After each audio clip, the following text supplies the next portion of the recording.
Hey guys, here we are again. So it's been a while since I've streamed again. That's because I had D&D this weekend, and I was working on Sunday. After work, I didn't really feel like firing up a stream. I only had 2 hours until I went to bed anyway. So yeah, today we are playing Final Fantasy again, and I'm excited to actually continue the main story quest because last we left off, we actually found a way to turn the tempering of Gabu and making him sentient again through sort of a I guess alteration that Gartia came up with of the soul vessel enchantment that we used. And so now we find ourselves actually getting aid from Master Matoya to recreate more Porxies. Mother Porxie, if you will, to speed up the process of hopefully helping more people that will be able to be saved with the tempering. So that is an exciting development, I think, for the source especially, because I really thought the temper to be long lost, and now we have a means to save them, which is awesome. So I'm super excited to find out what's next. Let's just hop in, shall we?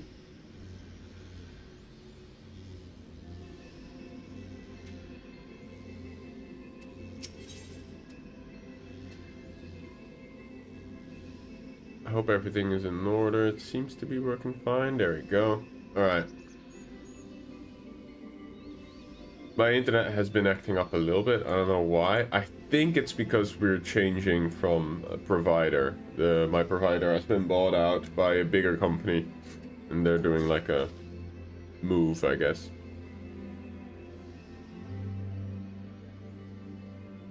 Well then, my friends, let's return to Limsa and deliver the good news to the Admiral. The word to offer to the Bulwark Hall is suffice to secure us an audience. Yeah, so this is the last thing we did last time, which is the Matoya thing. Matoya's her relic. That one was interesting. It was fun to do with my friends.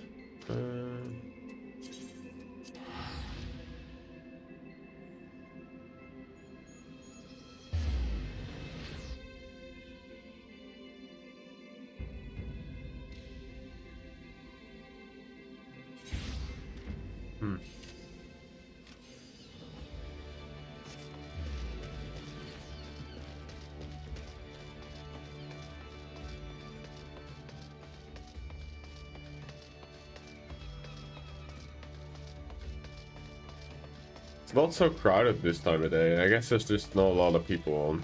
I mean, it is the middle of the day. So, can't expect to be a lot of people.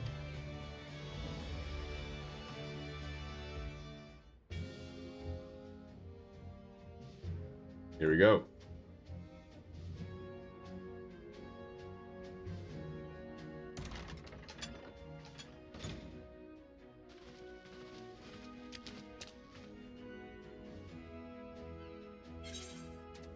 My friends, what brings you here to stay?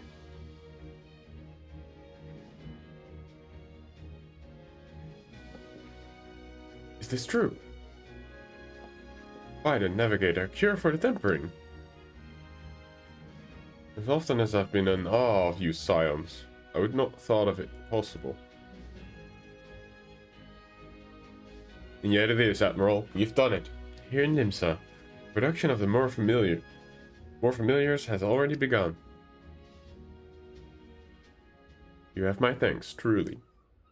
We'll do much to advance the cause of peace, yet I fear it will take more to close the rift twixt man and beastman. Pah, even to speak thus divided us.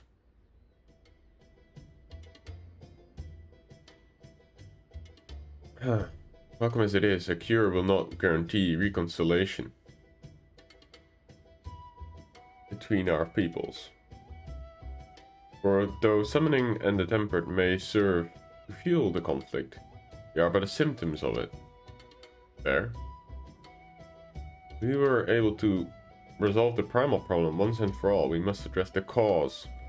We must strive for mutual understanding and find a way to leave the bloody past behind.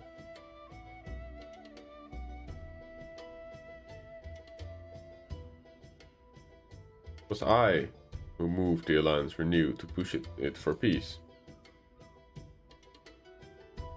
Since our ancestors came to these shores, some 7 centuries past, we Luminsons have been at odds with those who share our island home.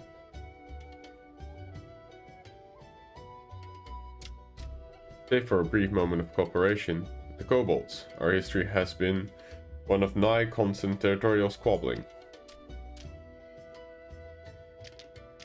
Meanwhile, our struggles with the Shahagan for control over the seas has only grown fiercer, a matter made worse by the thrice-damned calamity driving them back to seek new spawning grounds.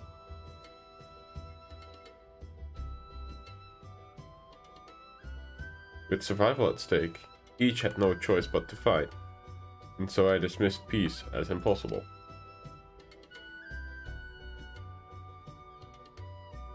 Impossible is a word coined by the weak, I proclaimed to all who'd listened, and then gave up. You and yours put me to shame.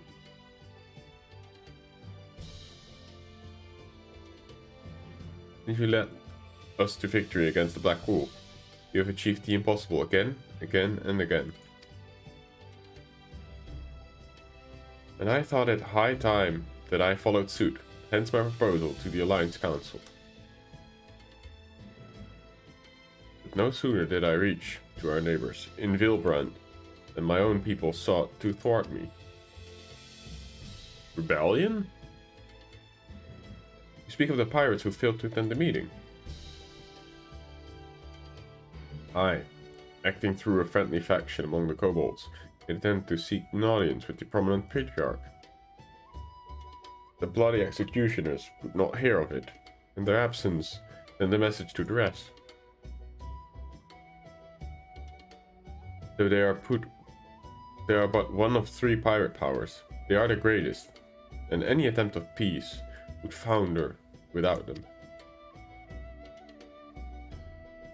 I am given to understand that their leader, Captain Hilfir, I guess, has been beridden of some while ago with an ailment to the lungs. Correct. In his absence, his right-hand lead, a man named Sigurd, has recently risen to prominence among their ranks. Save for the disdain for authority, little is known about him. We have invited him to speak with us at once, but he will not come. I've tasked the Yellow Jackets and the Rogues with uncovering his motives, but they have learned naught of any value. Give it to us.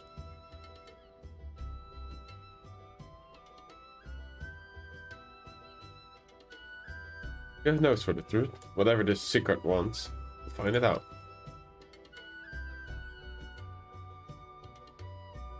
Truly, I'd be much obliged. Look forward to hearing what you learn then. Good luck.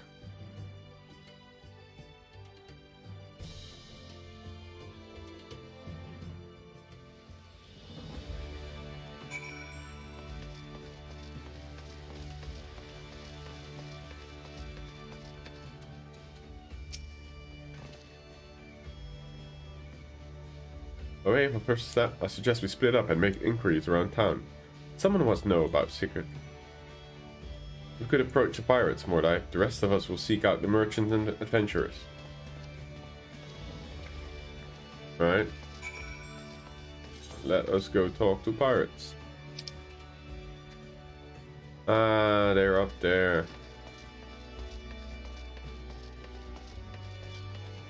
In there. Okay. Let's see then. Hey Chiwine, how you doing, buddy? I'm early today. Yes. Oh, you're having dinner. Nice. Oh, there's 3? No, there's only 2. Wow, it's been a while since I teleported to the Marauders Guild.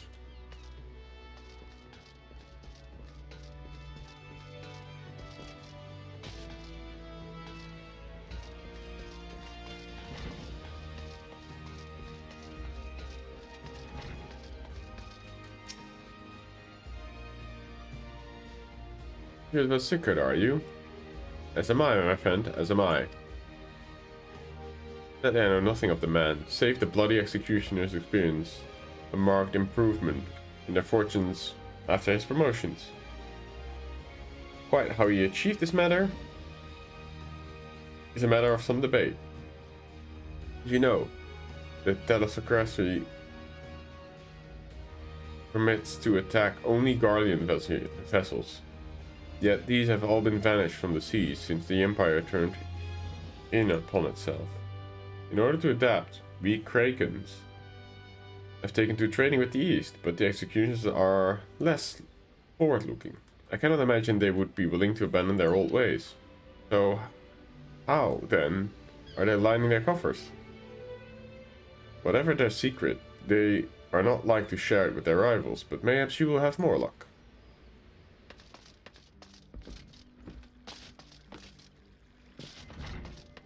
I did not. I'm seeing all these trees. Where is it?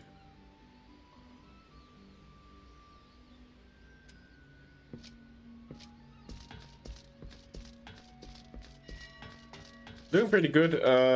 Yeah, I mean, I think we're past the most sad part of Shadowbringers. Now it's just a build up for Endwalker, it feels like.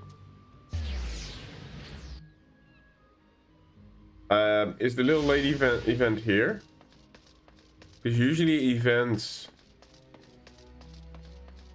will start here. Looks really nice.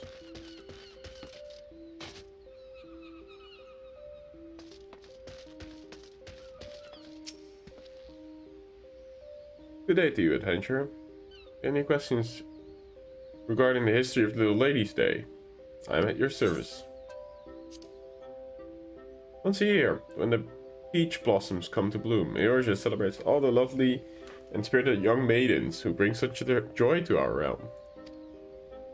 The origins of the holiday can be traced back to events that happened some 3 centuries past, when the Thorn dynasty still reigned in Ulda.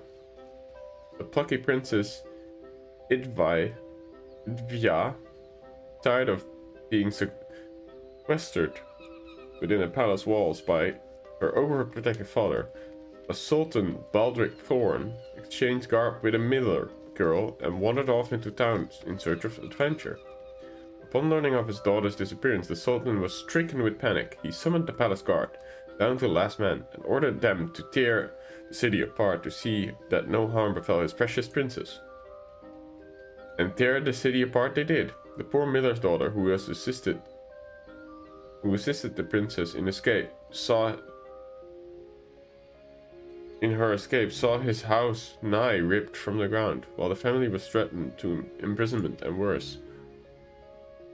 To the good fortune of all, Princess Edvia was soon found, just outside the palace walls. When she confessed the true reason that she had run away, her father was racked with guilt of his actions. He had the miller's house rebuilt by the most skilled craftsman, and offered to personally serve as Sinekal to the miller's girl for a day to atone of his actions. The common folk were deeply moved by the Sultan's newfound compassion.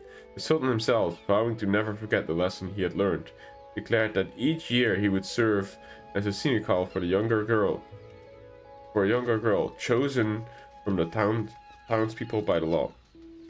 The tradition continued long after Sultan Baldric's death, living on as the Thorn dynasty gave away to the Yule. In time, it spread to other nations, where it took new forms, eventually evolving into Little Lady's Day, celebrating that we know and love today. That's pretty cool. I'm assuming it's in Ulda then, since it originated in Ulda. Hello, Mel Coco.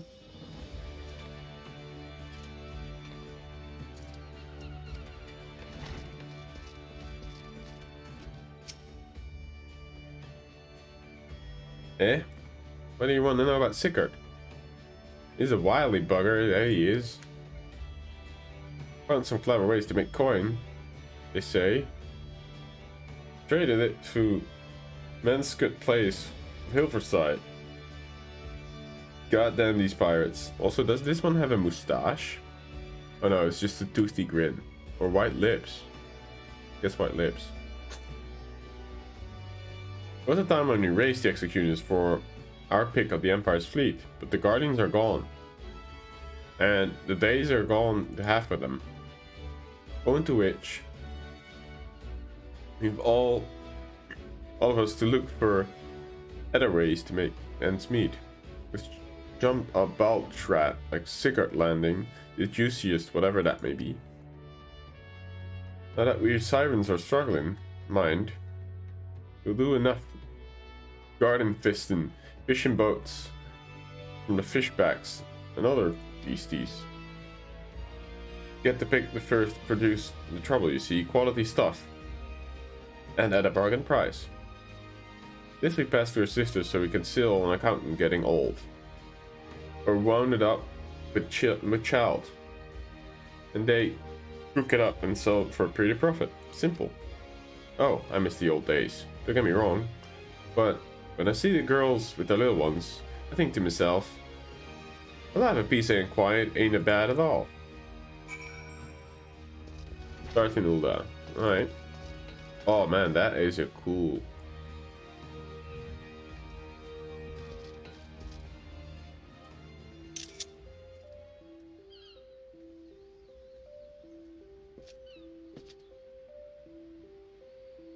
Why does it keep doing that?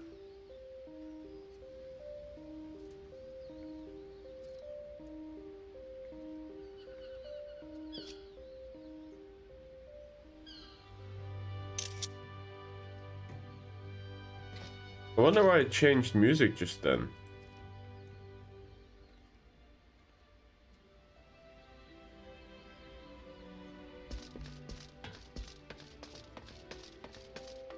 Oh, it's for the event. Alrighty. I guess we go and do that first real quick.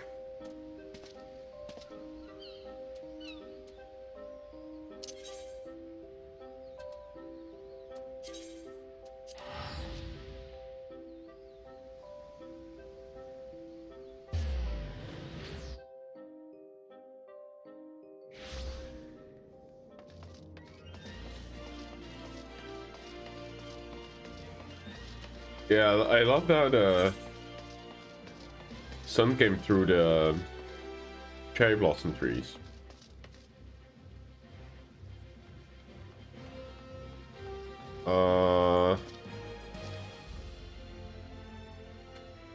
It's a 5-minute quest. Usually it's around this area. Is it this one?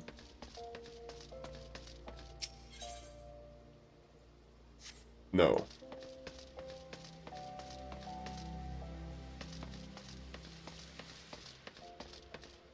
Frontline attendant. No. My northeast.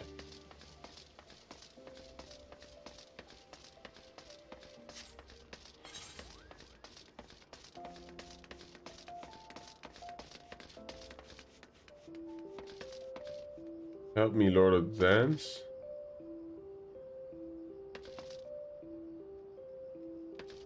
Oh wait, yeah, here. Probably Wymond. Oh no. Maribel? Yeah, it's probably this one, right? Yeah. Fashion face off. Oh god. We're doing a glam event. Yes, you'll do just splendidly. You there. Yes, you, darling. We say you got becoming the first place fashion icon. I already won a glam event, thank you very much. Ah, forgive me. Where are my manners? I am Maribel, darling. And I am one of the Esteemed aesthetics, finest accessory artisans, I mean. Which is how I plan to introduce myself once I complete my apprenticeship. Now, the crown jewel of this year's Little Ladies' Day Festival is a walk-off, an event which visually savvy strut the stage to vie for style supremacy. And while I'm no novice when it comes to competitions of this sort, I'm also not much of a winner, darling. To be perfectly honest, I've never once managed to come out on top, but now that you're here, I'm certain my fortunes are about to change. Hey, you know it. After all, an adventurer such as yourself possesses much of what I lack: knowledge, daring, and not to say the least of all, experience. So, what say you? Care to help this diamond in the rough earn her maiden victory? Sure. Not in it for the gale, I don't care. Splendid, darling. Well, you won't regret it, at the least. Now, let's get down to brass tacks, shall we? Participants complete in pairs of 2, 1 designer and 1 model. There are no restrictions on who can join. Style icons of all shapes and sizes may enter. The only condition is that those who walk the stage don ensemble inspired by the holiday.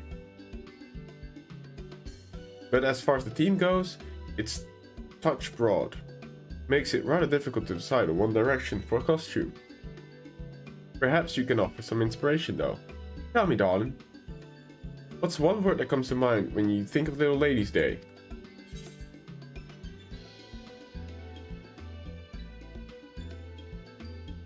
I want that one. I don't want to be a princess. Interesting. I suppose that comes as to no surprise, given that the origin of the holiday lie with the tale of the gorgeous Princess Edvia disappearance from the palace. And while I appreciate your input, darling, I'm afraid that's a bit too much on the nose.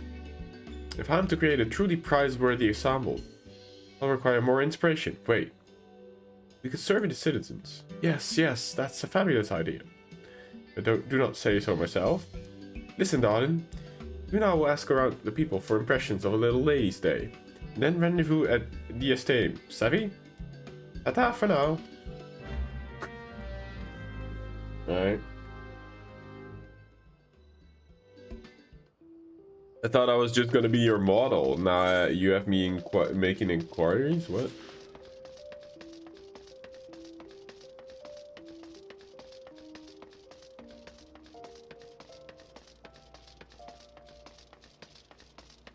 Alright, where are the citizens I'm supposed to question? I don't see any. Oh. Unoccupied. Comes to mind when I think of Little Ladies' Day? I suppose this isn't exactly about the day itself, but it makes me think about the peach blossom that always blooms this time of year. Whenever I see those flowers, I know the seasons come around once more. And there's something so soothing about their coloration. I can't help but smile when I lay my eyes on those pretty pink petals. Hey, that's a good one. Alright, where is the other one?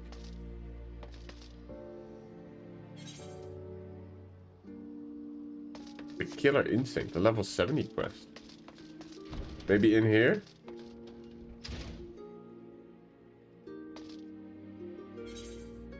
Oh, that's out of the zone.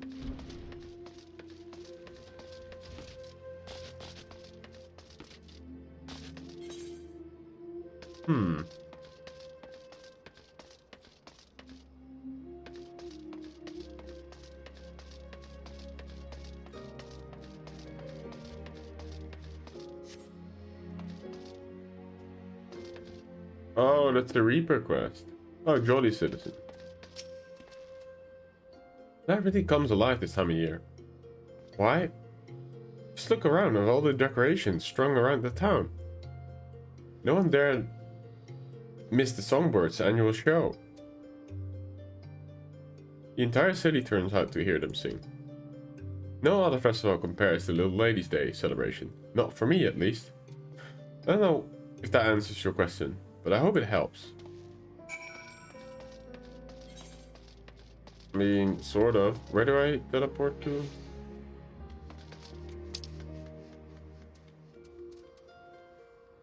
Oh, that's for my main quest.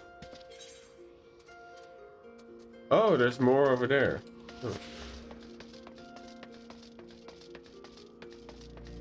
oh, that's the Reaper. Oh. Not interested.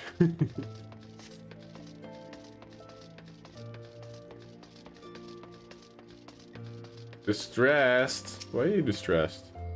Just dreamed of strolling through these streets, Little Ladies' Day. Wearing the most gorgeous gown I can find. Like a proper princess, you know?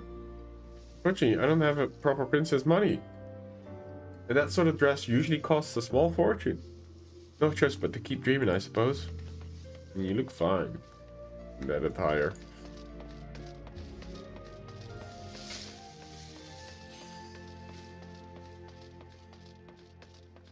Muscular citizen. My memories of Little Ladies' Day are somewhat bittersweet. See, there was a lass I once fancied. All I wanted was to dote upon her, like the royal senecal would. Would have done anything to catch her eye. And while I did catch her eye, you didn't exactly like what you saw. No senecal would be caught dead wearing that revealing subligar. I guess acting like a royal senecal isn't good enough unless you look like one too. He was only wearing a... Yeah, okay, I can see why that didn't turn out the way you thought it would. Holy shit. You idiot. Okay, near the goldsmith, okay.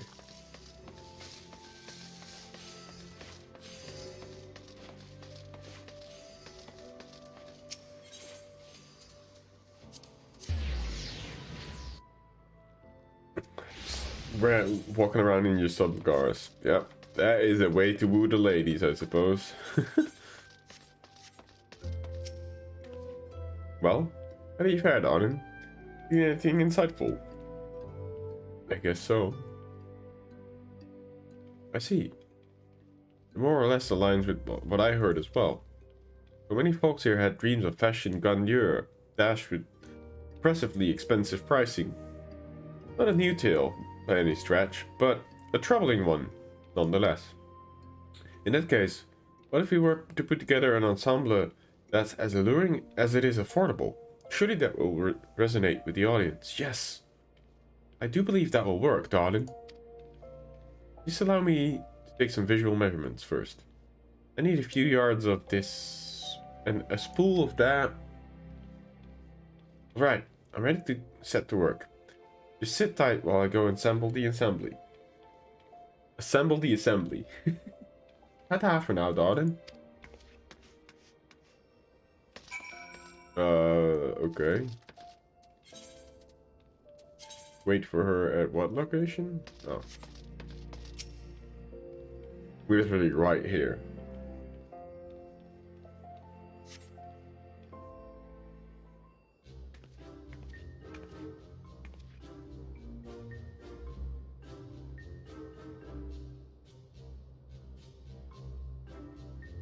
I'm back, darling. At last. Our costume is complete, and not a single stitch is out of place. Now all that's left is to win the walk-off. How are you feeling? Surely an experienced adventurer of your caliber doesn't get nervous in situations as such.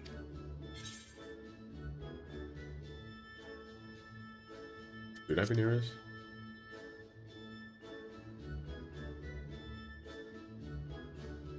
Ah, of course not, darling. If that was traversed the whole realms, this little stage should be child's play for you, no? Sure. Oh gods, this whole time I thought we had a mutual understanding that you would be my muse. And that look on your face can tell me that you hadn't the slightest idea. It seems that my excitement got the better of me once again. I mean, I was already figured out I was the model, but sure. Trouble is, this costume is couture, darling. Tailor-made for your beautiful body. I hate to ask this of you on the last minute, but would you mind modeling my work in the walk-off?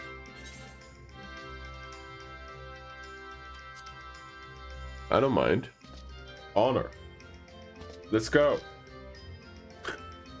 Oh, bless you, darling. Simply can't thank you enough. Primarily because there's no time. I'll help you slip into the costume backstage. So just meet me at the venue and we'll go from there, savvy? See you at the steps and all. And don't dally. Ta-ta for now, darling. Boom, boom, boom, boom.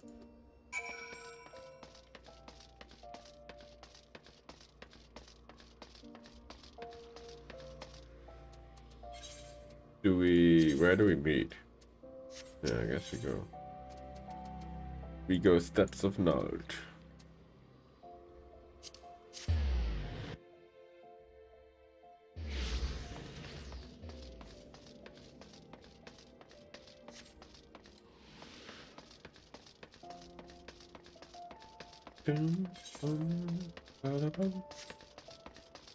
Cool ass music at night is also really nice. Oh, here's the... I didn't even see that.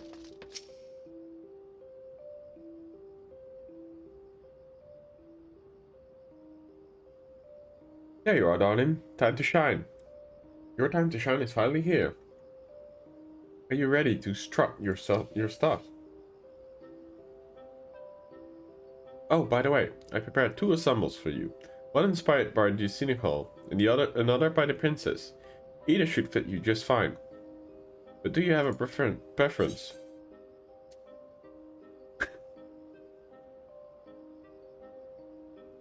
I mean, I guess this is male and female, huh?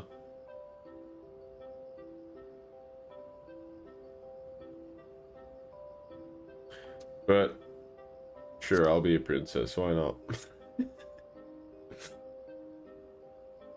Fabulous. Oh, a few finishing touches then. Just get ready. Command the stage, darling.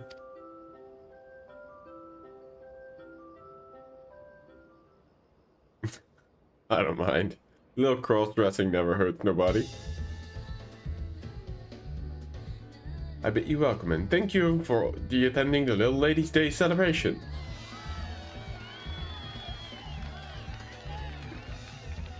Oh, it's the people from...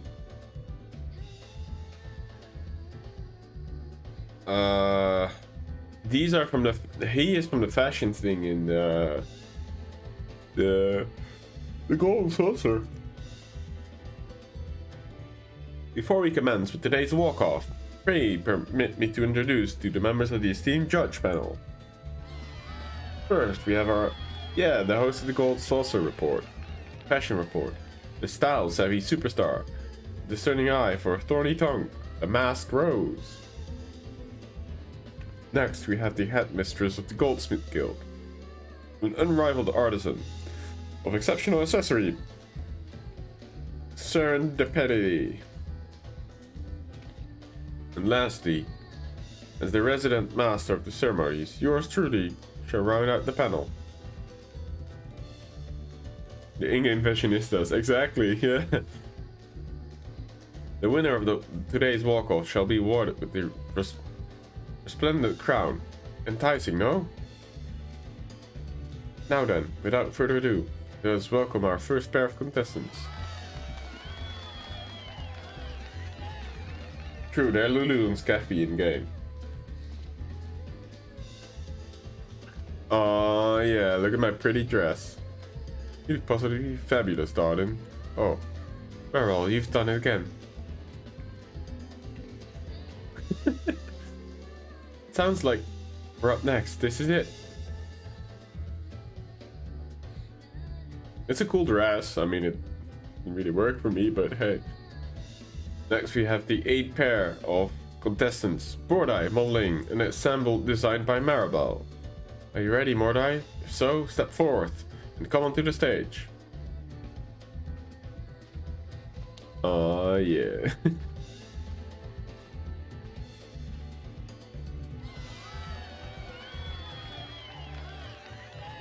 And the pose.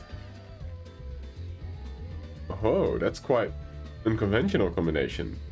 Follower, me impressed. Me too. Such an inspired take on the theme. But did we win?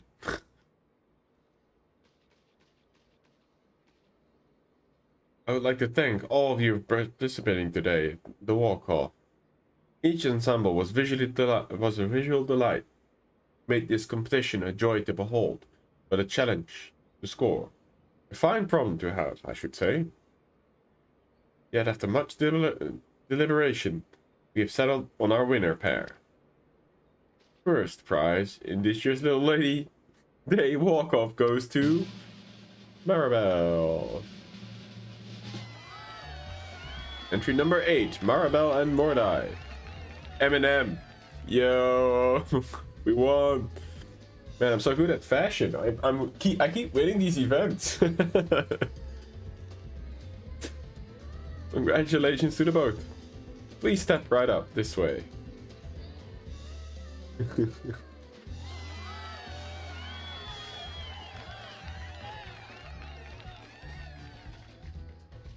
Yeah, I mean, there you have it. Eminem wins. We witnessed many elegant ensembles today, but Maribel's was not lost among them. The panel was particularly impressed with the materials used. Appropriately gorgeous, yet surprisingly affordable. If you don't mind, Maribel, pray permit me to ask how you feel to emerge victorious today. Oh, it feels unreal. I can barely believe it. Look at that. The poor girl is completely overcome with joy. What about you, Morda? How do you feel?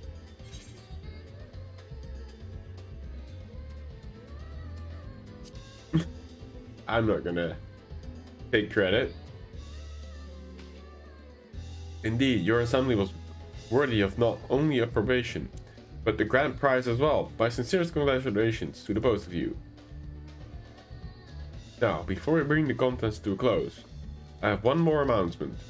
This stage will remain in place for the duration of Ladies' Day event celebrations.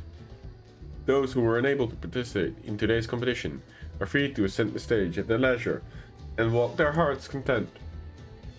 Now then, let's conclude by giving one more round of applause to our first place fashionistas, Maribel and Mordai. Eminem.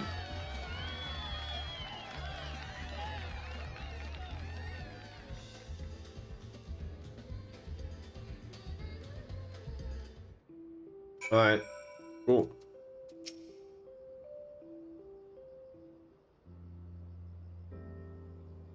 We did it, darling. We really did it. Part of me always believed my losing streak would never end, but you helped me prove myself wrong. I couldn't have done it without you as my muse. I simply can't thank you enough, darling. And I must thank you for the splendid showing. Congratulations once again, you two. As promised, now present you with your prize. Do we get a crown? And with that, I shall take my leave.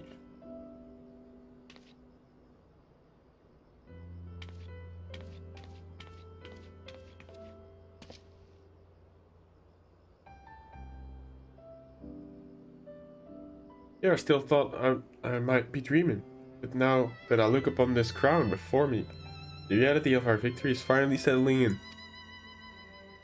And while I may still be an artist in the apprentice, today's success has rekindled my burning desire to someday launch a brand of my own. So remember my name, darling. Maribel. The Eminem brand. Oh, and speaking of style, heard the Royal Synagogue say the stage would remain open for the duration of the festival, yes? Well, sounds like as though the Masked Rose will be holding a special fashion check for all those interested. You've already proven yourself more than capable model, So why don't you try and envision and assemble for someone else this time? Rich and chocolatey. Yep. Don't worry. Be more than happy to lend you my expertise should you require any styling assistance. Huh. So we get the crown. Seasonal event.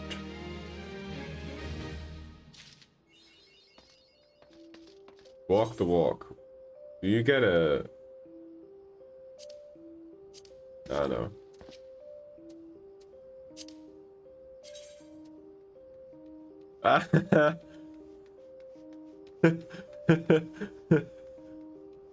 Okay. What the fuck is this? You must have been a Lala.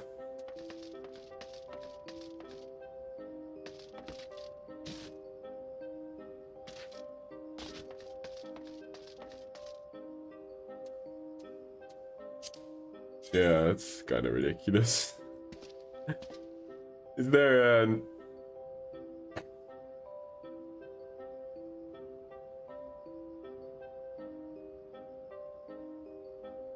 She sells firework?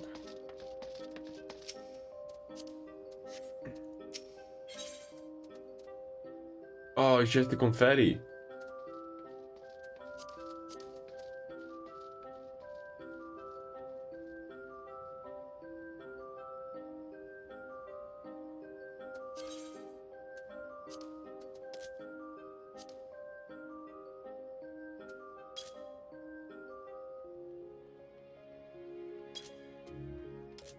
Oh no!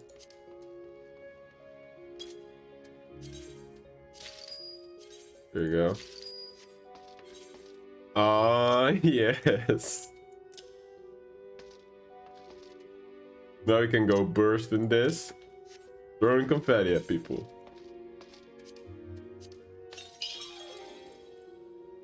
Whee! Alright.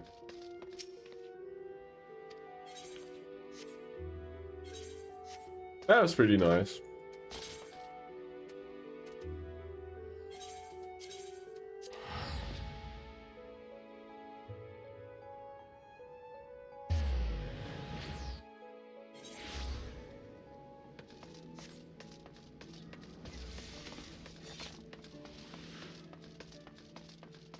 It's also weird to see ninjas jump around because they can do flips and shit. I see everyone has returned. Now, who would like to go first?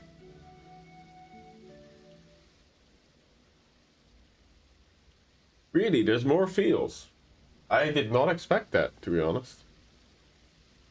So, just as their imperial prey began to disappear, Sigurd turned to the execution of fortune, around with a mysterious new source of income. Whatever it is, it's nothing to scoff at.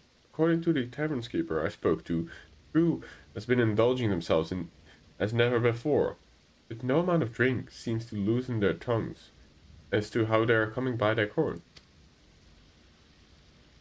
For my part, I spoke with a reporter from the Harbor Herald.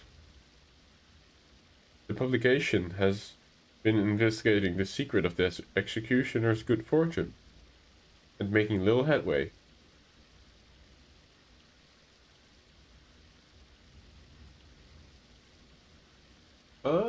Hold on. Also, a shadow. Why?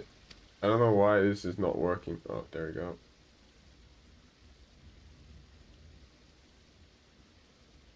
Hello?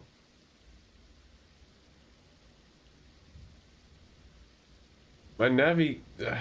I don't know what's going on, but this bar doesn't work. Do I have it open already? No, I don't. I'll check it out later, but you know, it's fine if you use my logo and everything. That's no worries. I don't know what you made for the promo, but sure. Go ahead, you have my blessing.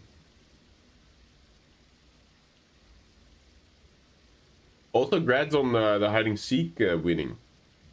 I didn't see any POVs yet, but apparently you won. So that's good. Oh yeah, that's fine. No worries.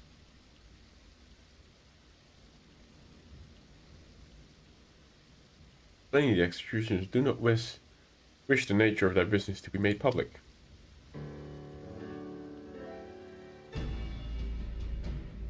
You won all rounds. Who was so? How was it? How was it constructed? Was it like one seeker? The lone survivor round 2. Was it like? Was Alpsus the only one searching? Or how did they work?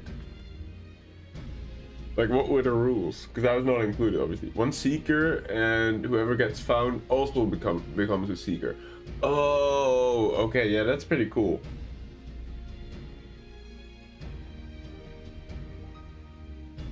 Like the infection, yeah, okay, cool. That's nice. And where did you end up hiding? Limsa and Ulda? Or all 3 cities? Because you said Lone Survivor round 2. So there were 3 rounds, I guess? And did you sit still? Did you hide behind something? Or did you actually walk around as an NPC? Did you guys have to have like nameplates off or something? Or how is it done? Because I don't know how hide and seek works in Final Fantasy. Because if you have nameplates on, like, you can see clearly the orange names floating above everybody. So it would be hard to hide, I guess. And I think I may know why. In the course of making inquiries on Hawker's Alley, an interesting fact came to light. Just as the executioners began to enjoy their better fortune, the price of crystal went into a sharp decline. A sudden fall in demand, I was told. Curious, I contacted Hordy Boulder. I've been watching the movement of the beast tribes, and my suspicions were proven correct. Despite ever worsening the relations between the beast tribes and the Thalassocracy, neither Titan nor Leviathan have made an appearance of late, suggesting that the kobolds and the Shahagan lack the means to summon them.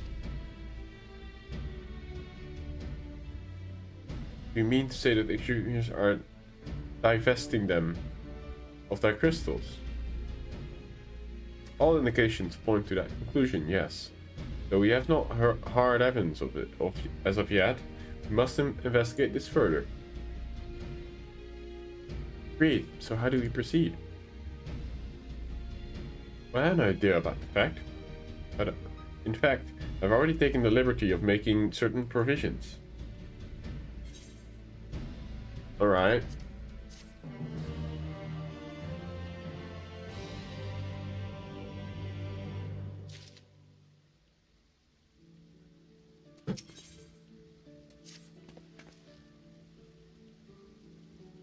During my inquiries, the disgruntled merchant informed me that the wholesale sailor of crystals recently arrived in Limsa Lominsa, offering wares at prices far undercutting the competition.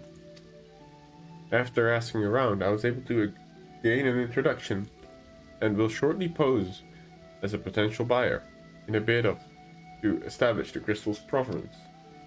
The man is due to be at the Ocean's Embrace in the lower Lanosha shortly. I suggest we make our way there at once.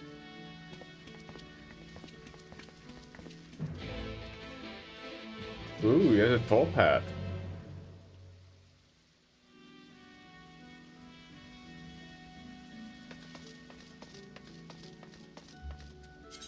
Search for Sickert.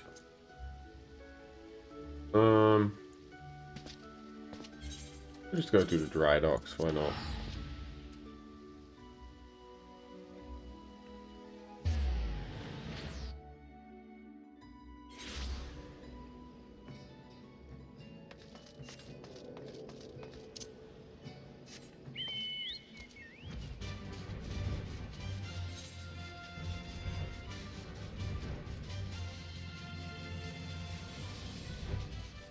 Bum, bum, bum.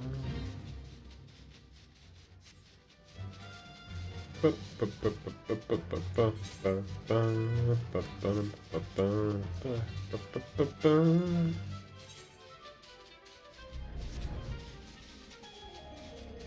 is a weird place to meet. Just past the bridge.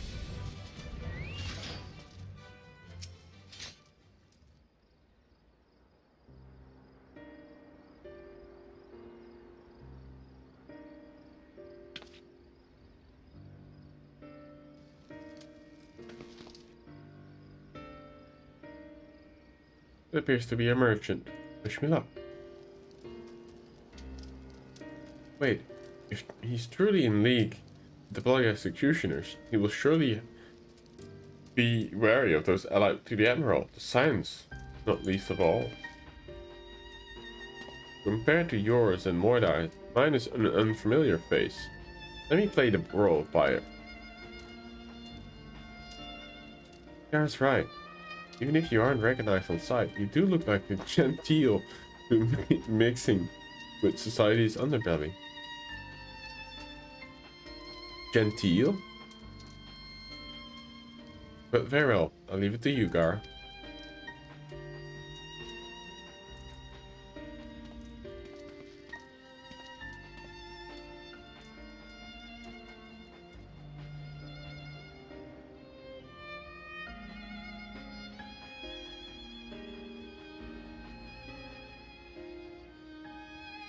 Got business with me, cat boy. You're the crystal wholesaler. That toothy grin, look at that. That I am. But you're no merchant, so what do you want with the crystal?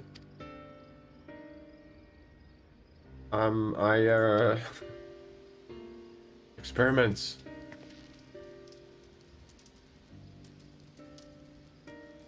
Don't look at us, you idiot. You'll give yourself away.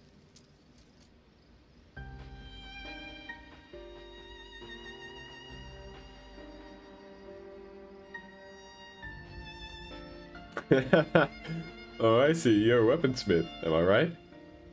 You need crystal to make staffs like the fine specimen you got right there. That's right. I'm indeed a weaponsmith. And I use naught but the finest materials. I bet you show me your wares. Well, you don't invite just anybody to our storehouses. It takes time to establish trust, you understand?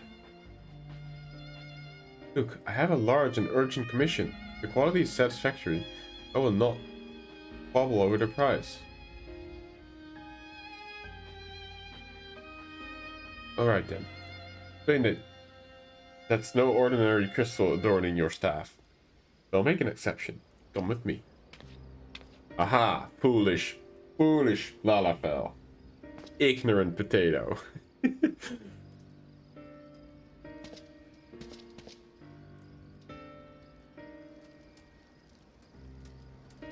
It seems to be working. Let's follow them.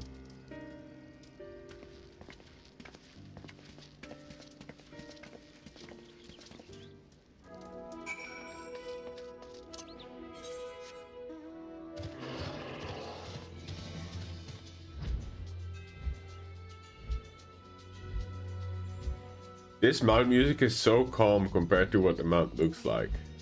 This is such an angry buffed boy. And then this is the mount music.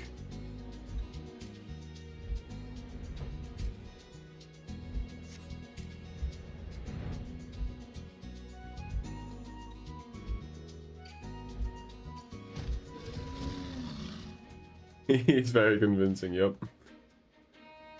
They went to the Citadel quietly now. This is their hideout, really. Oh, you got a cutscene. Yep, that's a lot of crystal, alright. Always in these boxes. Or is it on the boxes? I don't know. Can't see.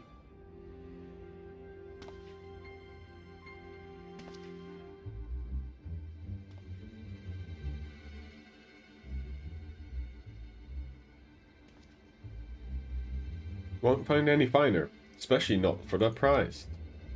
Look at that schmug on his face. Indeed, we expect to pay more than double for such quality. How much? How could they possibly be so cheap? There's nothing unlawful about them. That's your worry. They're from Okomoho. If you take my meaning. This is pure as it gets. You won't be disappointed. So, how much you'd like to want?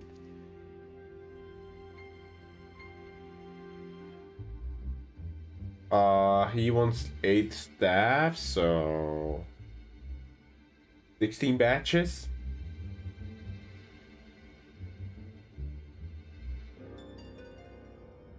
Ugomohoro, taken from the kobolds, just as we suspected. Uh-oh. Who this? That's enough. Shut your gobs and turn around slowly.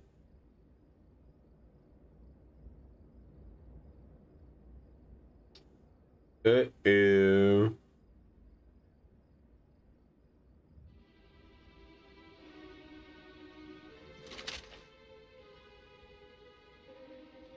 I'm Sigurd, acting captain of the Bloody Executioners. No need to introduce yourselves. We know who you are, Styles.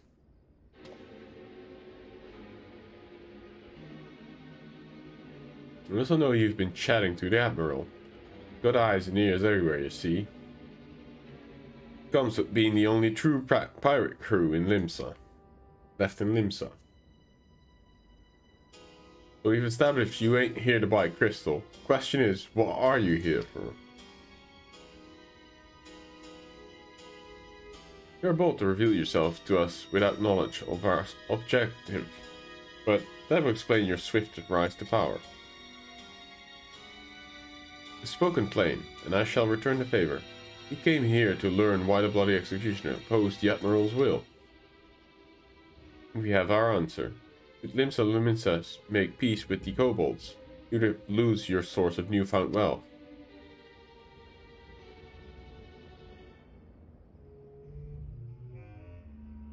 That's right. Just to remind you, though, we ain't breaking any rules here. The law forbids us from attacking any vessel not flying an Imperial flag. But don't say nothing about peacemen. Only reason we keep our operation nice and quiet is cause we don't want no one else talking about taking our business. Wait, just listen to the end, will you? For what it's worth, I have the highest respect for you and yours. Him, especially. Well, the Maelstrom were worrying about dirtying their fancy red clobbers. You lot stormed Ugamoro and battered them bleeding. Tied himself. Raised a mug to you when I heard the news.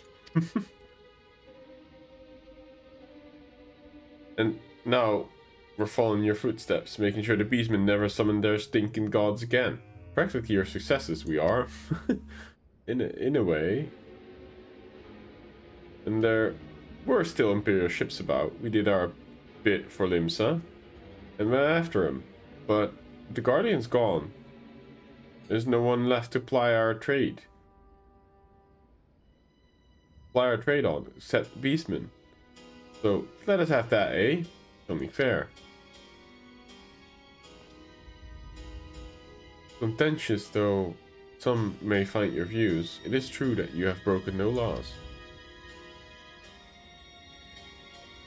That being so, I see no reason why you should not state your case directly to the Admiral's face, unless the ex-captain of the only true pirate crew left in Limsa Lominsa has some other cause to hide in the cave.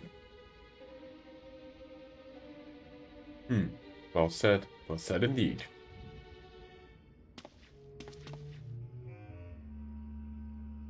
Alright, I'll meet with the Admiral. Even provide the venue. The Estalisica. Tia. I trust she won't turn down the invitation. Oh, is it gonna be a trap? That's interesting. Is he really Going to try and overthrow Merwhip. He's not that stupid, is he?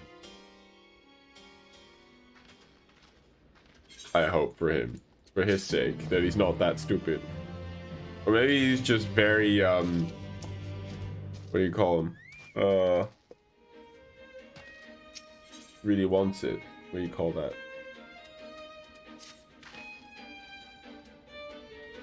Ambitious, that's the word. Too ambitious and foolhardy to realize that he then will make an enemy of pretty much all of the Alliance.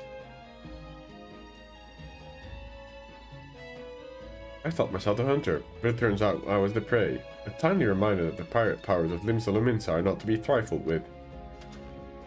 But all's well in the end. Garatia's timely provocation had the desired effect, and Sigurd has agreed to a meeting. Let us hurry back to Limsa Lominsa and pass on the invitation to the Admiral.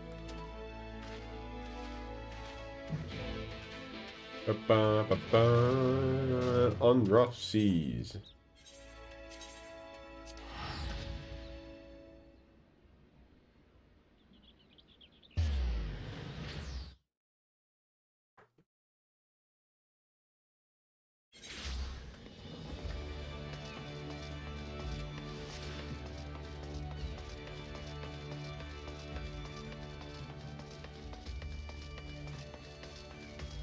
He has a nice hair color though, that guy.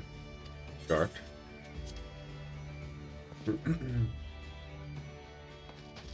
Alright, Mara, you're not gonna like it, but... Welcome back, friends. What news?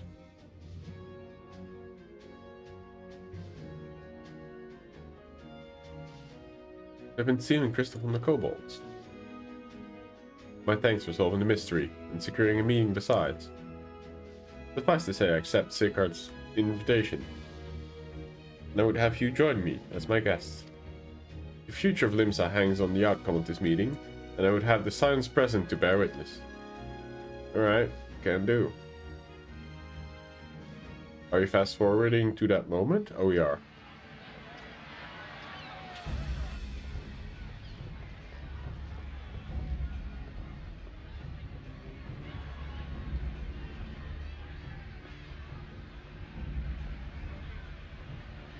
Look at them. You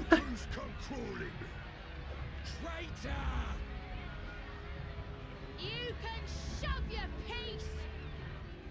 What? How is she a traitor? Eh? Welcome aboard. That guy who said that was dumb as shit. Wager you don't remember me. Sigurd, acting captain of the bloody executioners, at your service. I'm just staring at this guy in the background. When you look at him, just looking at him, it becomes funnier the longer you look. He's like a little monkey in the back. Look at that guy. He's like hunched over.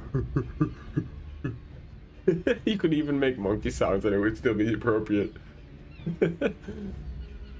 Oh my god, what is this?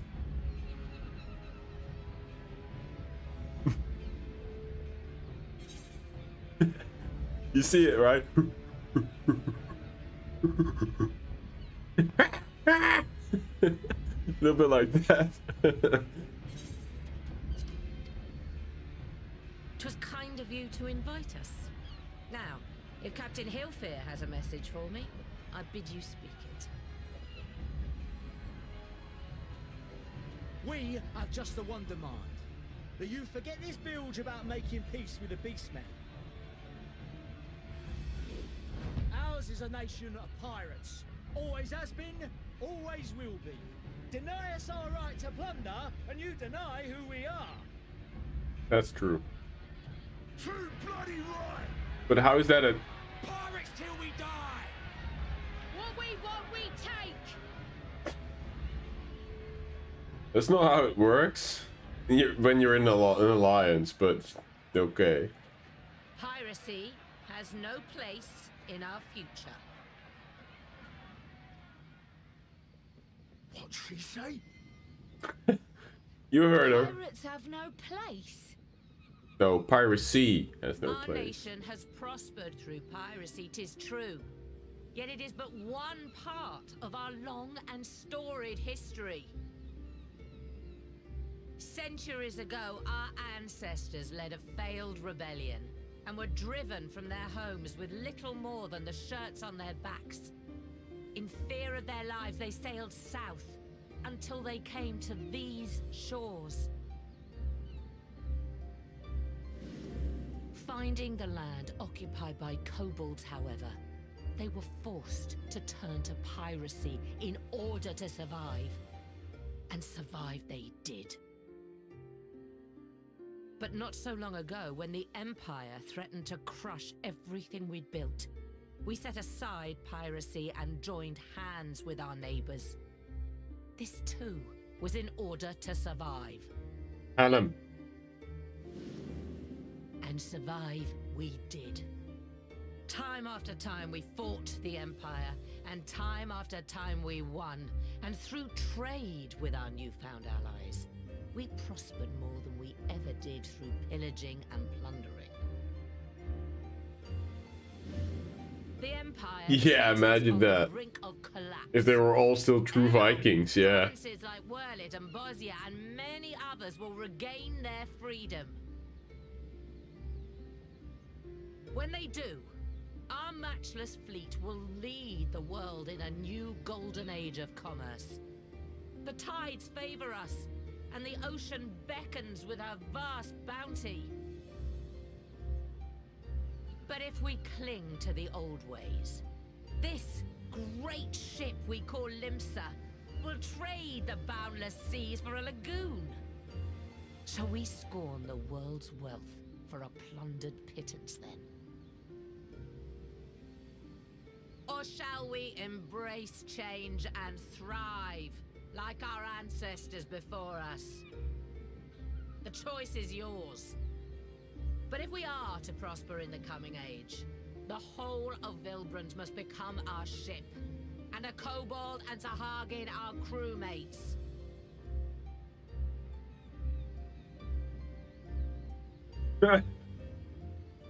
They must feel so dumb now. Might even be some truth in them.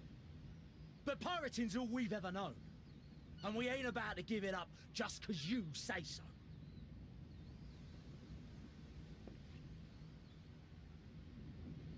Still, we're all Aminsons here and no one wants a war.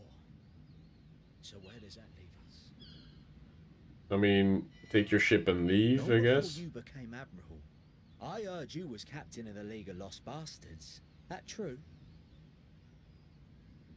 If so, you'd know how we pirates settle our differences.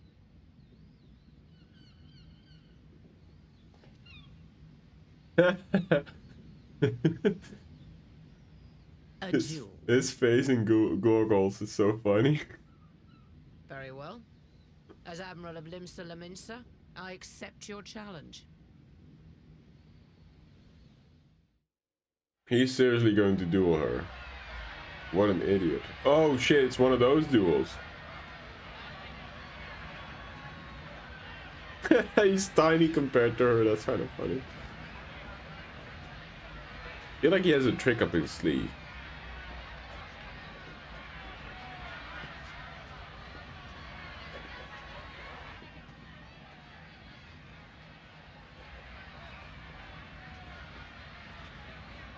If you cheat, you'll cheat.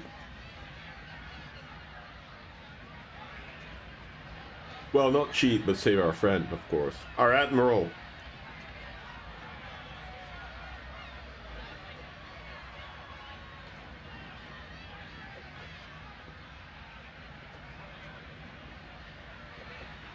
You're gonna miss the show if you're that drunk.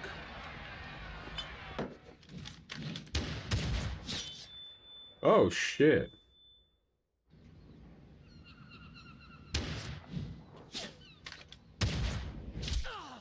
Oh, in the dick. Well, it was more to hit, but This ain't over! Not till one of us is dead! Finish the job! Or I will!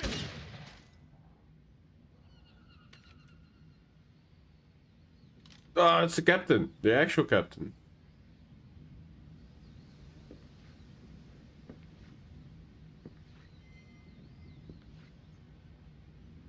It's the captain! Yeah, not shot.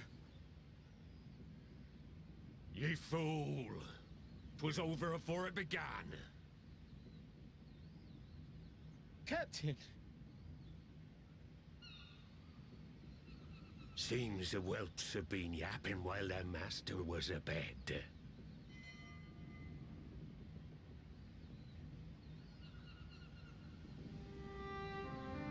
Listen well, all of ye. Since the signing of the Galadian Accord, we all of us have been part of the same crew. The crew with a good ship Lemsa Laminsa. At the helm of that ship is the Admiral. And 'tis she who decides where we sail. Was I not clear on that point? Or did you forget whose deck you stand on? Nay? Then what in the seven hells are you playing at? It's all we know, Captain. If we ain't pirates, what are we? You're bloody idiots is what you are. Idiots with your own lives ahead of ye. Ye can do anything ye want. Be anything you want. We're pirates, aye. And we pirates love our loot. But that ain't our first love. Our first love is the sea. The sea! And what she brings us. Freedom! So hold fast to that. Let the brine-crusted husk that stands before you now be the last of them as knew naught save out of steel. And make of yourselves a new breed of pirate! Good speech. Good speech. Lad, I made ye me right hand cause I saw something in ye. And I still do. You have the makings of a captain. All you lack's the belief.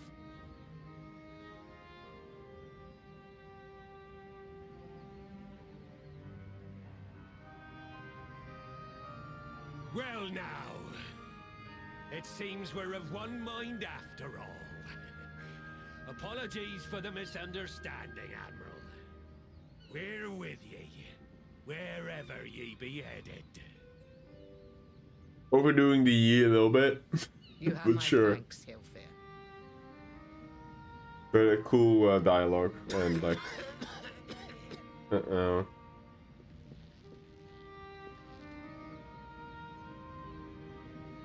Your choice of dueling pistol did not escape my notice. Good old Annihilator. Ender of many a proud pirate's voyage.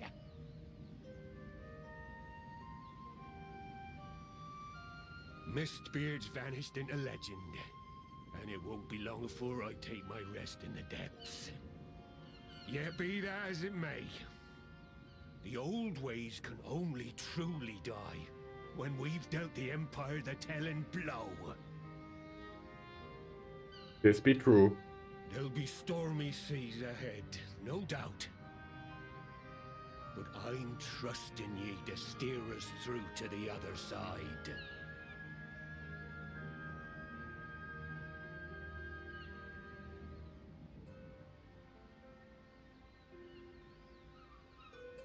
Wait, wasn't he like shot in the dick? Or like the hip? He's just chilling on the deck like, I'm fine, you know, I just took a bullet in my hip, no worries. Like, what the hell? I don't know about that, buddy. Though I had anticipated the duel, I did not foresee that Hilfer would intervene. But full glad I am, he did. It would have been a shame to kill the boy. Instead, the whelp has learned a valuable lesson and made peace among ourselves. All that remains is to do likewise to our neighbors. Tough motherfuckers. That's for sure, yeah. Okay, direct hit, critical hit. Determination. Holy shit. A lot of people logged in just now. Hold on, let me greet the FC members.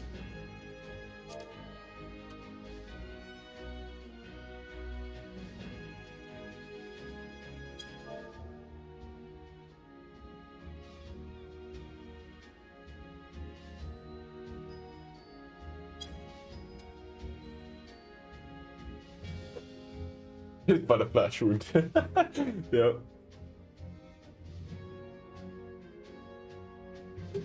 Do we always go for crit?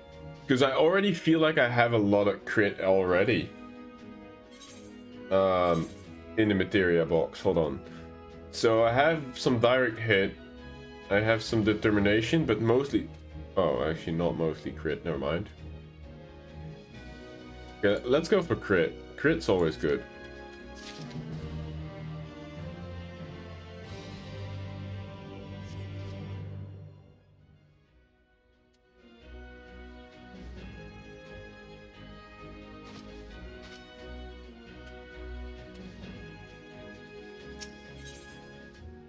The Great Ship Vilbrant. For the first time in a long time, Mirror Whip's course. You're no longer selling items in the Limsa market. Oh. I guess I put that up a long time ago.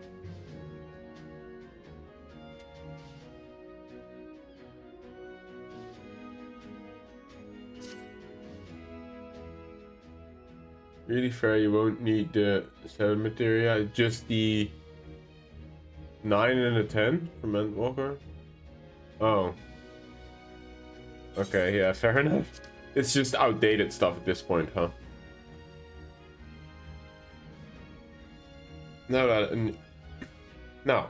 I hardly need to tell you, but any attempt to negotiate with the tribes is doomed to fail unless their minds can be first wrested from the grip of their gods. And so, in the meeting we seek to arrange with the kobolds, I would have you free their leader's Titan's influence. Leave it to us. We'll open his ears to reason.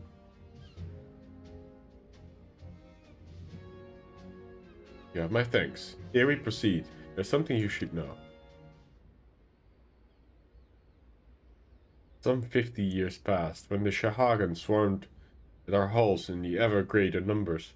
Limsa entered into a covenant with the kobolds.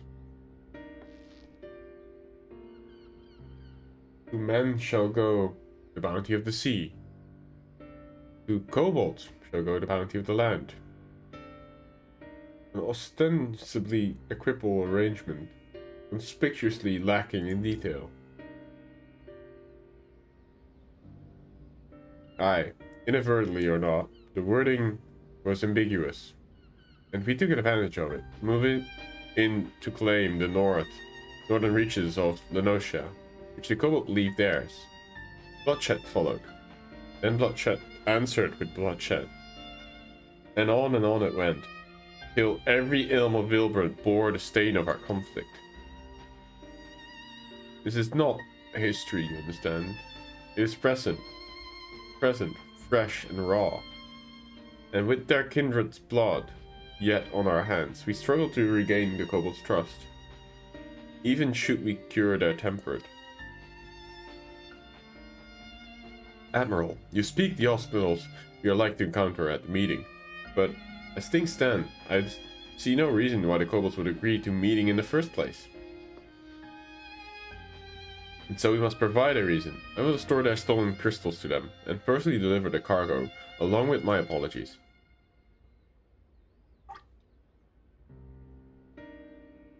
Bait, they would welcome us into their midst, not to speak of peace, but to have you at their mercy. Aye, and given the wealth of the crystals we will bring, I'll wager they will attempt to summon Titan there and then. Fucking idiots! Meaning the High Priest would need to be present, to whom he could administer the cure. Precisely. He's the fish I would like to catch.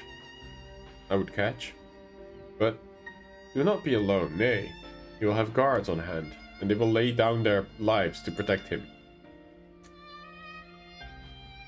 Yet a single death of the kobolds side would jeopardize our chances at peace.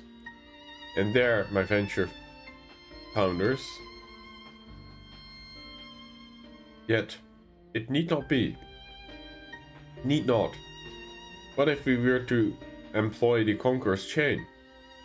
So we will still have to weaken the kobolds. It would allow us to subdue them without inflicting lasting harm. Okay. The artifact Mistspirit used to take the goods and no life. Aye, would serve. Well done, Marshal.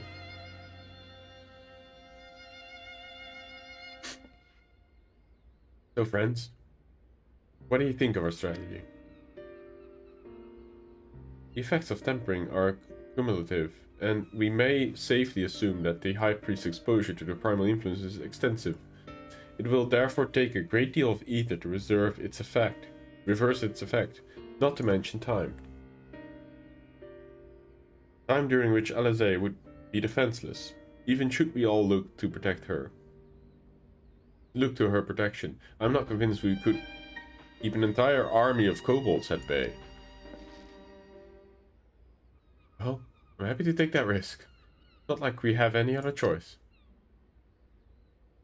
Besides, what would Tesleen do? Oh my god. You cannot drag Tesleen in here. Holy shit.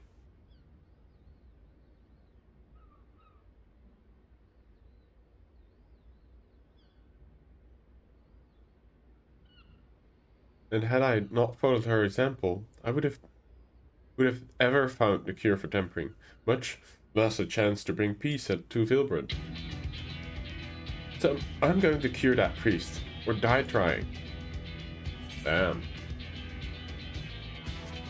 Sure, we'll have faith.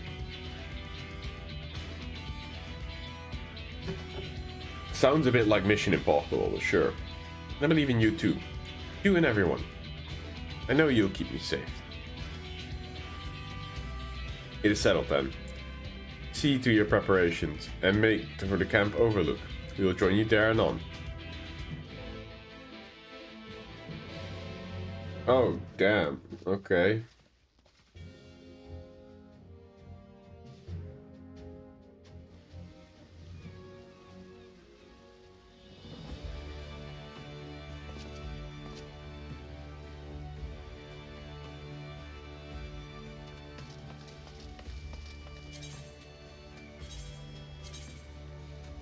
Oh, I'm not gonna use a ticket for that. What the hell? For 180 gil, use a ticket? Seems legit.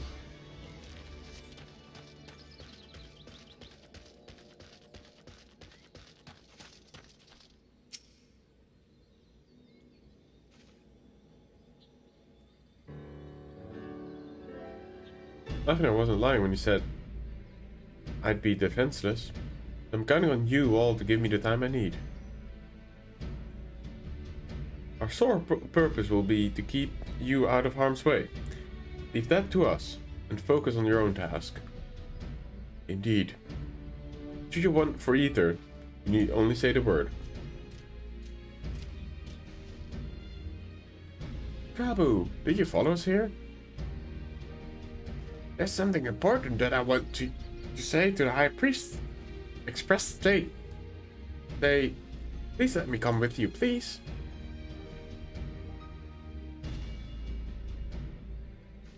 I'm sorry, but it's too dangerous. I need you to promise that you'll stay here, where it's safe, alright?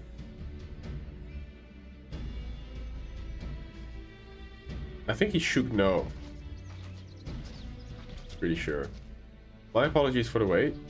It took time, but we secured our audience. All unfolded as expected. At the mention of my returning their crystals in person, the kobolds suddenly remembered how keen they were to be reconciled. And so, in our glorious spirit of cooperation, we are to be received by the Patriarch Zada of the Second Order, who awaits our pleasure in the navel. If you are ready, let us proceed to Ugamaro mines at once.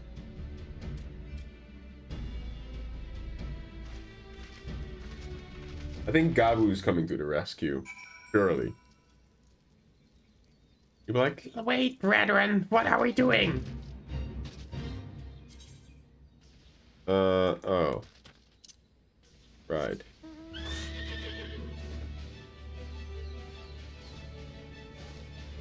Never really listened to this music.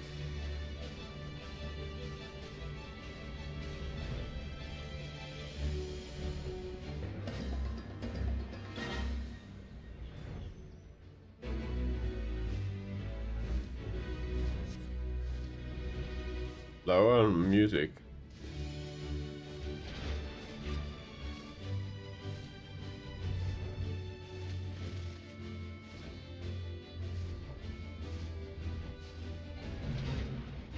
Damn it, there's too many fates here.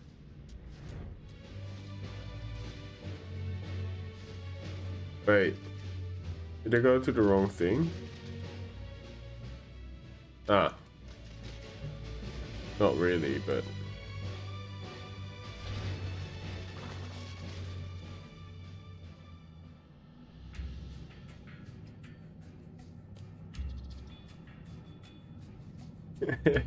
Yeah, that reminds me of like when you do like this campfire face, you know? You have a torch and you do it like under your face. Like so. And you make like the creepy face, right? Look at Marowip.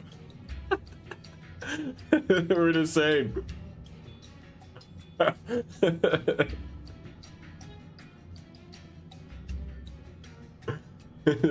Spooky ghost story time. Because of the way that light comes down. I've had it before, but like I was like, what?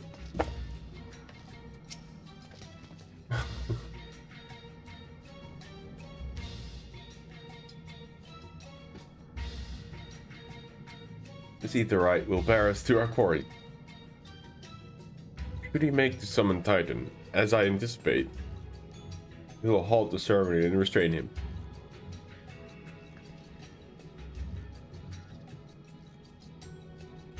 At this, all hells will break loose, and we will have an army of kobolds to entertain, till Alizé's work is done. Just remember, none must die. We must weaken them, and let Einzar do the rest. It is time. Stay the course, my friends. I spy calmer waters beyond this squall. Ooh. This is like a trial of sorts. Is this another Titan trial? I guess so, huh?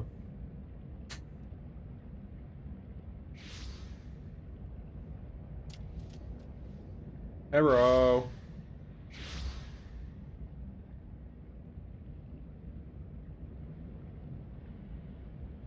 They're pretty dead. We didn't do that, though. Greetings, Patriarch. I am Merlwib Blufisvin, Admiral of Limsa Leminsa. Merwib Blefiswin. That's how you say that. I come before you to offer my sincerest apologies for the many wrongs committed by my people against you and yours.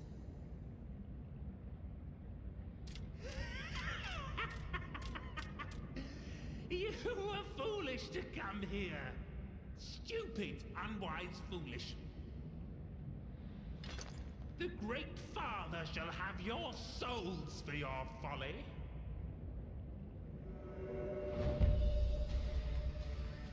Aye, just as we thought. Idiots.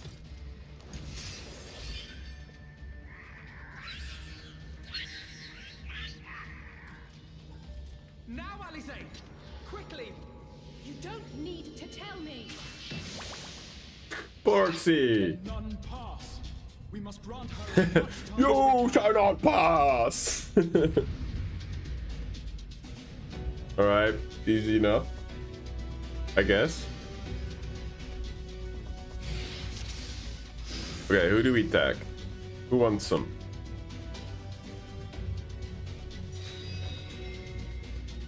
Well then, who wants some? Come on. Oh shit, there's a lot of them.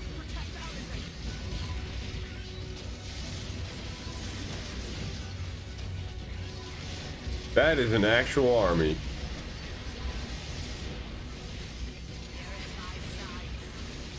What is she doing? Holy shit. Pew, pew, pew, pew. Oh damn, okay.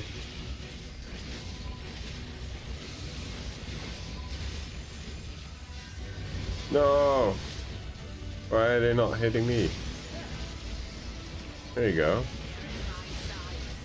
You're in my sights. You're a bit of a robot. A ribbit. Oh. Damn. Does he heal? Oh, he binds everything.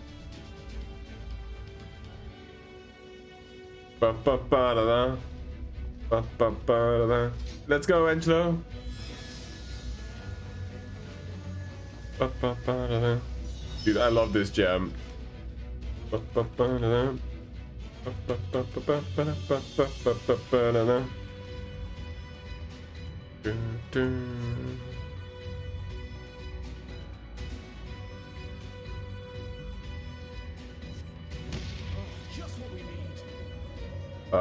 Oh, I stack with them?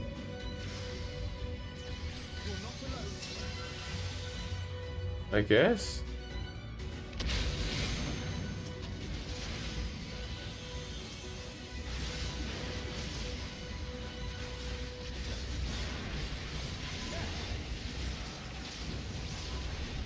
They have a casual 2 million experience, HP.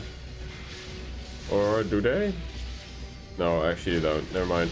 Another than 23k. Cat jam indeed. Man, so apparently there is a way for YouTube chatters, if they install an extension on their web browser, to get better chat experience.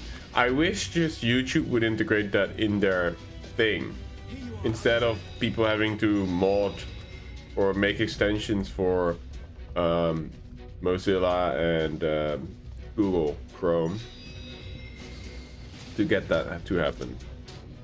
Bomb? No, you're not.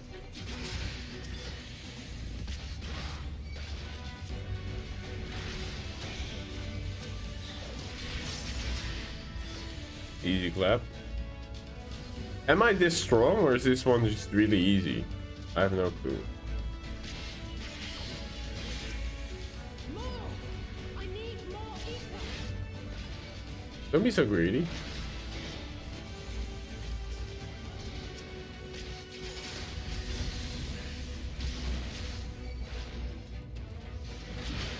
Hello? Just a little more.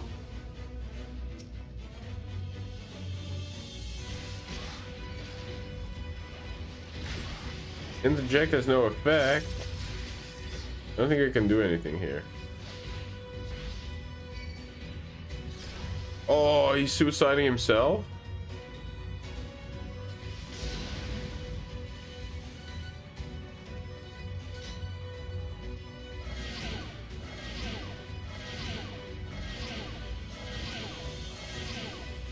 They're getting ethereal depletion.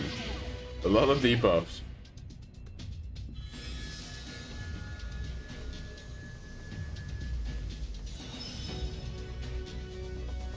Okay, he's almost out of it. Almost there. Why, please, let me your ether too. Sure. Wait, I get debuffs. Decreasing physical ability. Oh, he cancelled me. Unable to move or execute actions. Is she dying? No, Admiral's too dangerous. Oh, fuck no. No! I made my decision before I came. No matter what cost. Limsa will have peace. No way she's giving herself up. Fuck you!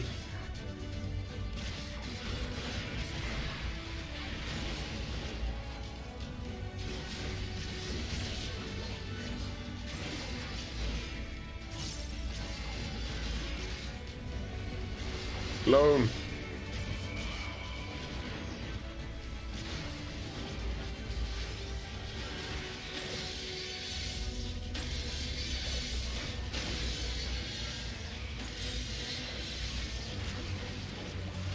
Bum bum bum bum bum. Bum bum bum bum bum. Bum bum bum bum. Esteemed withdraws from the battlefield. Who's Esteemed? Is that the second in command guy? Ooh, I almost jumped there.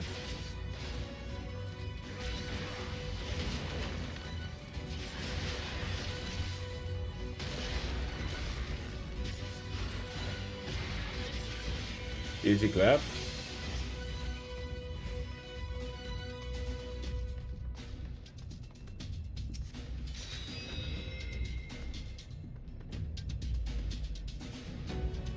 It will work this time, I promise.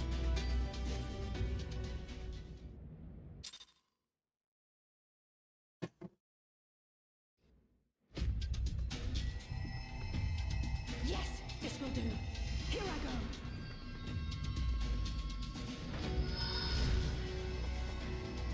Go, Porxie. I mean, Angelo. Go, Angela. Yeah, that's what I said.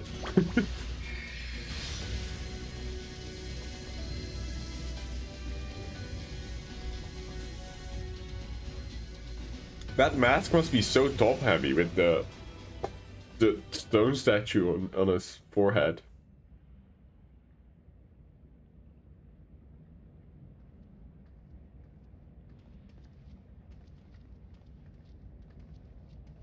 Did it work?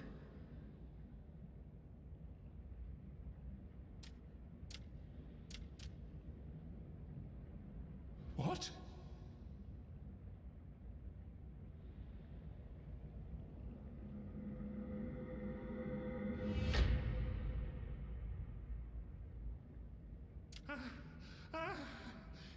What is the meaning of this?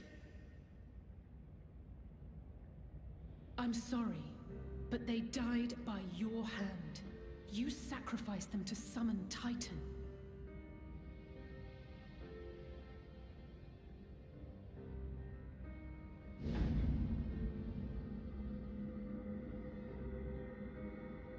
Why would he believe that? Why wouldn't he think like, oh, I'm here with unknown creatures? Why would I do such a thing? Like, why would he not suspect us for striking down? Like, he has no clue. I guess they don't have wounds, but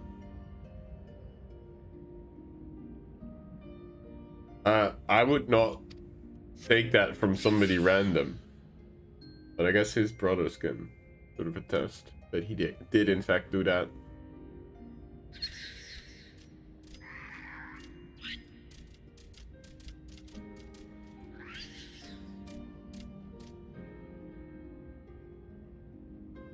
Would that there were a cure for the victims of the Tempered.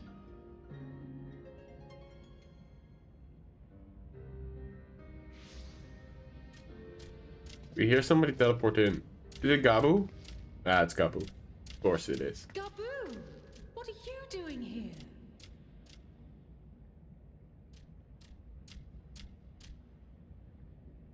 Patriarch, please listen to me. Hear, heed, listen.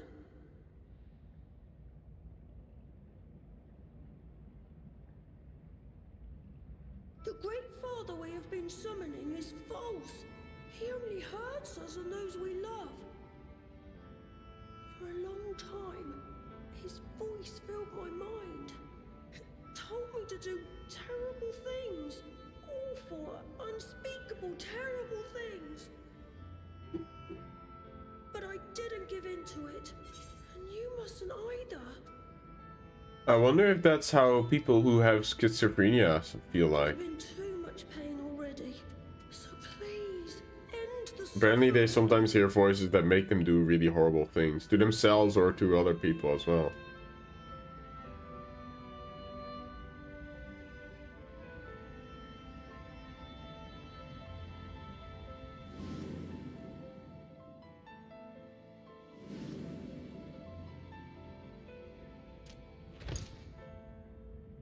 What have I done? Oh, he has memories of it as well. Still. We share this child's desire. That's why he believes us. An end to summoning, for it spells naught but misery for both our peoples. Ah, that's why he believes it, because he has memory flashbacks of what he did. Okay, makes sense then, never mind. I said nothing. For many long years, man and kobold have feuded over territory, pillaging and perishing for the earth beneath our feet. It may be said that we fought to survive, but what we have sown in blood, we have reaped in suffering, and it cannot go on. I would see us set aside the past and work together for peace.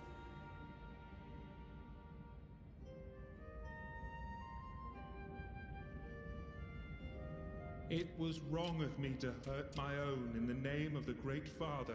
Sinful, evil, wrong. But that doesn't mean there can be peace between us.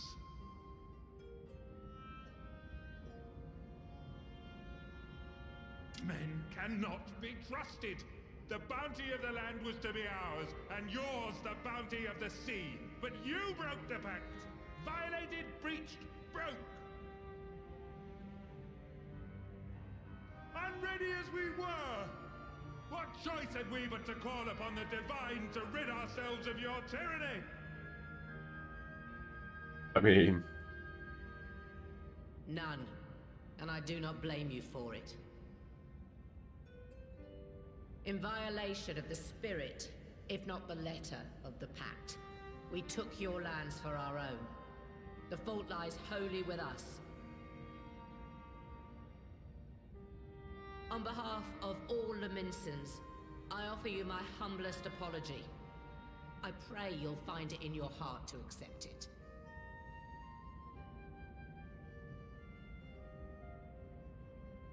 Yet I know an apology alone will not serve to make things right. So, we will revise the pact to leave no room for doubt. And any who violate it shall face justice, swift and certain. No, we won't be fooled. Not again. Please, hear me to the end. Fleeting though it was, there was a time when man and kobold abided together in harmony, in cooperation. Yeah, but it needed a third enemy to work. Shahagan. In those days, your people shared the secrets of smelting. Knowledge which allowed Limsa Leminsa to thrive. Much of what we have, we owe to the kobolds.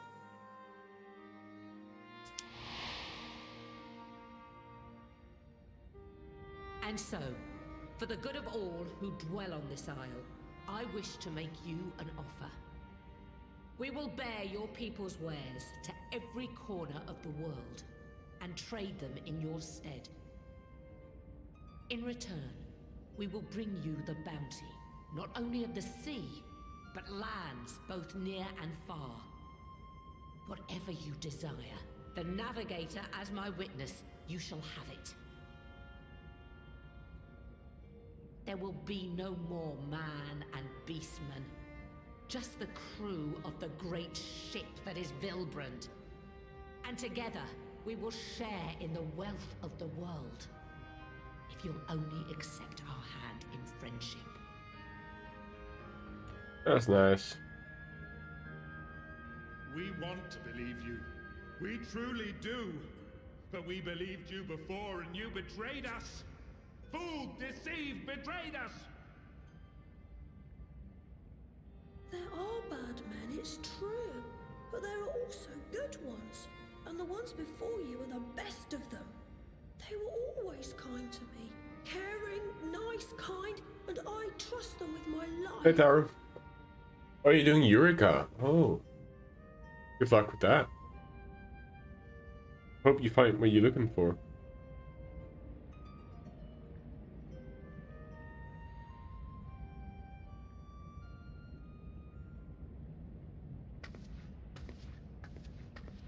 Before I became Admiral, I was a pirate. I stole. I fought. I stained the sea red with blood. Such is my past, and I dare not forget it. However much I might want The to. weekly logs. Oh, okay, fair.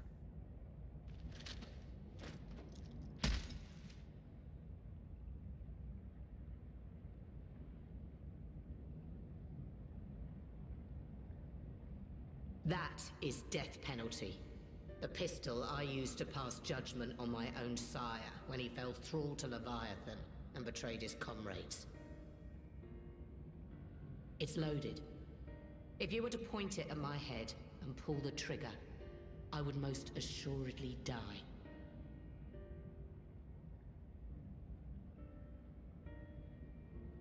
She's making a power play in the negotiations. Much. My life is the single most valuable thing I possess. If it will suffice to atone for past wrongs, take it. A single bullet to annul the old pact, and my blood to write it anew. That's what she offers. What comes after, I entrust to this man, my second in command. I know that he will do his It's a little bit like throwing your dick on the table. I mean, that is a bad comparison because she doesn't have one probably, but that is definitely a power play. I hope he doesn't take her up on it though. I want Merlip to live. Holy shit. Please don't fire the gun.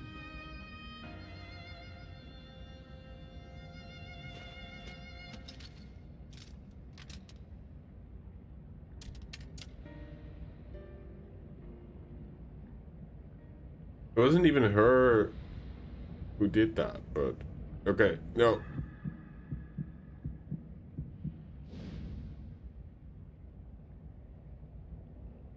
Wow, she fully accepts it too.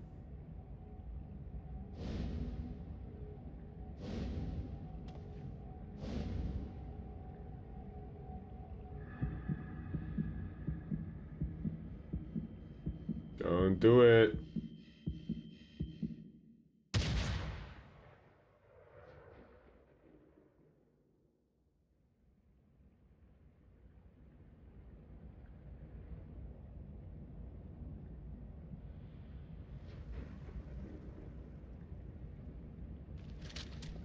Yes, you did the right thing.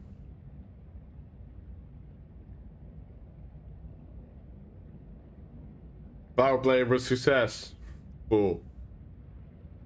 I do not trust you. Not yet. But Gabu does. And I will trust him. Gabu. He's done it for us.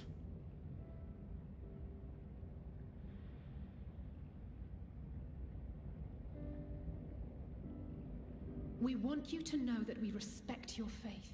There's nothing wrong with giving thanks to the land which sustains you. But summoning is different. Should you hear of anyone who would attempt it, we ask that you appeal to their better judgment, or failing that, seek our aid. We're always ready to help.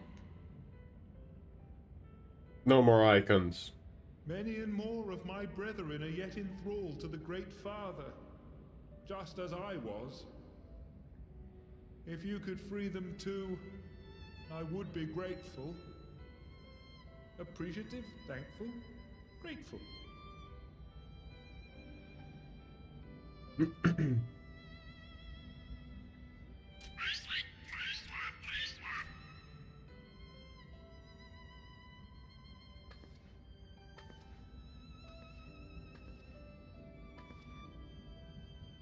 Tis we who should be grateful, Patriarch.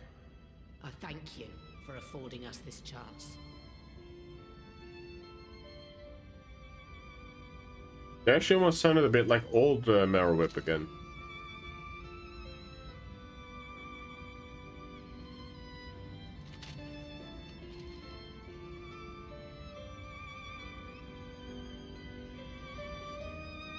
So no Titan summon at all, huh?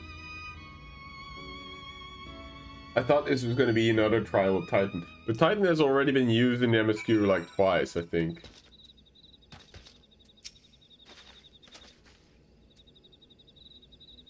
Let's see, well, 3 times even, if you count the merger thing.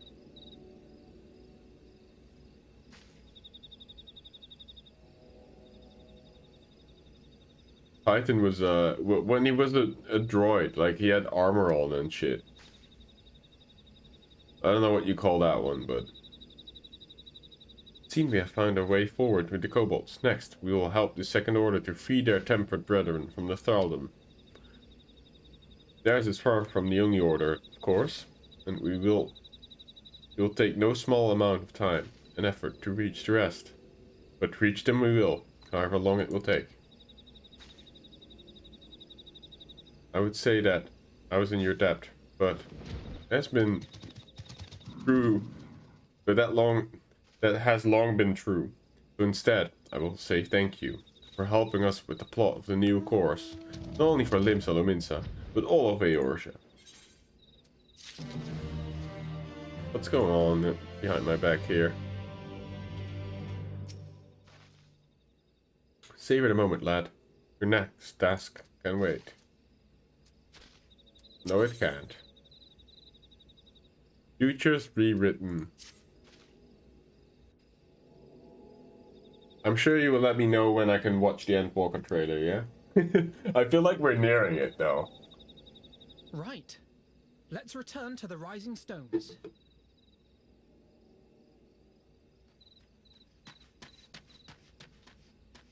Admiral, something strange is afoot at the floating city.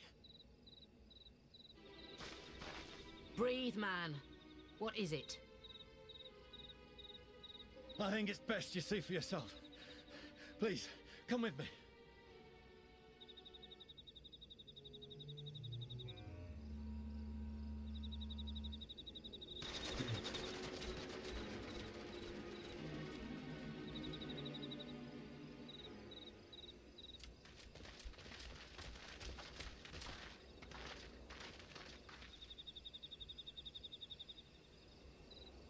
Is it Dalamut technology?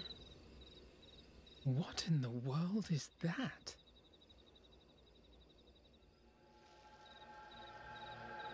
Oh shit. A tower. It looks like a necropolis. You can see it Necropolis? too. I feared I was losing my wits. One moment I was patrolling as usual, and the next it was just there.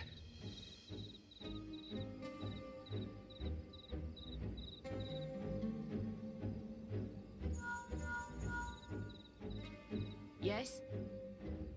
This is she. I am. I'm looking at it. What? Understood. Send the Elder Seedseer my regards. Oh.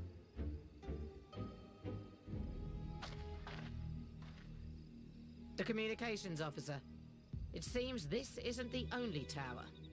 They've sprung up all across Eorzea. Oh god. I guess this is the Endwalker threat then? They look a bit like mind control towers. Only that they appear to be of Garlean construction. Yeah. Our allies on the Alamegan front are on highest alert. Forgive my directness, but would you join them?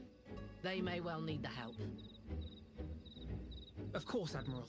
We shall make all haste. My thanks. I will return to Limsa to weigh our response.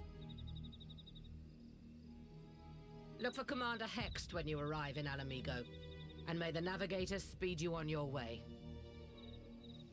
Oh. So at least it is.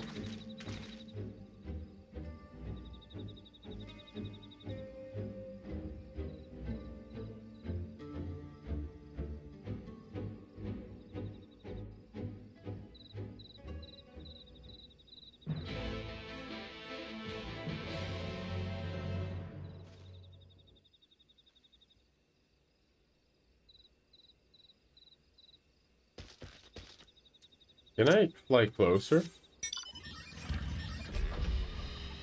Nope.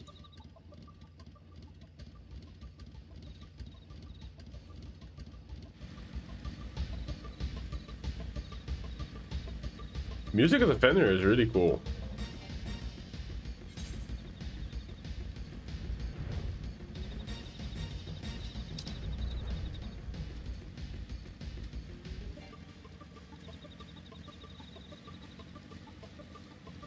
Head bopping.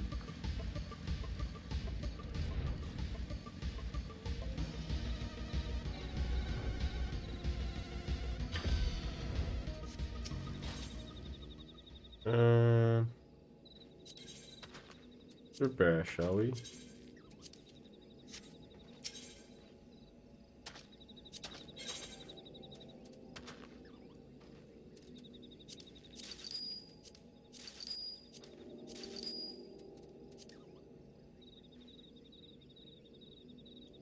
Can I not sort? Ah, there you go.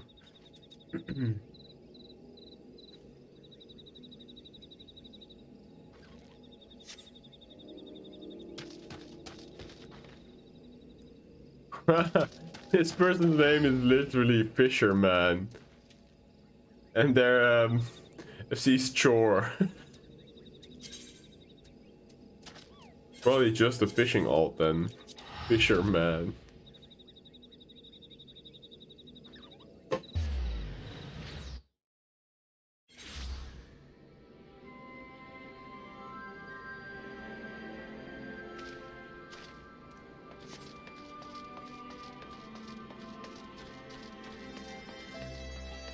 Alright, back with Lise.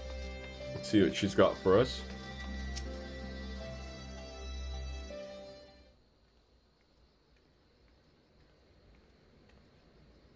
Thank you for coming so soon. I'll send for Commander Aldin at once, and we can decide what to do about these infernal towers. It looks like sort of mind control devices. Oh shit. Wait. Can't be. That looks like Bahamut, but then a demon form. The palace! After them! I mean, that's what's his name again? Bandaniel, aka Ashahi, or whatever. What's that? The actual body's name again? Asahi, Sani, something like that. The evil weird guy.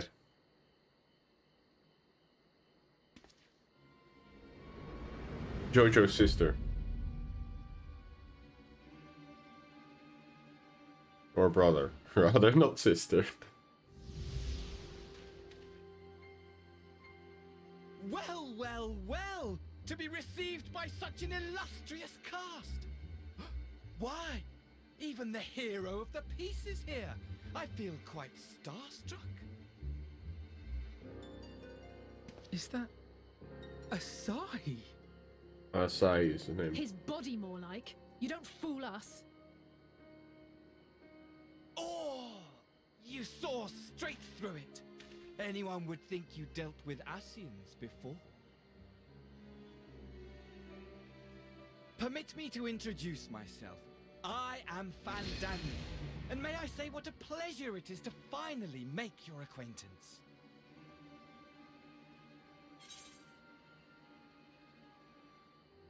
What do you want? I don't care what he wants. I want to know about the towers. My, straight to business is it? Suit yourself. It is my intention to recreate the final days, to which end I have distributed a collection of rather ingenious devices, or towers, which will, in time, give rise to the grandest of spectacles. What the fuck? Oh, now I understand why we go to the moon as well. But it was the Asians who labored to prevent them. You're quite right. Though I would expect no less from one responsible for eliminating my unsundered colleagues. Honestly, the three of them were obsessed with restoring the one true world. As a sovereign individual, however, I never had much interest in such things.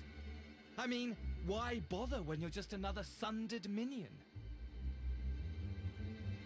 And now he's free. Admittedly, Elidibus was not convinced by that argument. But thanks to you, I'm finally free of his incessant nagging. What the fuck is this guy? Free to use my powers as I see fit, to fulfill my heart's desire.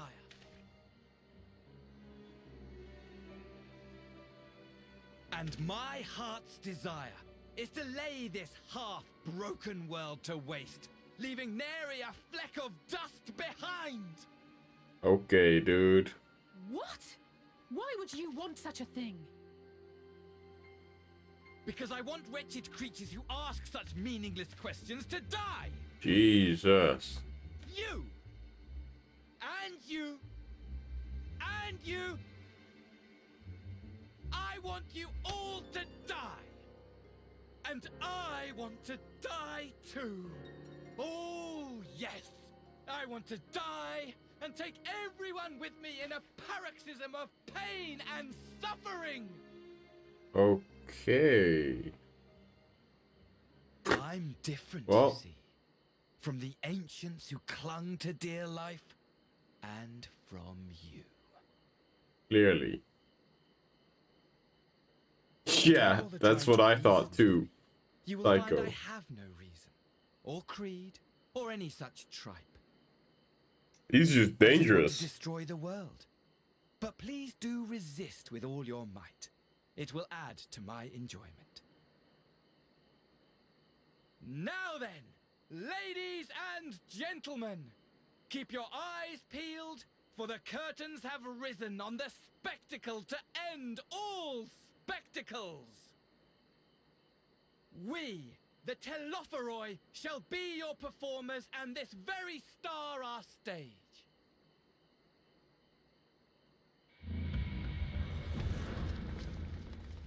What the hell? Is this actually Bahamut?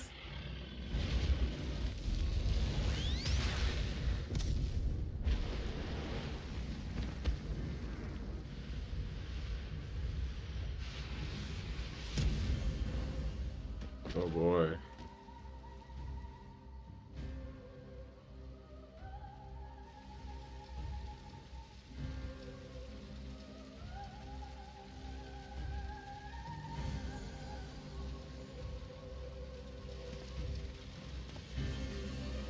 Ah, but I nearly forgot.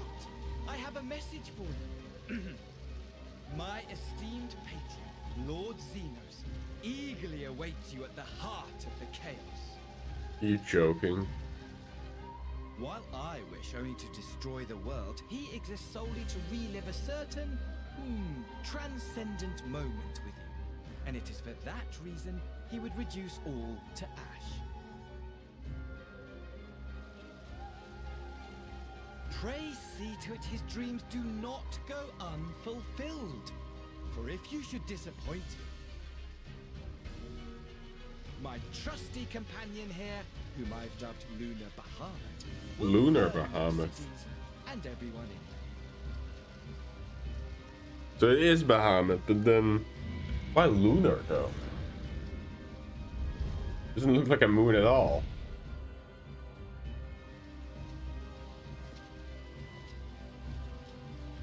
Everyone out! My men will tend to the blaze.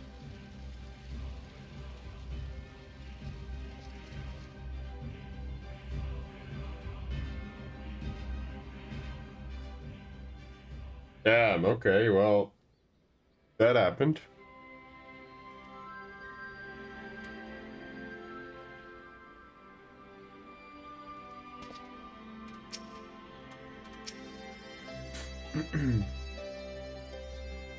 Thank goodness everyone's safe. Managed to put out the fire, though not quickly enough to save the garden. Aww. Raban, can I leave? It's to you to send word to the Alliance. I'm going to take the time, take a unit and investigate the tower. We need to find out what it's for. Summoned by a loony Ashen, baby. That doesn't make it loony. Lunar, though. But yeah, I mean, I guess.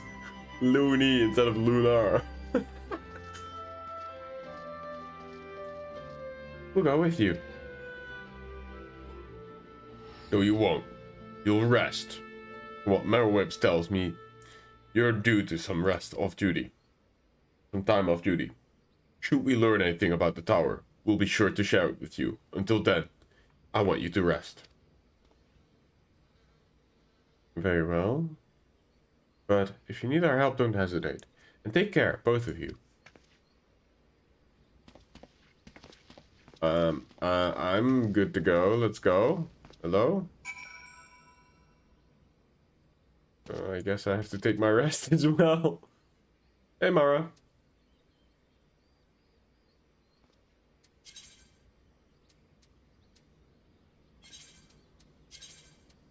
Where do you see Ashens in cutscenes a lot? On the...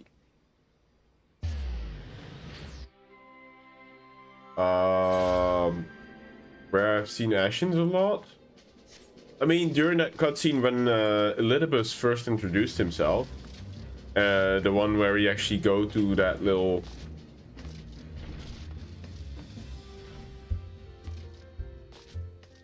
And the cutscene with Lord Thornton. That's when you see La Habrea and another, I think.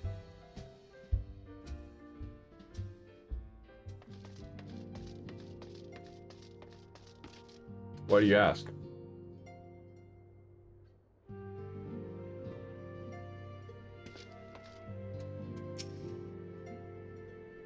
Ah, you're back. Good. We've received reports from the Alliance.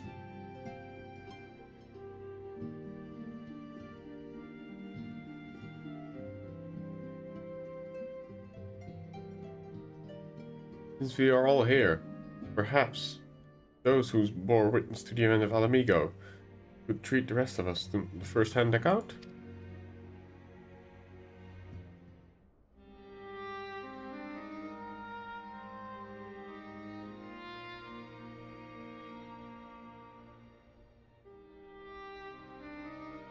Oh, fuck. It was still an auto. Damn it. Yeah, event chat. Hold on. Ah! I clicked away another one. No sooner we have overcome one problem than another appears. It would all seem tediously predictable, but for the endless variety of our foes, this Daniel sounds even more unhinged than his patron. Unhinged perhaps, but no fool. For all of his pantomime theatrics, he gave away a little about his plot. We know only what he intends to recreate the final days, and that the towers will somehow facilitate it. On the moon, you see them on the moon a lot. So obviously, you call it lunar. I personally think the eclipse Bahamut sounds more badass. Oh, that's true. Yeah, I remember actually the meeting between Artbert and La Habrea. Was it La Habrea? No, it wasn't. It was Elidibus. That's true. Ah, that makes sense. Actually, he also called his dragon Lunar Bahamut. Let's not forget that little detail. And the creature certainly did resemble an Elder Primal. That he did. That may be, but the fact that it answered to Daniel would suggest they are not one and the same entity. I think it's more probable that it's some manner of simulacrum. Born of the Ashen magics. Eclipse Bahamut. Lunar Bahamut. Yeah, lunar is, I don't know. Lunar or Luna, you know, moon. I sort of link that more to kindness or something, or sweet embrace, or I don't know, something positive. And I guess an eclipse is just, you know, the blacking out of it, so that could work for him, yeah. Whatever it is, For now, we can only work closely with the Alliance and remain vigilant.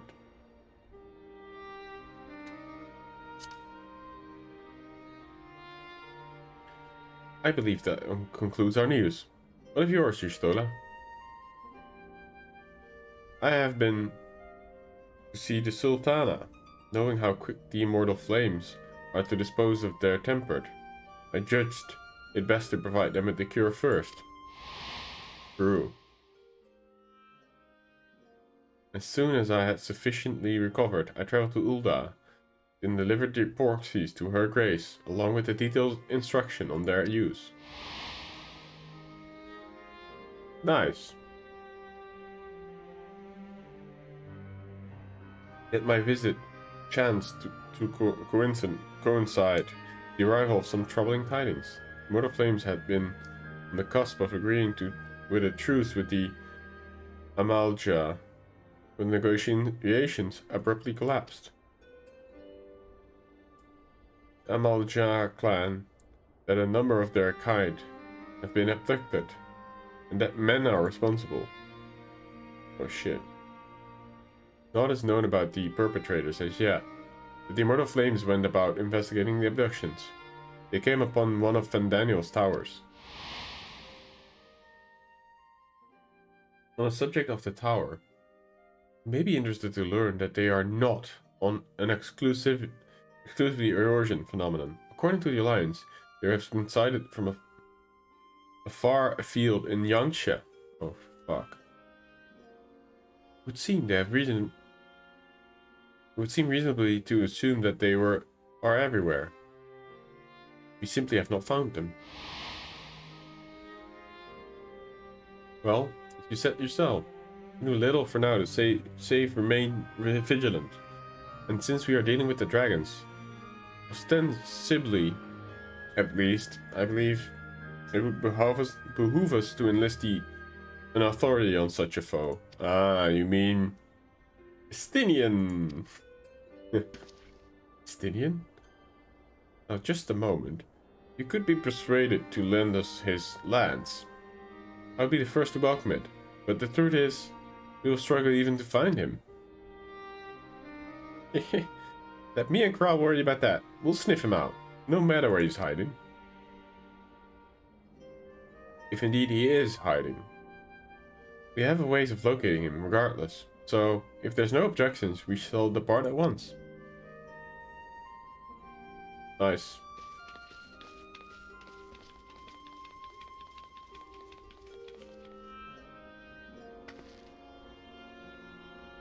Well, rather than sitting around, I think I might just go each of the city-states and then educate them in the use of their proxies.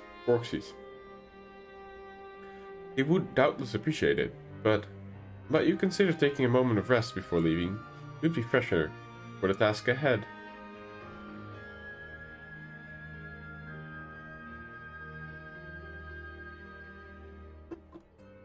This is associated with destruction and the end of all.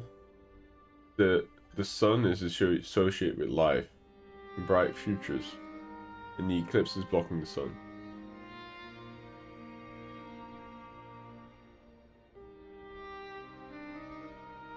True. I mean, sunlight is definitely what is powering a lot of life. That's for sure. And yes, an eclipse will be blocking that, or blacking that out completely. Yeah. Actually a pretty good name. Better than Lunar, that's for sure.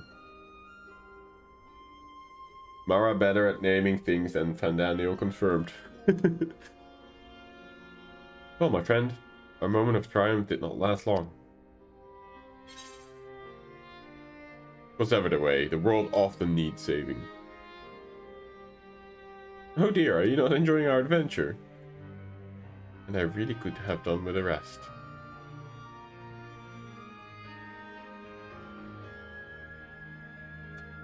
I mean...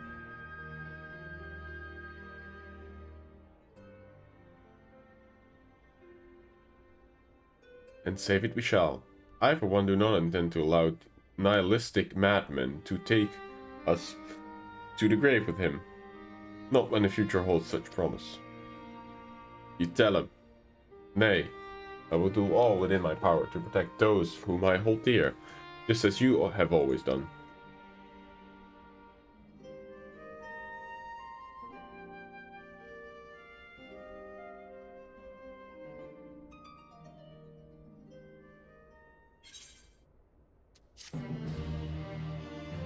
Futures Rewritten. What's the name of that quest? Quest. Meanwhile, somewhere in the logs. Oh boy.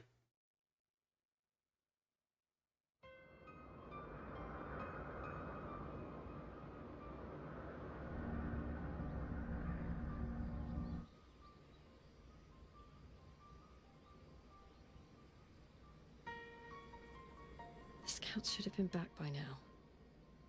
I'm gonna go and find them.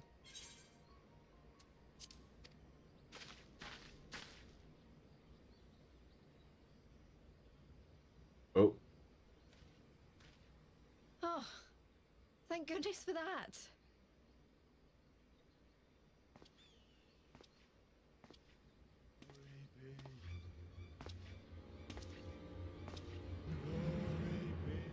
Glory be.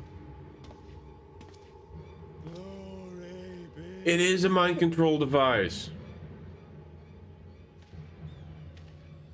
Glory be to Gorimond!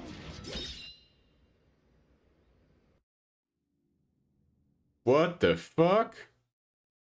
Meanwhile, in the Imperial Palace. Dude, that reminded me of the Lich King cutscene when he summons all the skeletons.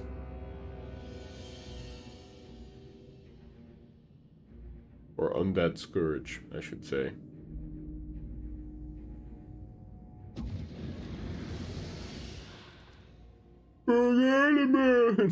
The piles have been driven as planned, and the first of the beasts has roared to life. Another Chi, but this time Chi the Fluffy. I am pleased to report Welcome. that preparations are well underway for the rest. Ere long, chaos shall reign over all the land, as befits the final days. Call it what you will, so long as my friend returns to me, fangs bared and claws sharpened. I care not. This guy's just bored. By strange coincidence, your dear friend chanced to be present when I made my declaration. He's so... I took the liberty of informing him that you await his coming. His Though I body confess, language. I may have singed him a little in the process.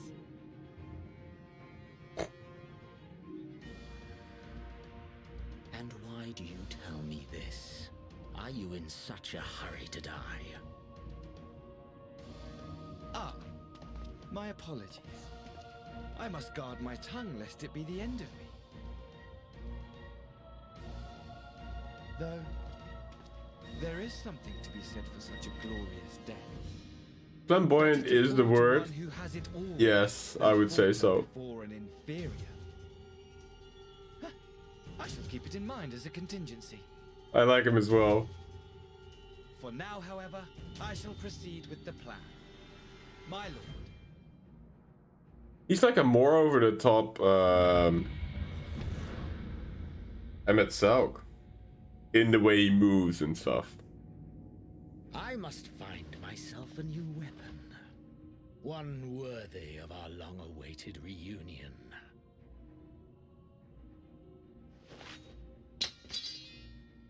Huh. Oh, what? That was a good katana, bro.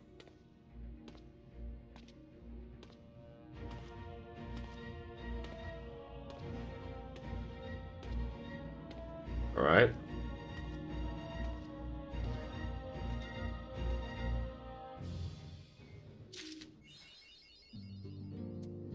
Pen and sword.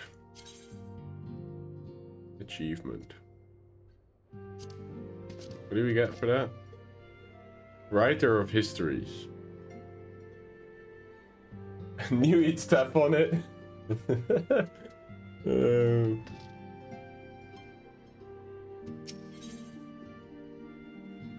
I like the scene before that when he's sitting on that throne though, and he does like the sword turning and like you see the actual reflection of half his face in it. Thought that was a well done scene as well. And he just broke the thing. Onto the breach. LSA is waiting patiently to return to certain science. Not least of all, you. Good news, Mordai. Thancred and Urianja have finished their tour of Parliament, and they are on their way back here as we speak. And we still haven't heard anything from the tower. All the towers from the Alliance. I'm hoping that we might be able to shed some light on things. They're due to arrive at any moment now. So let's see what they have to say, eh? Very curious as well.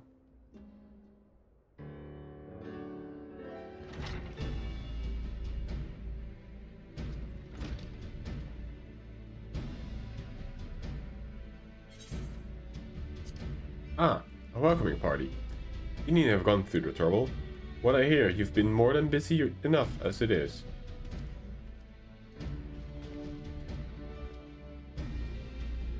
Honestly, you might have waited for me to return before discovering a cure for tempering.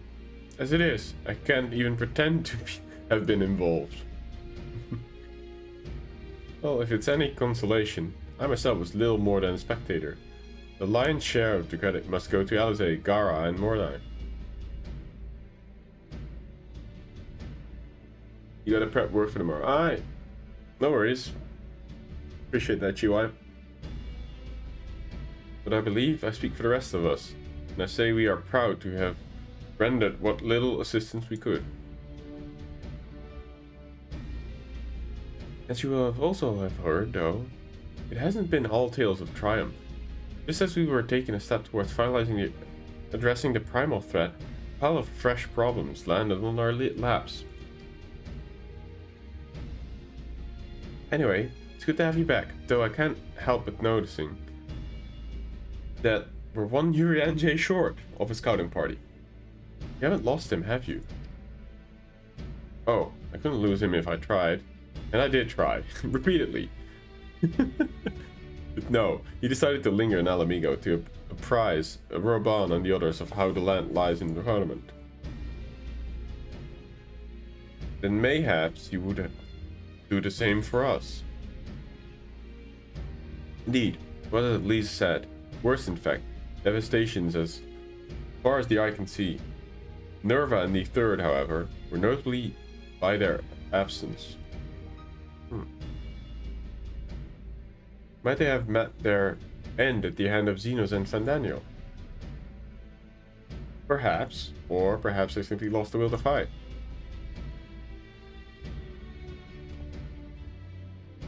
You see, the capital has been plunged into a deep, deathly silence, with one exception, the Imperial Palace.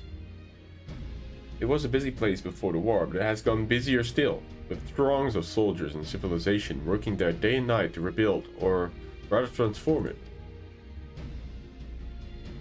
Transform it? Into what?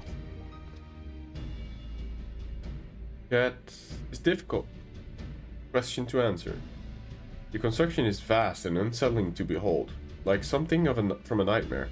According to Urianja, certain aspects of the design were clearly devised with the manipulation of ether in mind. Magitech, in other words. Yes, as unnerving as I said the edifice was, it was nothing next to the sight of its builder. They swarmed the place, like many insects working with nary a word exchange between them. No one overseeing the construction, no one barking orders. It was as if they were possessed or tempered. We wanted to investigate more closely, but given our suspicions, it seemed wiser not to take the risk.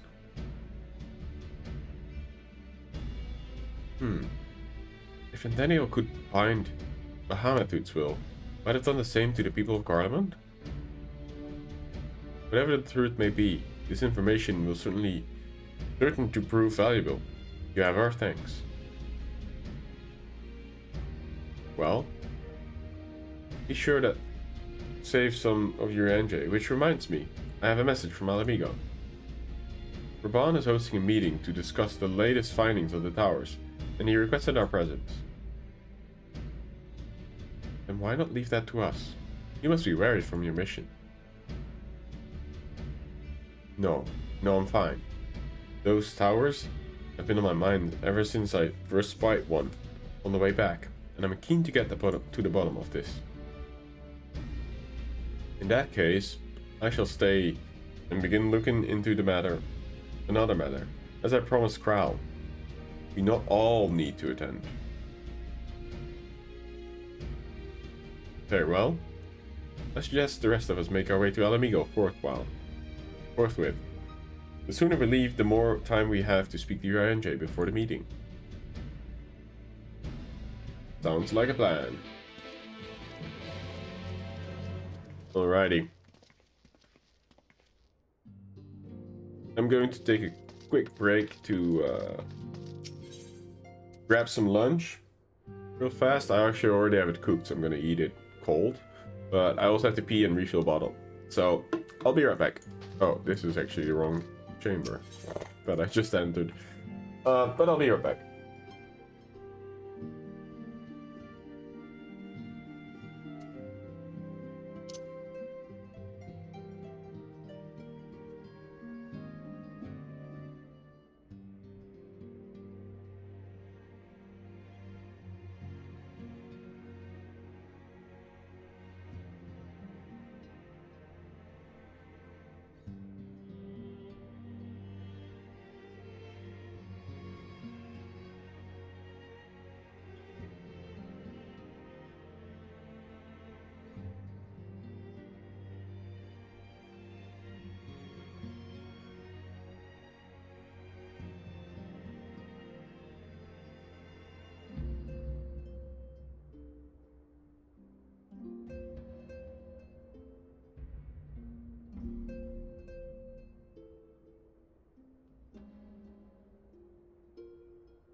So how are you guys doing? I'm just eating my food that I had left over from yesterday. I made a bit of Yeah, I don't know what they call it. It's like gnocchi, mushrooms, broccoli, some pepper, bell pepper, and like 2 types of mushrooms. Pitake and king oyster, I think it's called.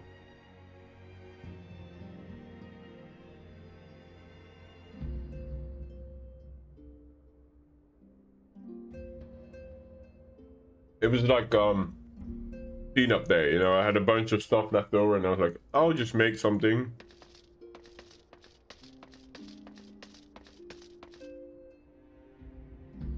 Busy being a park potato.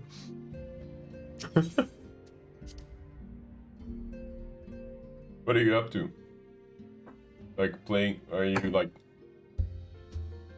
farming stuff?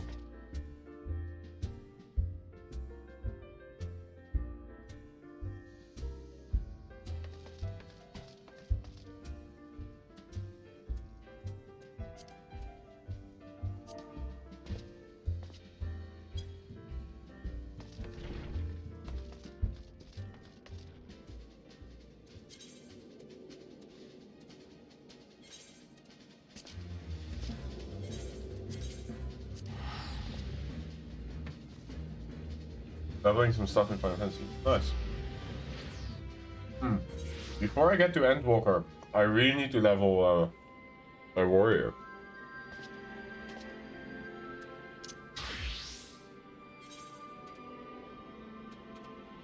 I'm 73 now, but I plan to go in as a warrior.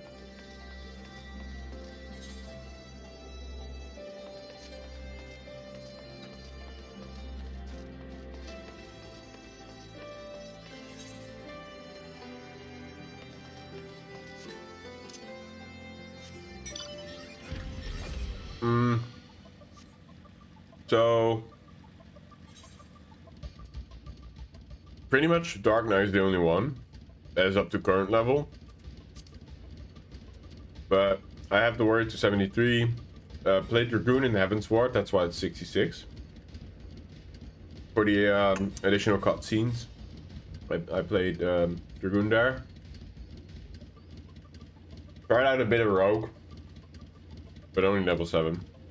Didn't really do Samurai, so it's really only been Dancer, Warrior, Dark Knight. Oh yeah, and in ARR, I leveled Warrior and Summoner simultaneously, and then I stopped.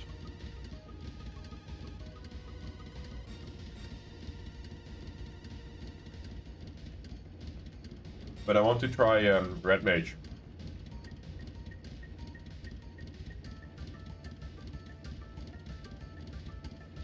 And I really enjoy tanking, so...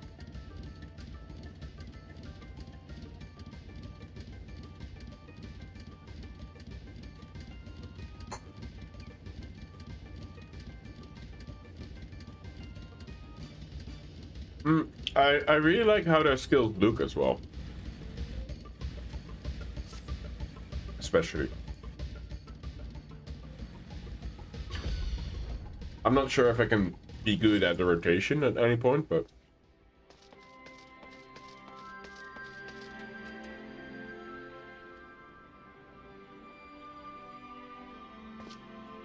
I like the idea that they are a support DPS class. I tend to play support. You know, something that's useful to the party as well.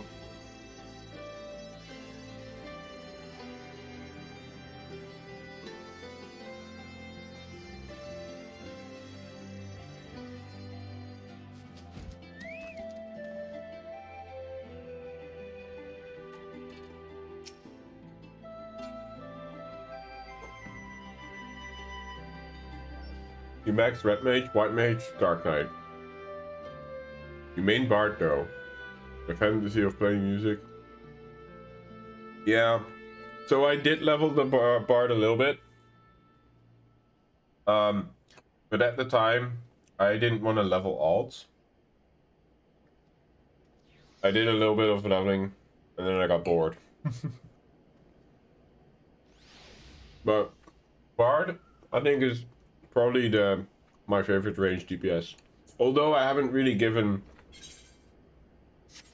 Machinist a proper go. This Machinist started at like 30, I think. And I only did like 2 dungeons, and they were all both low-level dungeons. So I didn't have any of the skills available to me.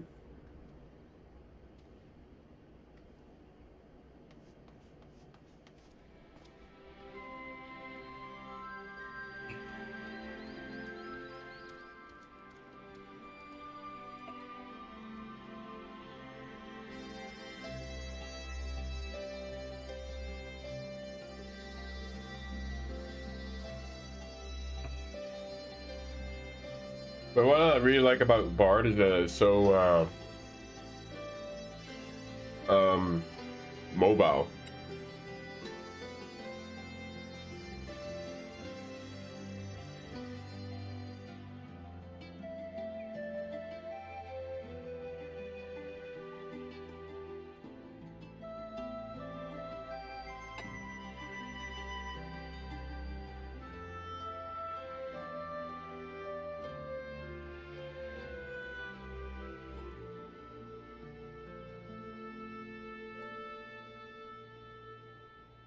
My friend was really happy with the rotation, but we lost him to Lost Ark.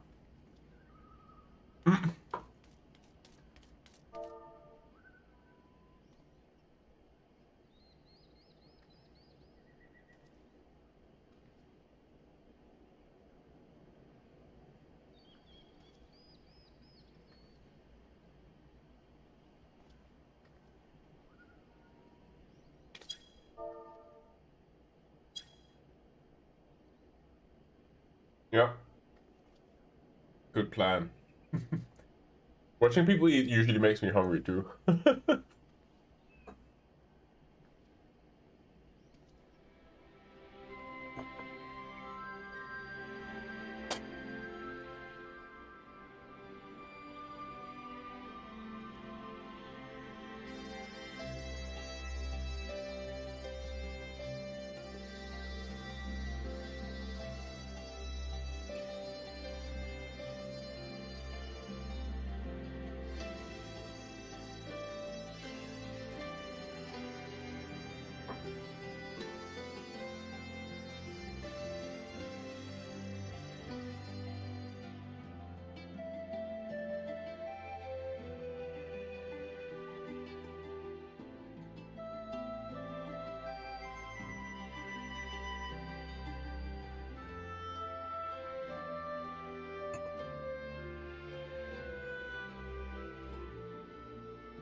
Right. Soon done with the normies.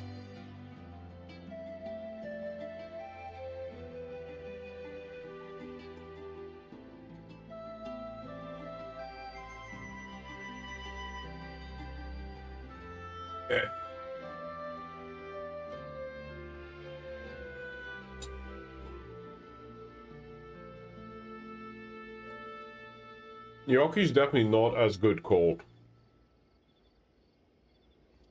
Because it becomes a lot more tough. Put some soy sauce in the dish to tie it all together. It's like a, I don't know, a wok dish, I guess. Like a stir fry, I think they call it.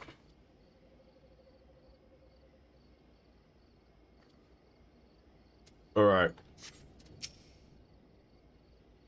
Let's hat back in.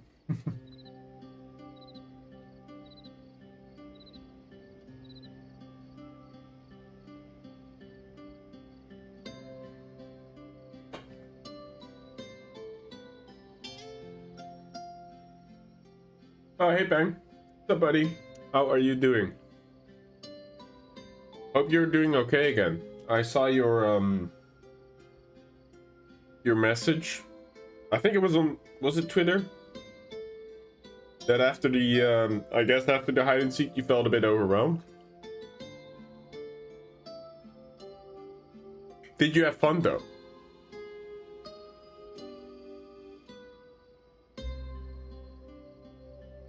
How was the event for you?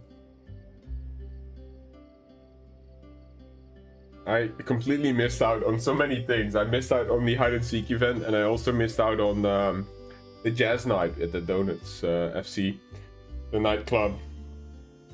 Unfortunate, but I had a lot of fun playing D&D. So you know, and that was the first time in like 3 or 4 months, and it's always good seeing high school friends. Due to 2 of them actually getting babies, a boy and a girl. So yeah, it was good to see them again and hang out. It was a lot of fun.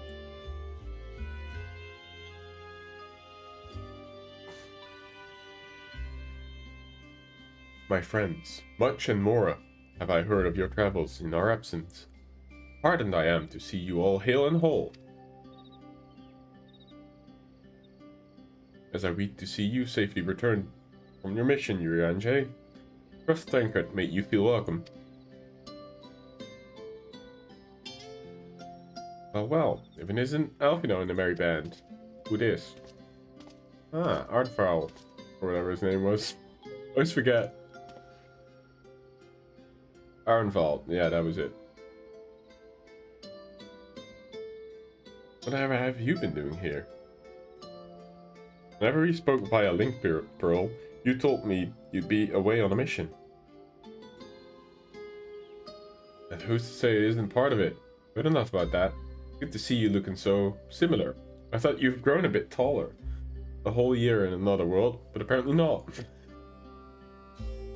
Well, I'm sorry to disappoint. While my soul may be a year older, my body has hardly aged. As you are well aware. And may I remind you that the Elysian are known to be late bloomers, especially in the terms of our height. Mark my words, one day I'll become an even great Astort such as yourself. Will crane your neck to meet my eye. Alright, that's fun.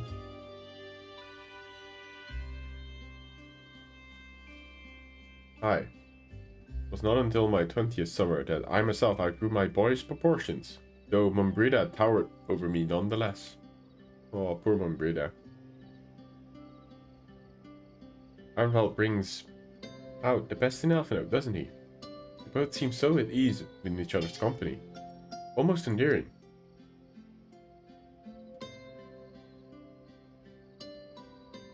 So, what exactly brings you here?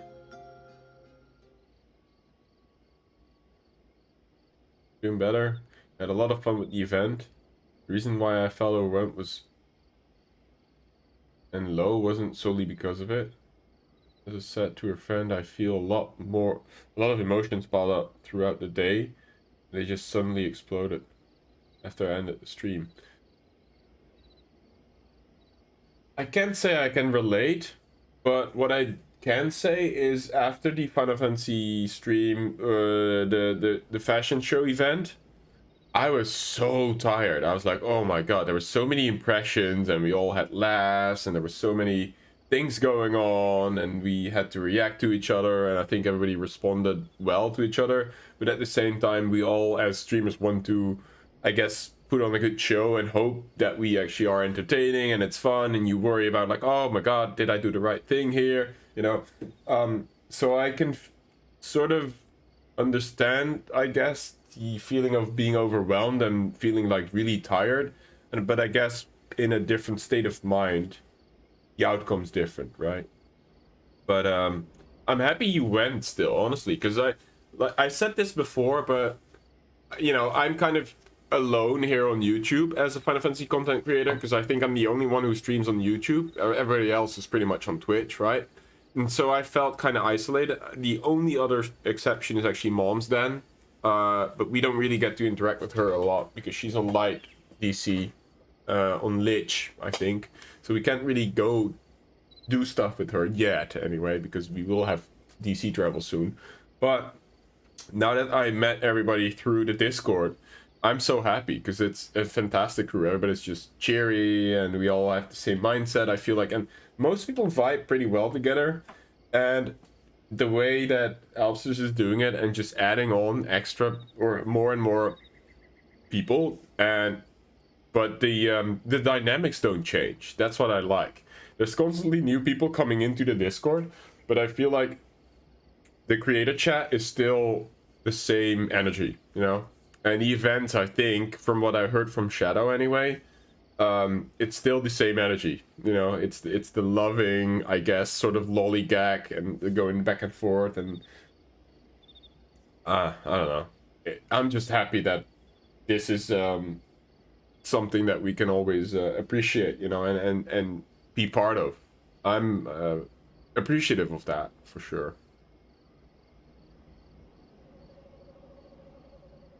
But I'm glad you're feeling better, for sure.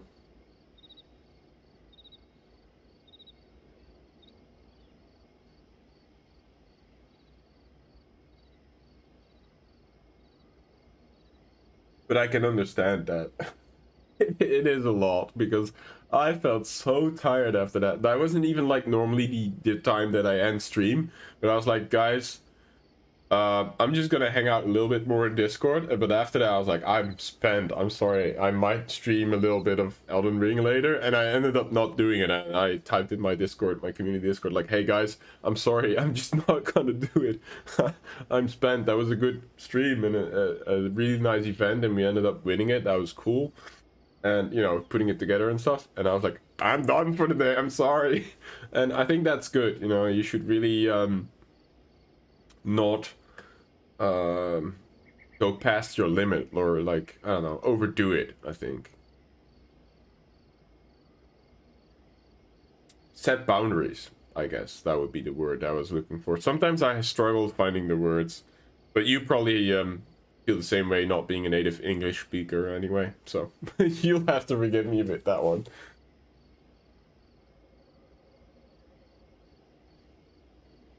Oh, Fordola mostly. We need to go over a few things before we set out. I totally forgot what he sounded like. I also cannot do the twins, I'm sorry. Set out? Wait. Does this have something to do with the towers? Eh? What gave you that impression? Actually, tell me later. You've got a meeting to go to. I'll see you afterwards, alright?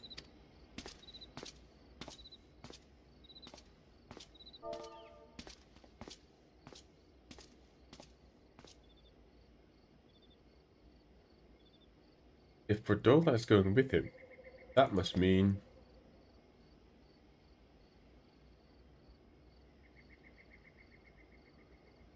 My apologies. As Arenvald rightly pointed out, we have a meeting to attend. Let us be about it then.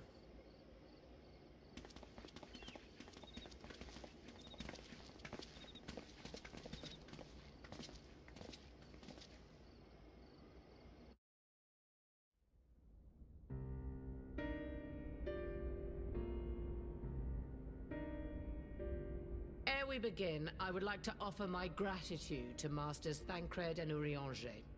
'Tis no small feat to infiltrate the Imperial capital and live to tell the tale, much less in times of civil war. Thanks to them, we may plot our course in full knowledge of how the winds blow in Garlemald. Honestly, the event itself wasn't what got to me. Just the mindset I approached the day's stream with, and then other things in life in general. Brandon Gear used to stream Final Fantasy XIV, but moved on to Twitch. Oh, moved, like he used to stream on YouTube and moved on to Twitch? Right. Yeah, so I'm still, I'm still on the, so hesitant. Like, I think right now there's more of an audience on Twitch for sure for live streaming. But at the same time, I'm like, I don't necessarily like the Twitch culture that much. I must say though, that was before I actually saw how nice the Final Fantasy viewers of the Twitch community are. But in general, my view of the Twitch community wasn't that good. It was not very positive. Maybe that's because live stream fails and all that. And all the trolling, all the weird usage of certain emotes for racism and other stupid things that I don't want to identify with.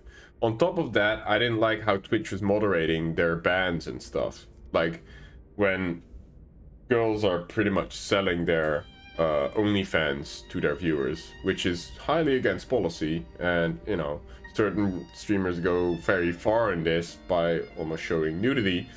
And then a guy who's like accidentally clicks a link to somebody who links that in chat gets like permabanned, and that person who basically is like naked on stream promoting their, I mean, let's be honest, pornography, is banned for like 3 weeks, and then gets the ban lifted after like 3 days. I mean, I'm like, come on, you know. And at least on YouTube you don't get treated unjustly, unfairly, at least not by humans in, like, you know, interfering. It's like, okay, yeah, you get banned for, I don't know, copyright striking or whatever, takedowns, that kind of stuff. But that's mostly detected by an algorithm, you know, by bots, by like the way it's programmed. I don't know. Because as you tell everyone, you approach those events with a very relaxed mindset, with no expectations at all. Just me hanging out with a relaxed bunch of friends, no more, no less. Yeah, that's how it should be, honestly. But I don't know if everybody can do that necessarily, because for example, Mousy has really expressed that this is her job, right? And although she doesn't seem stressed, and I don't think she is, I still think that certain people who make this their full-time job will have in their head like, oh, this needs to be good because it needs to set a standard, or like, you know, it needs to have a certain quality, and I hope everybody's funny, or, you know, a lot of funny things are happening, and hopefully it will be entertaining. You know, the worry I can see sets in sometimes, and I understand it as well, especially if it's your livelihood. I'm not financially dependent on streaming. I just do it because I enjoy it, and then I hope to slowly build maybe towards making, you know, it's something that I can financially support myself off of. But at the same time, if it's not realistic, then it's not realistic. At least I tried and I had fun doing it, you know. That is my mindset, and I think it's quite a healthy one, because I will never be overwhelmed like, oh, this stream needs to be good, or like, oh, I need this amount of subscribers or followers, or oh, viewers per stream. Like, oh damn, this was such a good stream, but I only had 2 viewers. I don't care. I had fun, you know. And I try to approach it that way, otherwise I go insane probably. And, you know, at the same time, I do have like the sub goal here, sure, and I would like to become YouTube whatever that is, partner. I don't know if they call it partner, but that thing. And I just needed 1,000 subs, and then I can apply for that, I guess. But that's not necessarily like, oh, I need to have this is, you know, my life depends on it kind of thing. which is, I guess, a good position to be in, and to keep relaxed and just enjoy your time with streaming and with the community and with the events especially as well. But that, I think, is a really good mindset to go into them. Full glad are we to have been of service. But verily, such dangers as we did encounter pale into insignificance next to those faced by our comrades. An Ascian, armed with the might of Bahamut, bent on bringing about the final days. Theatrics.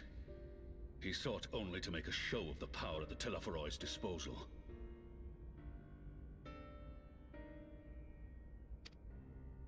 But since then we have seen no sign of this Daniel or his worm. And while we've done what we can to bolster our defenses, there's no telling where he might strike next.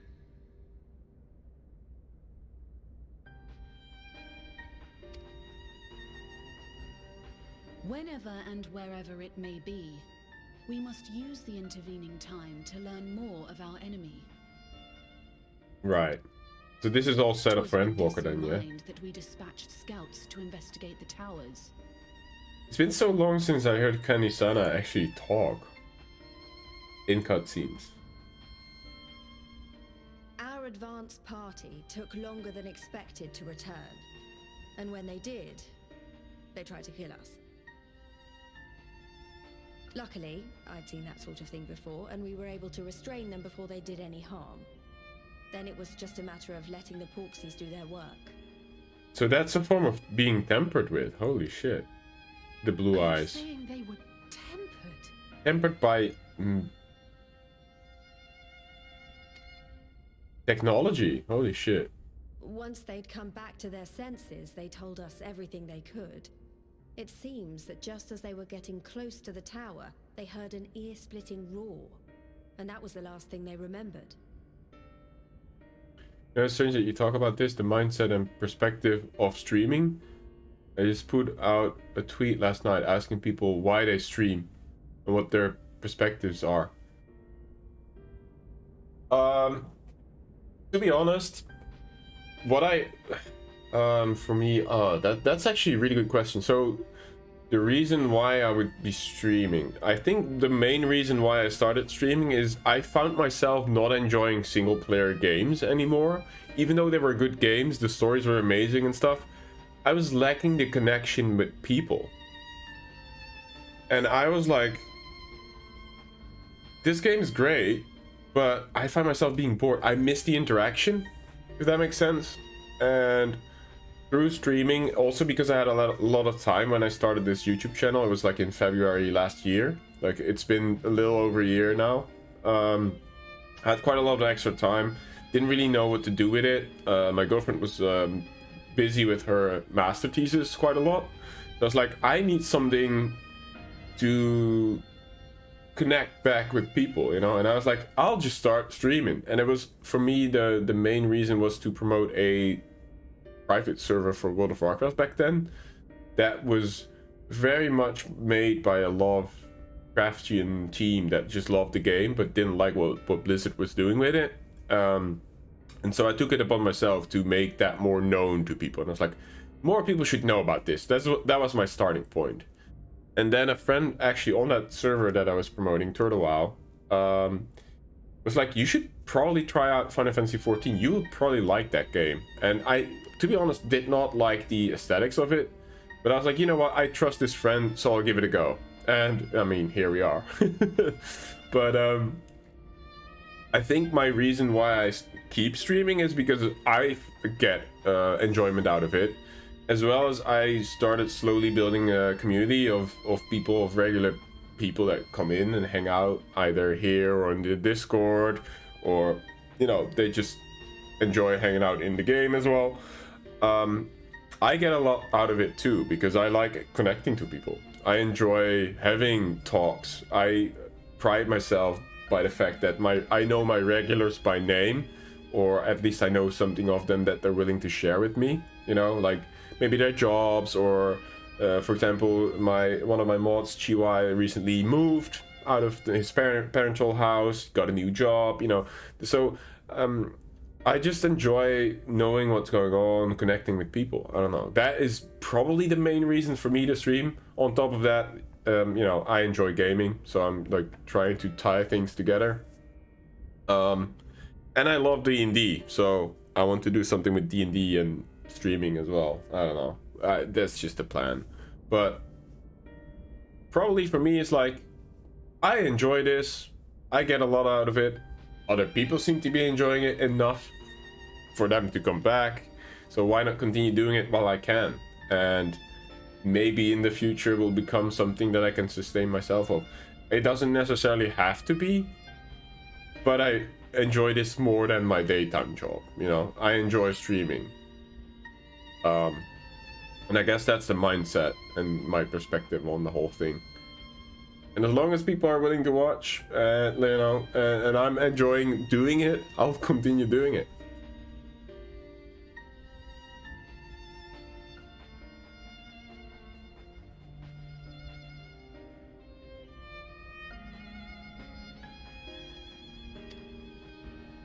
But what worries me most is what they were saying right before they attacked. Glory be to Garlemald. Mm-hmm.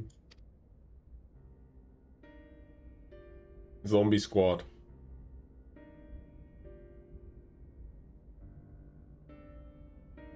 The Tempered have heretofore ever been thralls to primal entities. Yet these hapless souls were compelled to accept a nation as the object of their devotion. This calleth into question all that we know of the condition.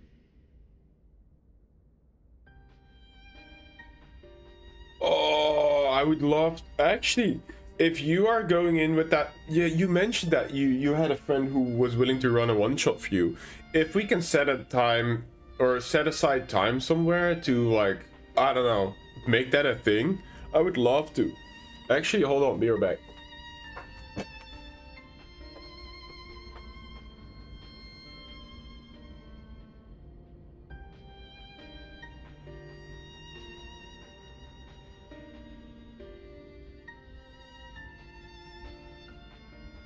Like, you know, cutscene can wait. This is important to me. Look. I'm such a D&D nerd. Actually, you know, I have little figurines and everything. I painted these myself. It doesn't want to focus up. There you go. That was the first character I made. I don't know, I'm not very proud of him. But I have a bunch of books too. You know? Player handbook and then Xanathar's. So I only got one extra book, this one, because my friends from high school that I played with yesterday, actually, they have all the books. They have pretty much the only one they didn't have was this one, and this is probably my favorite one out of all of them. I also really like the Matthew Mercer ones though, the Critical Role. You've mentioned that you ran into their show, right? And then obviously everybody wants to have their own player's handbook at some point. It's just a nice thing to be having, you know, as a reference thing. Yeah, and I have a bunch of dice as well. These are just the ones that I use right now. Oh, wait. Like green and gold.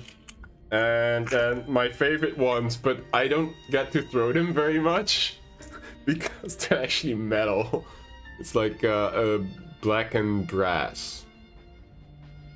But they're metal. And it destroys a lot of tables, like especially glass tables, but also some wooden tables, because they're quite heavy dice. So I don't get to use them very often, but they're my favorite set. So yeah, I'm quite a D&D nerd.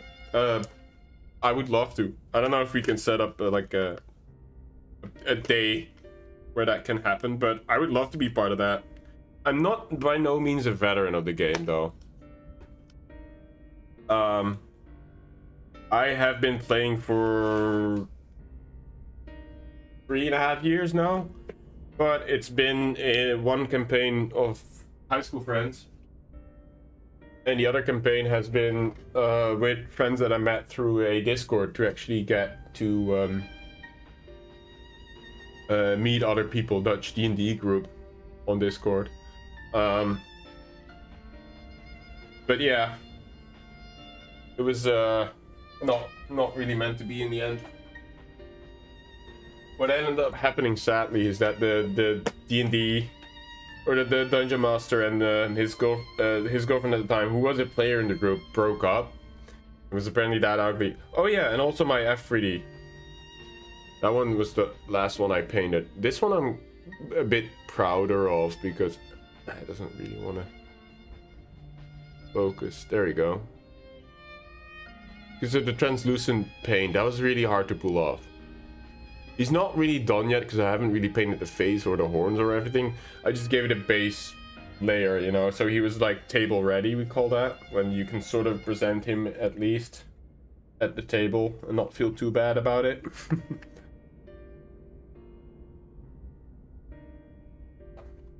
Yeah, I love D&D. You know what I like about D&D? It's you create a story together. It's like a creative story writing, and especially in the beginning, you know, you might not trust your group, your fellow players, or your DM to really do something cool with personal stuff that you put in your character background.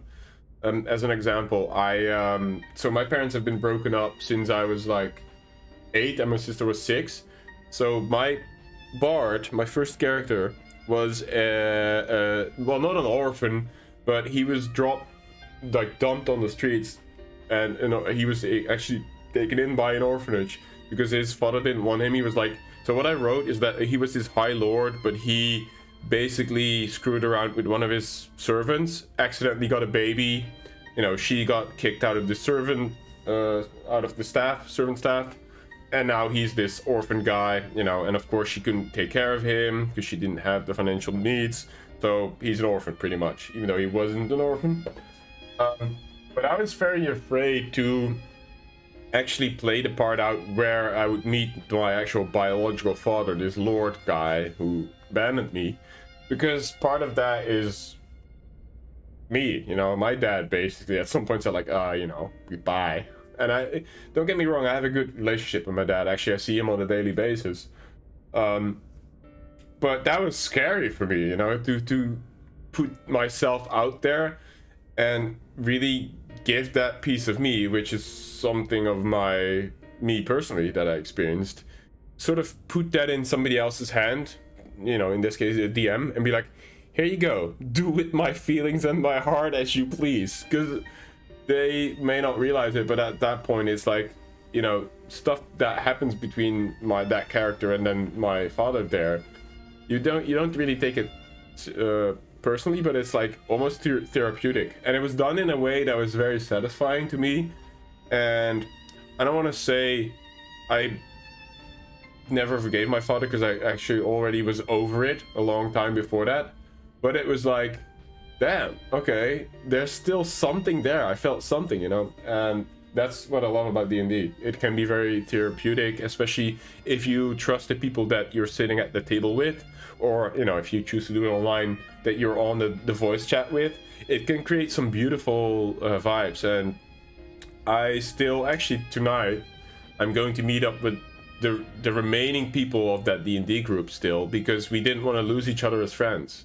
Even though our D&D game fell through because the DM stepped away from it because of the breakup with his girlfriend.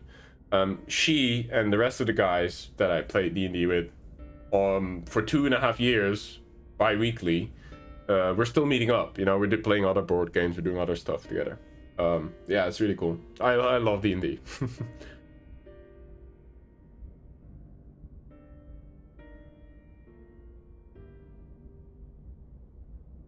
Here in Poland, people are so into D&D and tabletop RPGs. I have a store 5 minutes away that has a lot of D&D. So, yeah, I mean, I know you don't speak the language, but I think that would be a great way to connect to people.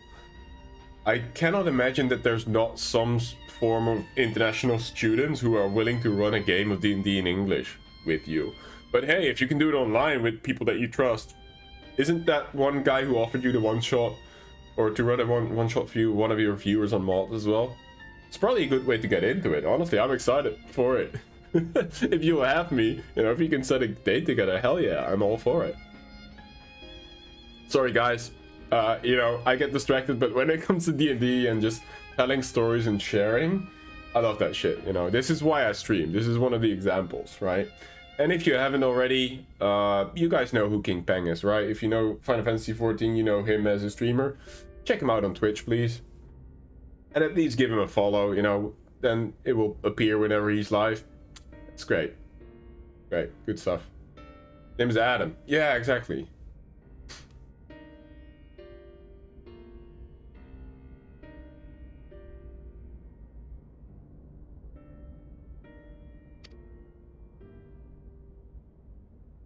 Would that the unsettling news ended there. Alas, there is more.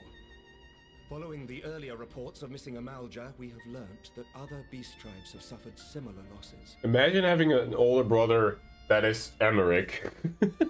Man, you'd feel so safe in the world. And we now have reason to believe that the abductions are connected to the appearance of the towers.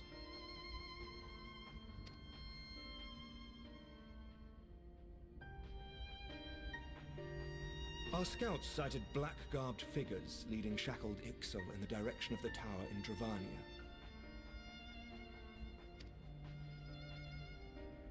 The Temple Knights were able to intercept them before they could reach their destination, liberating the Ixal and apprehending their captors, each of whom was found to be equipped with Garlean arms and armor. Damn, so they're pretty much enslaving everybody, So huh? the Empire is the common thread. With the support of Xenos, it seems likely that Fandaniel has rallied a faction of the splintered Garlean army to the banner of the Telophoroi. Alright, Chi. Thank you for stopping by. Appreciate that. Have a good one. Lord Hien reached the same conclusion when I shared our findings with Doma. Alright, let's put this on auto. I don't want to keep tapping this The thing. plan had been to march on Garlemald from the east and west in order to force a peace treaty. But the situation has changed. Dealing with the threat of the towers must come first.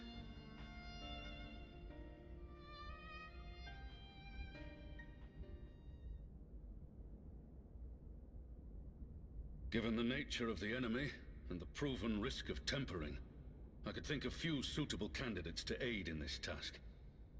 But I am confident in my choice. The silence? Oh man, I have the headpiece on again. Why did it change? I can't see my character's expressions. Oh, hello, Redola. What?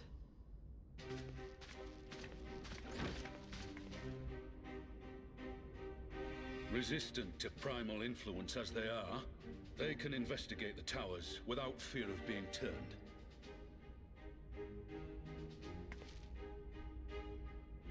Hello We'd like to again. put our gifts to use, Commander.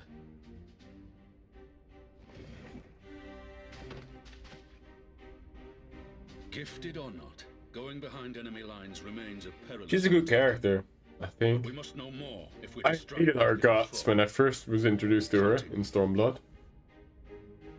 She's like slapping her own people around and doing horrible things. We won't let you down. But then we knew about her background and how she came to be.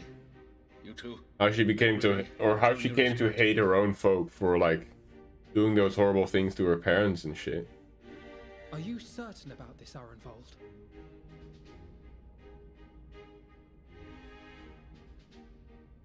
I am. Come on, let's talk outside.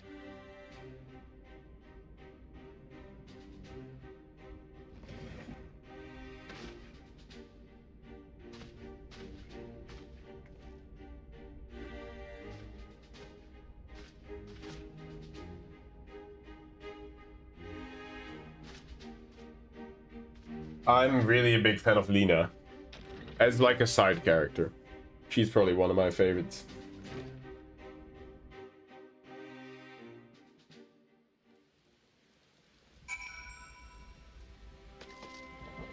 But yeah, I do. Fredola is up there too for sure.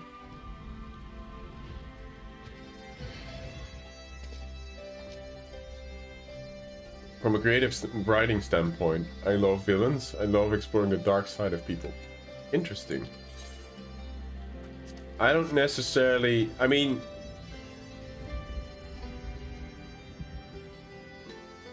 I tried to do that as well, but it's so hard. I cannot do it. You should have heard the accent that I gave Morin. That was so bad. It was nothing like the whole thing at all. Because I made him sound very posh and almost arrogant. And he was so soft-spoken when he actually talked. It was actually almost funny. Like it was almost the opposite.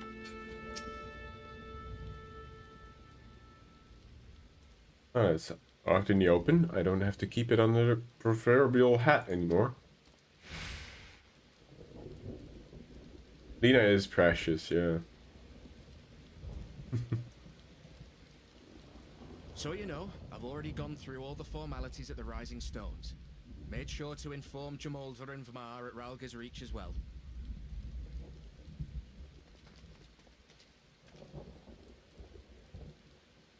Arenvold, I admire your enthusiasm, but this is far more dangerous than anything you have done before. Yep. Apparently somebody was... the risks. And I also know what's in store if we don't stop Fandaniel from carrying out his plan. With this power of mine, I can make a difference. God, I love this background music. If I stood idly by, I would regret it for the rest of my life. Something with this... Is it trumpet?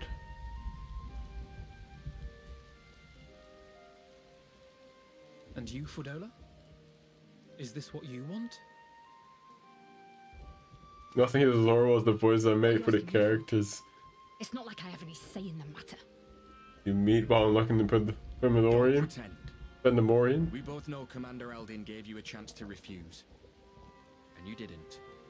You can check the VODs. Oh god. Now I'm excited. It's a flute? So the Empire's finished, is it? But that's what they're all saying. Yeah, this is Great definitely a and flute. glorious Garlemald slit its own throat. And now, from out of its twitching carcass crawls the Telophoroi with bloody Xenos at its head. This one. I fought for Garlemald. Is this a flute? Killed for Garlemald. What was I part of? I need to know. Whatever it is, I need to know. This is definitely flute. Very well. If your hearts are set on this, I shall not stand in your way.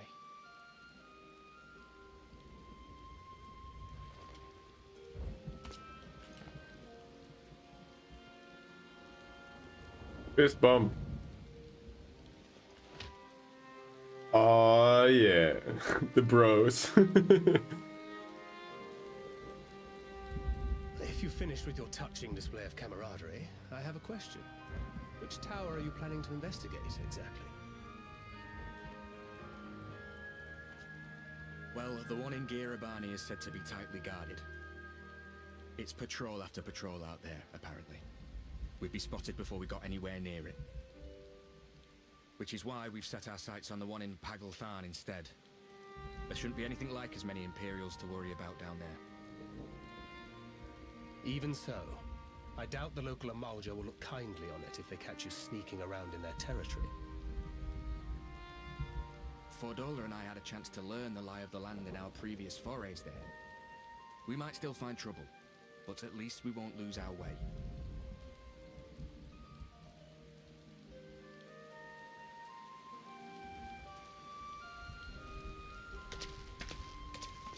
Well, we'd best not keep them waiting any longer.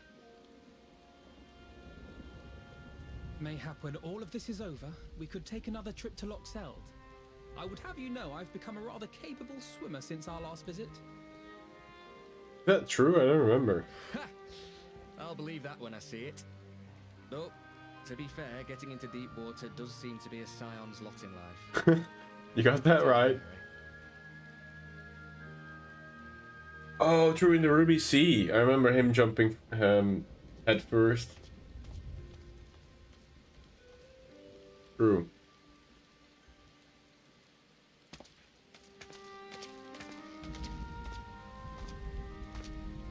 It means a lot, you know. You coming with me. Lulu's new video. I still owe you for saving my skin, don't Like a community highlight? Can't return the favor if I'm not there. I dare say you'll get your chance before long. That Daniel sounds like a tricky customer. Too much for the likes of me, anyway. I've honestly never submitted clips. Maybe I should start doing that. But we both know I'd just be another soldier if it weren't for my gift. And I need to be a damn sight more than that given what's coming. I realize I never can't really hold do. a candle to a hero like the Warrior of Light or Alphino for that matter. He might look like he's 12, but he's seen more action than most people see in a lifetime. Are you featured in it this No. time? The fact is, I'm nothing like them, and maybe I never will be. But I'll be damned if I don't try.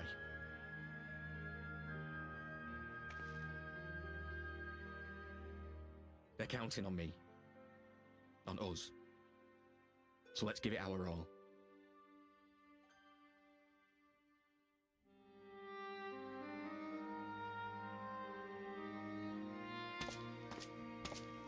Apparently so. Oh, nice.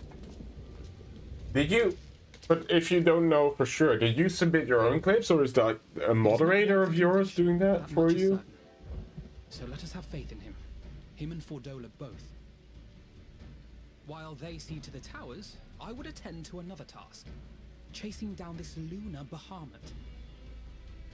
How does that work? Because I think they need your official approval of adding your clips. Bloody thing. Can you hear me?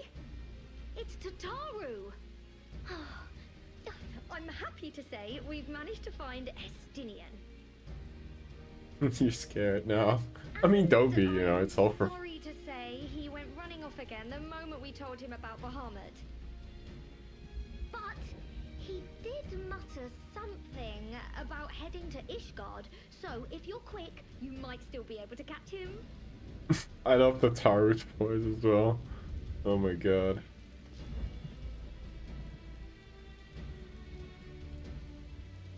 Yeah, I can... We set out this instant. He may already have left by the time we arrive. Have her send the bonanza to Ishgard. It may prove useful should we need to give chase.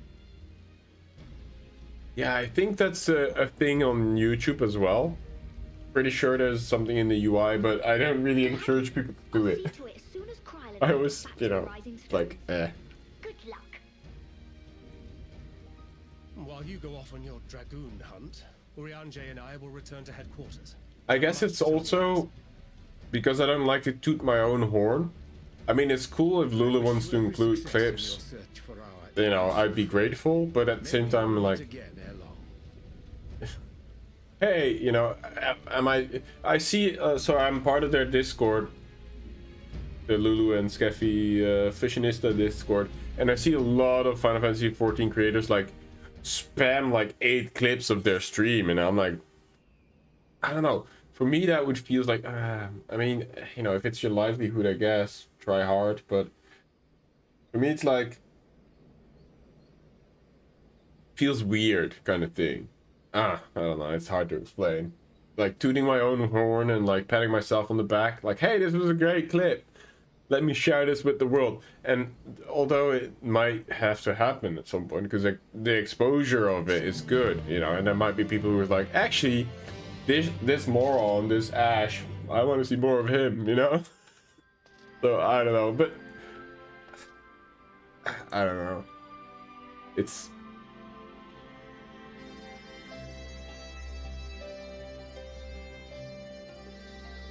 I don't do things that I'd be scared to being clipped out of context.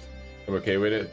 I mean, there's been probably a lot of instances where I was like, aha, I live. I remember also in the Coils of Bahamut, I was like, I popped home gang on my warrior, and I was like, ha, I can get bitch now, bitch. And then I popped it too early, or I wasn't healed afterwards, and I die anyway. You know, clips like that I think do really well on those highlight reels. When you're like, famous last words, when you're like, we got this, guys, and then like 1 moment later you just like, oh, we don't got this. Or that one, there's this one dungeon with the frog people in Ilmag, where you have to walk that blue thin line, right? Where a lot of streamers, I think, ran off the edge and die. That also did really well, I think, for clip highlights. Ooh, that one looks cool.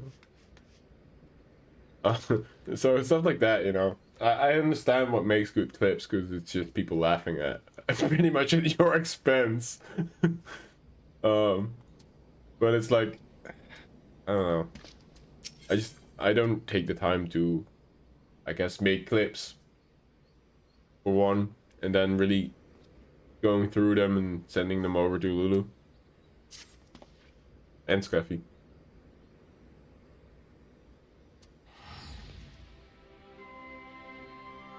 Esteemed was bound for Ishgard. Whenever it brings him home, we must hope that it will keep him there long enough for us to find him. Come, there's no time to lose. Here be dragons. There is a lot of in between before Endwalker. I understand what you mean. I felt the same way at the start. This is why I didn't join a Discord for a very long time. But I changed my own mindset about it and my definition of why I post them. I would like to hear that. And it made it easier for me to not judge myself too hard when I post things and just accept that it's okay. Yeah, at the same time, I'm like, you know, I'm not dependent on this, and I don't want to take time away from people that maybe don't have like a good way to financially support themselves. And I don't want to take that time away. Also, I don't think I'm that funny anyway, you know, I just do my thing. I think my strong suit is probably mostly replying and having interaction with people, rather than I'm naturally funny, I don't think. I make jokes with people, not at their expense, definitely not, I hate that. But I don't do my work on my own, if that makes sense. All present? Good. Let's spin up a search for Asinian. Since we're relatively new to the place, Gahara and I will look around in the open spaces, the squares and the markets and whatnot. Even more that can delve into the nooks and crannies. Very well. Let us convene at the airship's landing later. With or without Asinian. Good luck.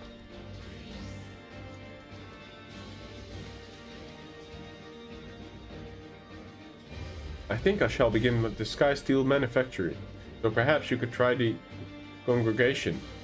Lucia may as well have heard the news of our friend's return. But that is a good way of thinking about it, for sure.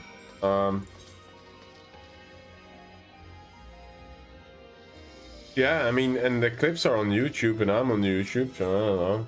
I don't know what's keeping me. Probably also not making or taking the time to edit a lot of my videos, so I don't really go through the footage that much to create clips as well. Should probably get into the habit more of doing that, treating it more as like a second job, I suppose, rather than just a hobby thing that I enjoy doing. But like you said, I think you mentioned that like I only want to do things that I'm passionate about, that I enjoy. Going through your own footage to find clips is not that enjoyable, to be honest.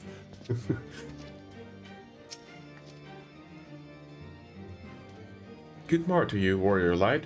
Lord Emmerich sent word that you would be attending a meeting in El Amigo. I gather you have not come in search of him.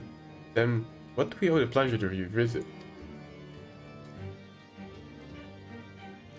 Shouldn't feel forced or feel that it's mandatory. Yeah, it's true. Very true. But I must say, I really enjoyed hanging out with Skeffy and Lulu. They're so nice. They're such a nice couple, I think. They're just happy. They're just enjoying what they're doing as well. You know, a lot of people can learn from, I guess, their spirit on the side of things.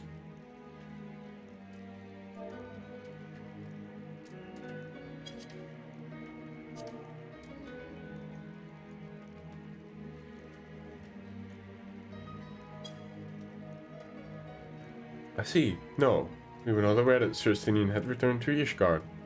But as I expect you remember, he won't to come and go as he pleases. Perhaps he came seeking an audience with Lord Emmerich, only to find him absent? In any event, I'm afraid I cannot help you. Perhaps one of your companions had fared better. Alright, thank you, Lucia.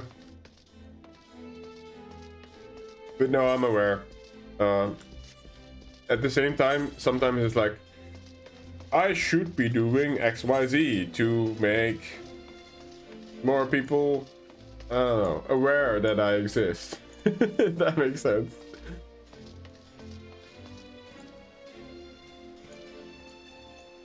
That's not the goal of it, but like if you want, you know, any type of, I guess, audience, at some point you'll have to do some work to get that going, I suppose.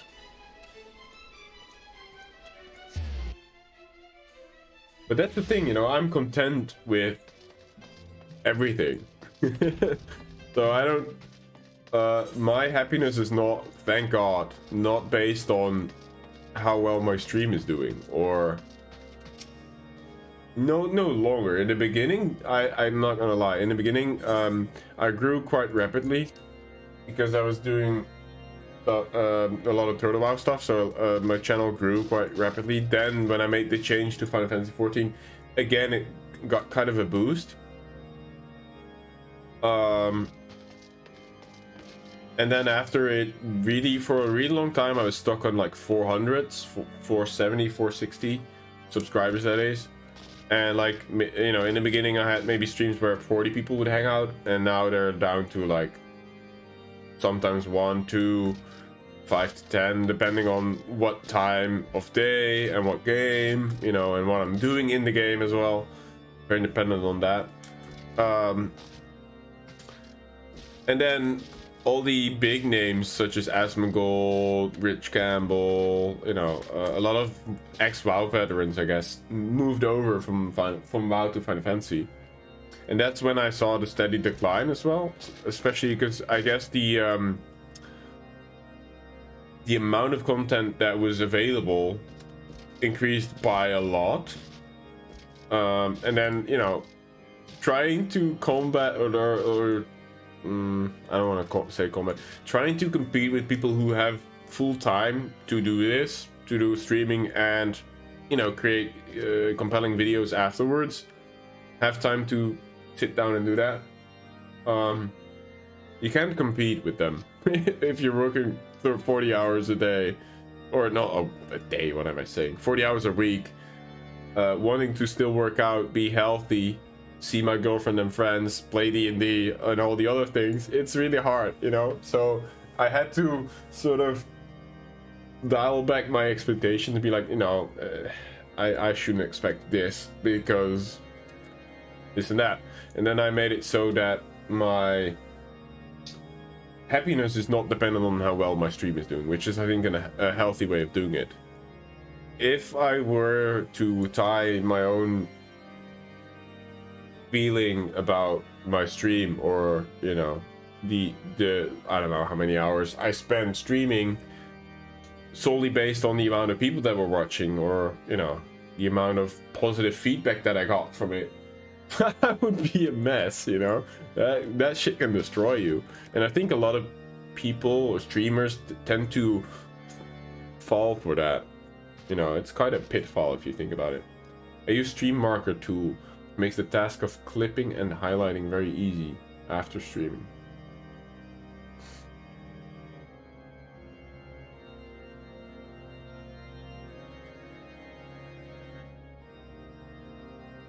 When it comes to streaming and content creation in general, I don't ever view it as a competition or even compare myself to others at all. I view it as my own journey and focused on that. Yeah, that's a good way of looking at it as well.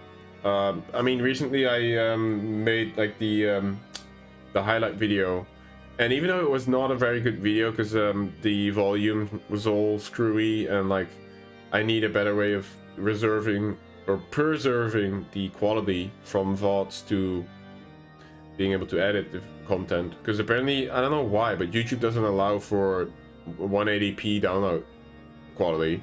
It only allows for 720, so there's a huge loss of video quality if I do it afterwards. I'll have to figure out a better way of doing it.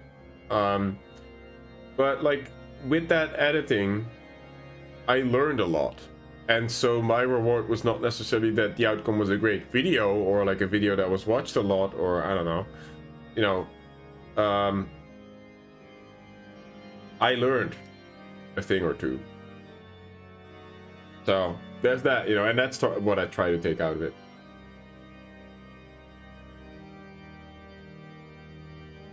Yeah, something weird happened with the audio, with the video, or the audio sliders as well. But I learned from that, you know, and I was like, okay, you know, moving on to the next one. I didn't want to re-upload or redo that same video, because for me the purpose of that was mostly like, okay, I'll try and see if I can work on some sort of highlight. Can I compress like a 4-hour stream or 3.5-hour stream in like something digestible? And I think I managed to do that, but the video quality was shit and the audio was somehow screwed up. I don't know, and I need to work on getting that fixed. I have an idea of how to do it, but yeah, YouTube doesn't allow to download my own VODs in 180p. It becomes 720, so I need another way of getting. I used Vegas 16 or 17, I think 16. So, because I got a lifetime for that. So yeah, Vegas 16, I think.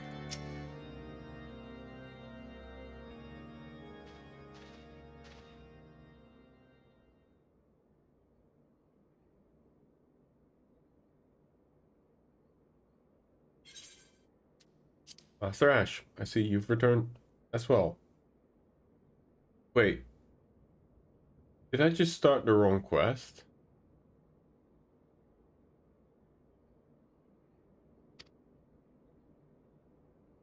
Huh?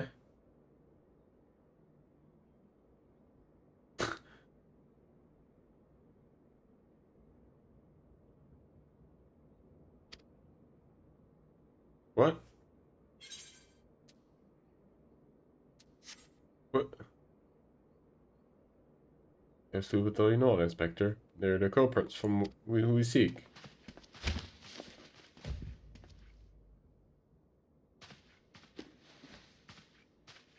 I think I started the wrong cutscene. I don't remember this storyline. I think it's the side quest. Yeah, I think so too. Allow me to shed some light on the troubling situation. As the son of the house Zmael, I paint me to learn that the artisan's precious work has been spirited away. So I saw fit to conduct my own investigation. I followed Lai in distance, only to find him and his friends consorting with the culprit. I'm not sure if it is. But this is the librarian's thingy. The corner. Camaraderie among the orphans of Broom is to be expected, but to steal the saint's head that they may retrieve to prove their merit?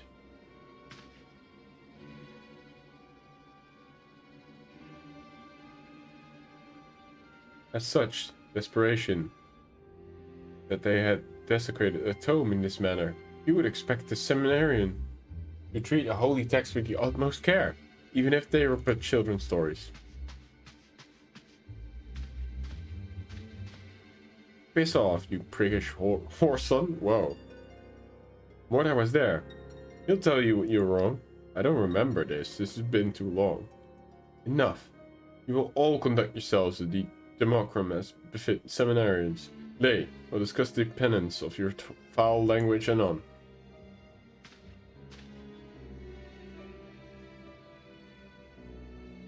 Father Burvagnon, if I may, the next time solicit appropriation work with the sacred monuments, pray and trust the task to me. I am certain the artisan of my house would be at ease knowing their work was in cleaner, more dependable hands. Oh. As for my ignoble peers, if comprehension of advanced scripture is still beyond you, such that you require a tender tome of children's lessons, then allow me to procure you a new copy of mine own coin.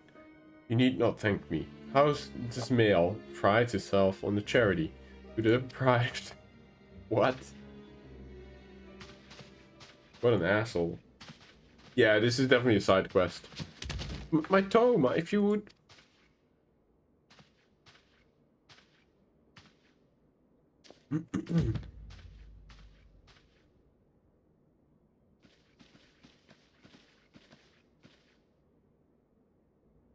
How long have you been planning to lie there?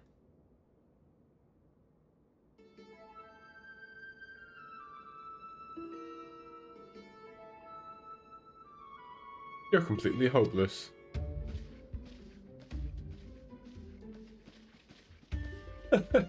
What?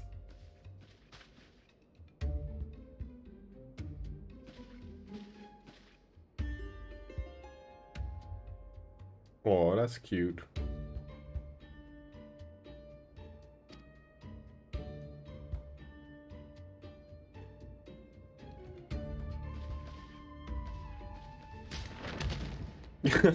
Oh no!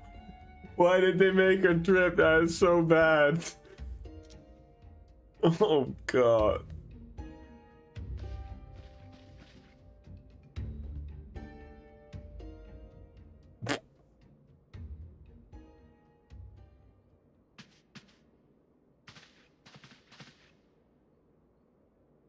This is what happens when you let them walk all over you.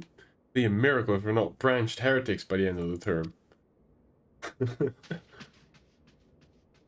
Hey, Immercent, consider this a warning. You were saved this time solely by Master Ash's integrity and the grace of the Fury. But I will not turn a blind eye if you continue to fraternize the questionable company. Yeah. I kind of like it as well, but I accidentally stumbled upon this. I kind of forgot that I started this quest even.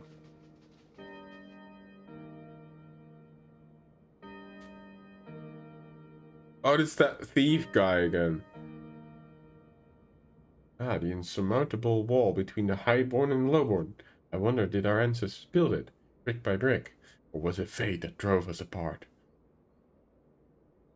And where shall we now go from here? Dun, dun, dun.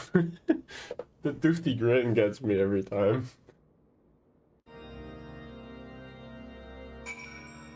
Okay, I'll leave this sitting in the fridge. But where was I supposed to go, though?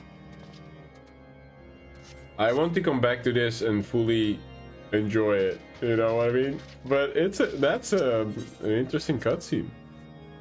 It is kind of nice.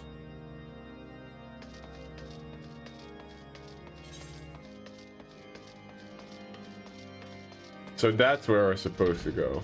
I just went completely to the wrong thing. Okay, where is this? Yeah, airship's landing, yeah.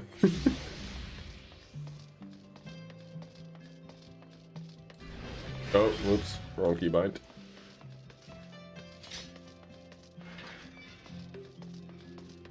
Oh well.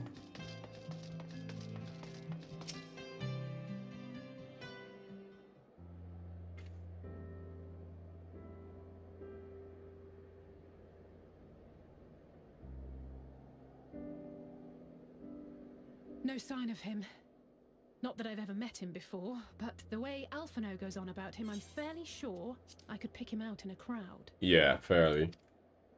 Speaking of which, it does seem awfully quiet. If the erstwhile Azure Dragoon had returned to Ishgard, would it not be a source of general excitement? Yeah, you would think that, but not really. Because I'm an Azure Dragoon too. But there he is. First the Scion's Coinkeeper, and now you.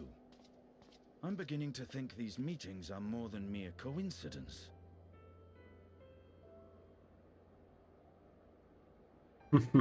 Not that I'm complaining. It's been too long. Too long. Wrong twin. You look an ilm taller and twice as rugged. It suits you, Alphino. Yeah, wrong twin.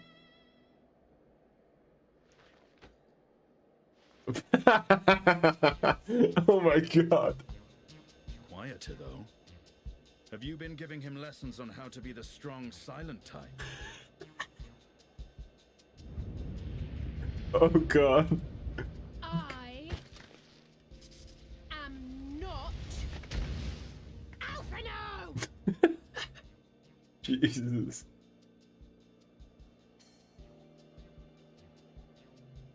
If the two of you are such firm friends, perhaps you should remember what he looks like. And what do you mean, rugged? He said rugged. Had my brother mentioned what an oaf you are, I'd never have bothered looking for you in the first place.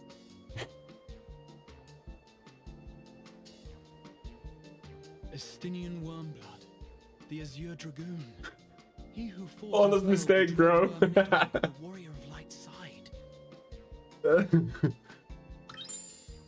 To think the day would come when I should see this living legend with my own eyes. Gara is fanboying. Would someone mind explaining what is going on? This is a good cutscene Is indeed. everything all right? I thought I heard Alize shouting.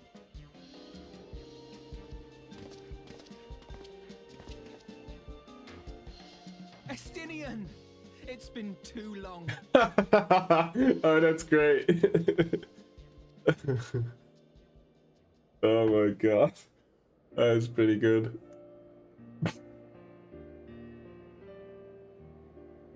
No, it's quite understandable. That was hardly the first time we've been confused for one another. Nor, I suspect, will it be the last. Well, I, for one, will not be making that mistake again. What I will say, for the second time today, is that you've grown. Inside and out. I can tell. One can't remain a spoiled little lordling forever, you know.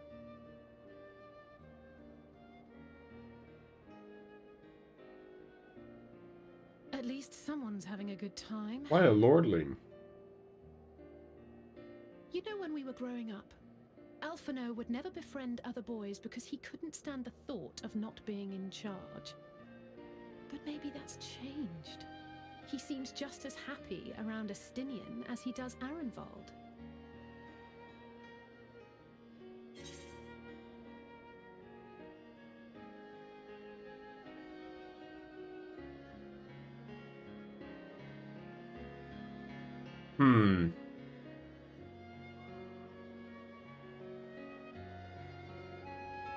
That would be kind of mean. The first one is kind of indirectly mean for Alize. I think you learn how to talk with people rather than at them. I never really had the sense that he did that, but...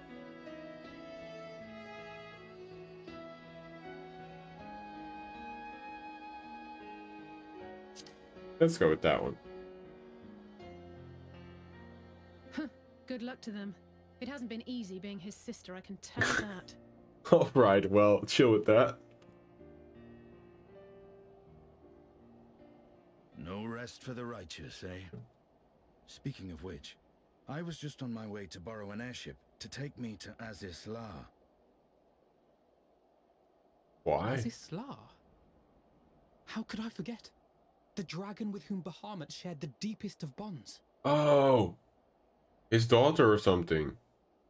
Aye, Tiamat, his mate. Oh. Even now she thought it was remains the daughter. imprisoned on Azisla, though her remorse binds her faster than any shackle. I see. As the one who first summoned Bahamut, you believe she may be able to shine some light on his latest incarnation. Might I suggest that we make the journey to Azizlar together?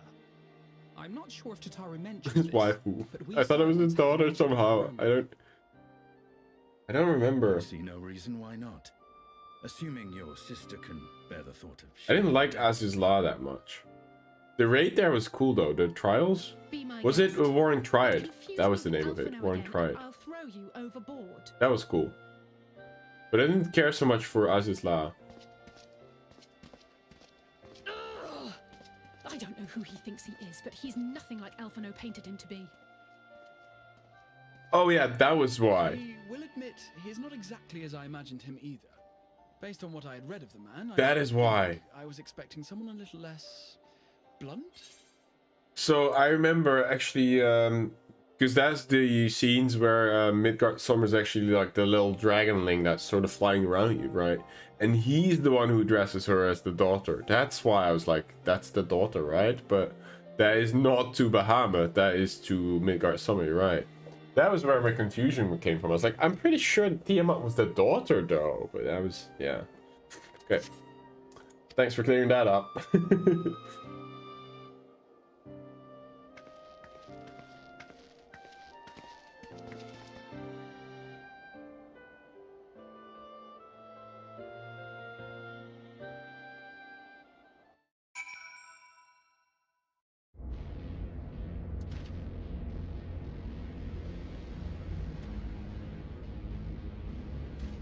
Yeah, I don't know. I guess I don't care for this Techland stuff. Everything's like chipped. Very modern, futuristic. We get it, you know. The elegants were like highly advanced and stuff. Alright. Let's see.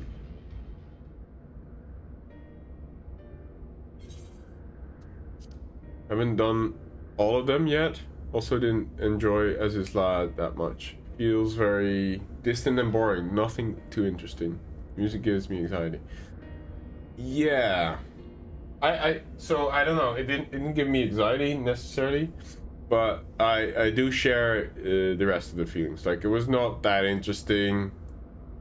It's very different from anything else, which is what it's supposed to be, I guess, right? When they designed it, they're like, this is, I think Azizlar is an elegant research and cloning facility, mostly. And it does a good job of, like, depicting that. It's very sterile and, like,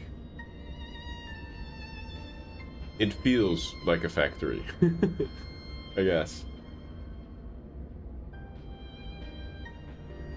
It's been quite some time since we set foot on Azizlar. But I understand the three of you were here more recently. I don't suppose you chanced to meet Tiamat during your visit? Nope. Last not. We had no cause to set foot here on the Delta Quadrant, but I have studied the relevant records.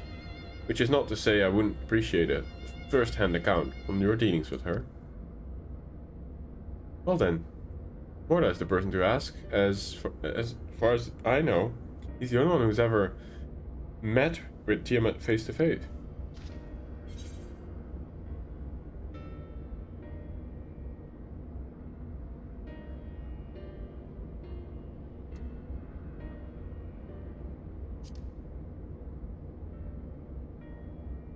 That helped. Alright, no worries, take your time.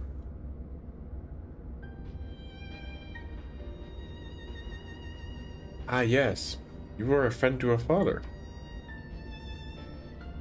I too have met Tiamat. Ooh, cutscene. After Dragonstone War, I came to a close. I came here to speak to her, a worm who had fought her own war against man in another age. I wished to know what she harbored thought of vengeance, and asked as much. He said no.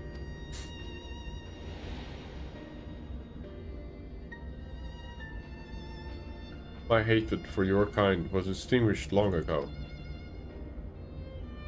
The guilt she feels resurrecting Bahamut burns on undimmed. It torments her even now.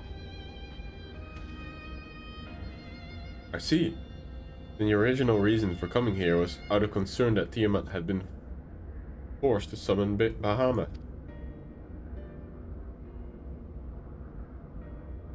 Nidhogg is a part of me. I feel his emotions as my own, and I know that he would not allow his sister to be made a tool of evil. In his absence, it falls to me to watch over her.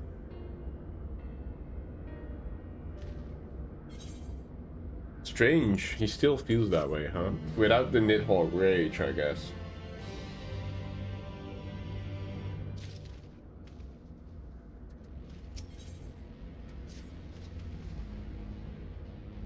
Tiamat awaits this way.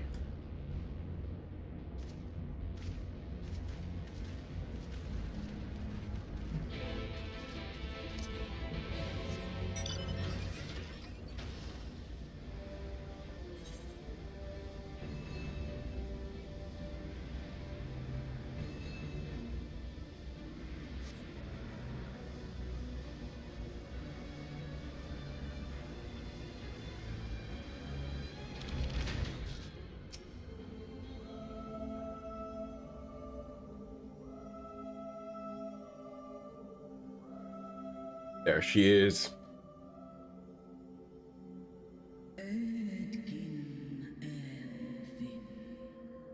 My sire's mortal companion, what bringeth thee back to this forsaken place, child of man? It's plain she knows naught of recent events. Perhaps you should enlighten her.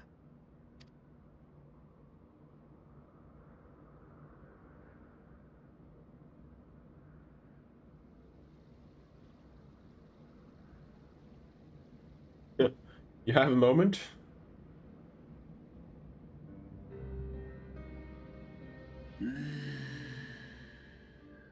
That my sin should be repeated. I sense not the pain, the stirring. As to who could have called him forth, I know of one save the dragons of Mercidia, our children.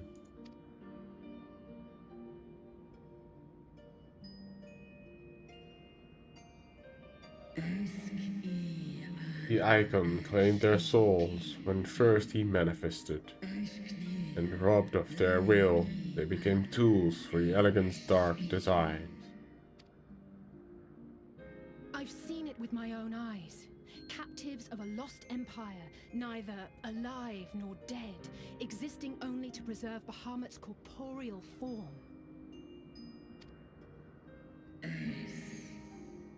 Yes, the dragons of Mercidia are at the mercy of the Ascians.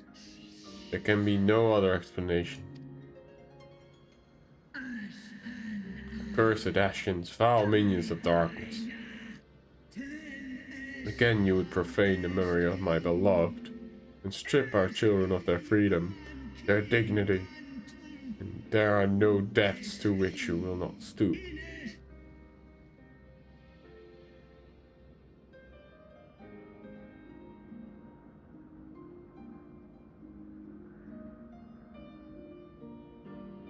Your children's pain means nothing to them. They laugh at your kind suffering. But tears will not right this wrong, nor will lamentation see the perpetrators punished.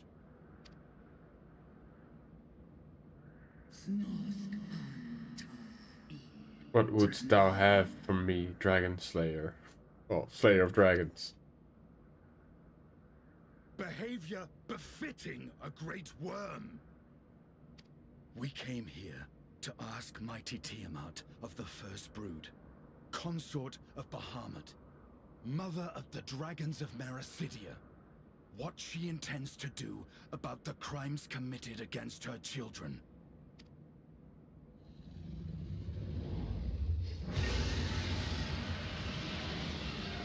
That triggered something in her.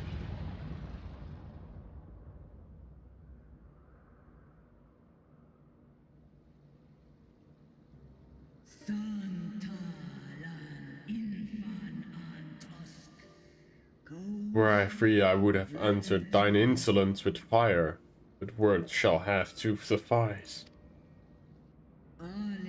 Recall, mortals, that it was I who did first summon my beloved, praying with all my being to bring him forth. You, who contend with icons, cannot well be ignorant of the consequence. You too were exposed to his influence. That you are yet in possession of your own will is testament to the indomitable strength of your soul. But were you to meet with Bahamut again, you fear you might succumb. Indeed, ask the Dragon Slayer, and he will tell thee the power we of the first brood wield. Were I to lose myself to the icon's influence, all would pay the price. It is of little matter, for even I had the strength to resist. I yet lack the strength to break my shackles. This prison shall be my tomb.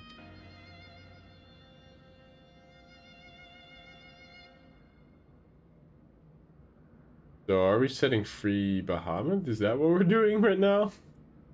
On the matter of Or Tiamat, I mean. influence, at least, I believe we can be of some assistance.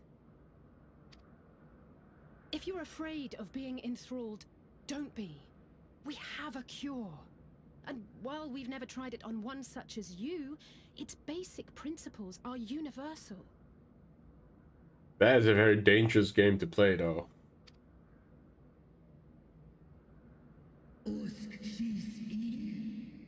Speakest thou earnest?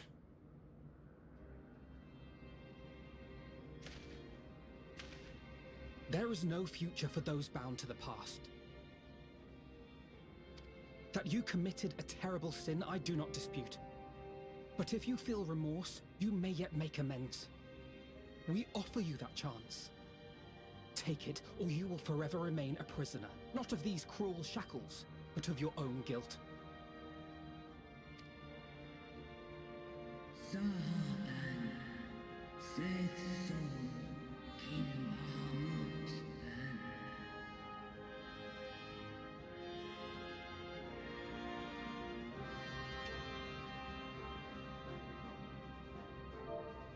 Ah, shit. A chance to make amends, to lay Bahamut's memory to rest. When our own star faced annihilation, Hydaelyn granted us sanctuary. And now your foes would bring about her destruction. This I cannot allow, for the debt I owe to Hydaelyn, and to all who have suffered my sins. I shall fight with you, children of man. Really, we just allied a fucking dragon in Tiamat of all. Huh.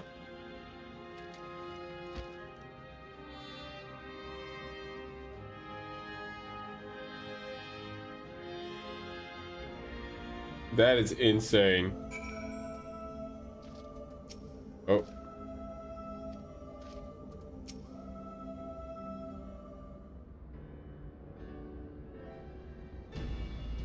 Forces have been shown effective in curing the tempered. Tiamat must be considered a special case. He is far, far larger and immeasurably more powerful than any subject treated thus far.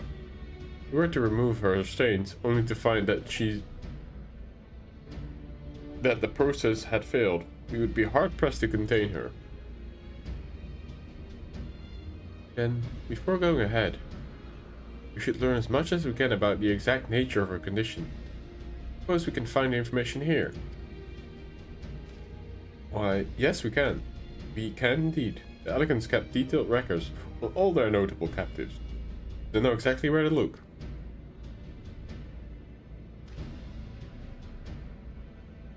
I shall leave you with that then. In the meantime, the rest of us can turn our thoughts to removal of those shackles.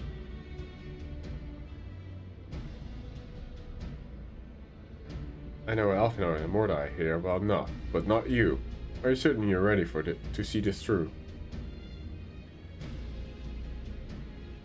Rest assured, Sir Estinian, that I am both ready and willing to give my all for the sake of the star.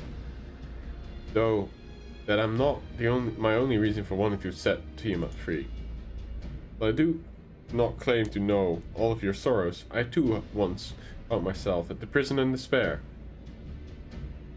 I well understand how hard this can be. To dare to dream of escape. It took the encouragement of braver souls than I am to make me take the first steps towards a brighter future. And now, I would help Tiamat do the same. That's very beautiful, actually. I get it, you are not as young as you look. Mayhaps when our work here is done, we could trade tales over a pot of the tower's famous tea. And be indebted to her and leave this hot water. I think not. I see. Turning swiftly to the task at hand, then.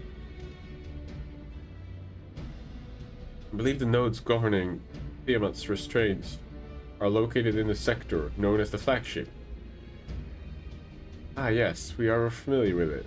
The etherochemical research facility particularly. Oh.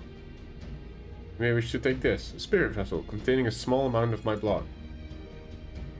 Huh. Right. Which you happen to be carrying around with you. Suppose that could seem rather odd. To explain, Mambrose, Uranjay, and I are researching the use of spirit vessels in the transference, not only of memories, but the trade of certain bloodlines. And so I keep one on me and ready, should an opportunity to test the theories arise.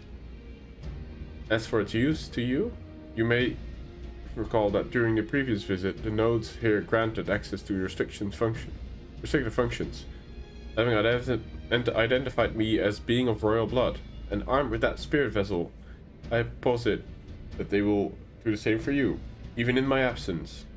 Well, the rest of me seemed worth a try at least. Agreed. We'll take good care of it. To the flagship then.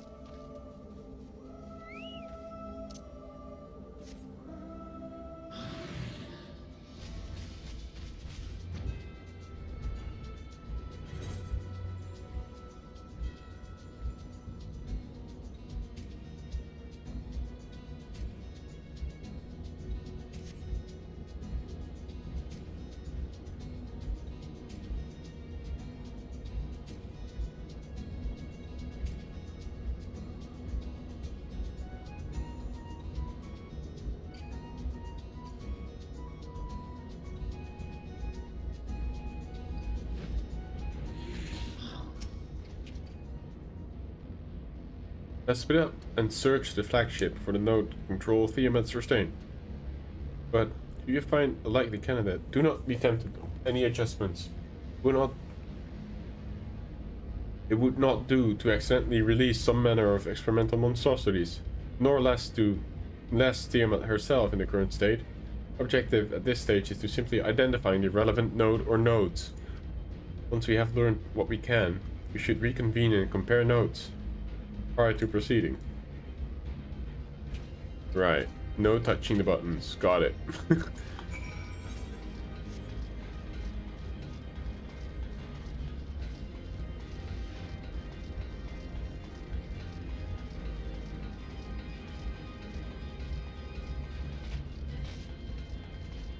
I'm assuming it's up here.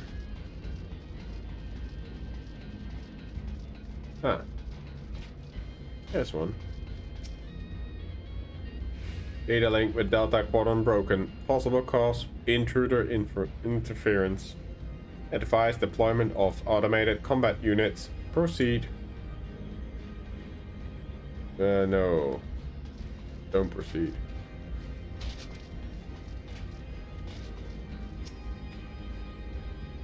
Friction between metallic components detected. Temperature increasing to critical levels. Please replace damaged parts to rotate to safe distance. But that one's gonna blow. Run! Alright, let's find the last one in this area, shall we? Oh, there it is. Warning. Scheduled dragon restraint maintenance due in minus 2020 years. Failure to verify system integrity may result in unscheduled specimen release.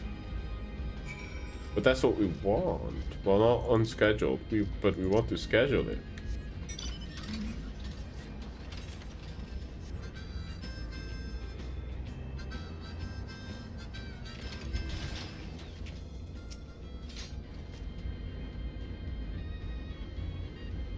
I'm afraid Esteemed and I have little to show for our efforts. Did you find anything?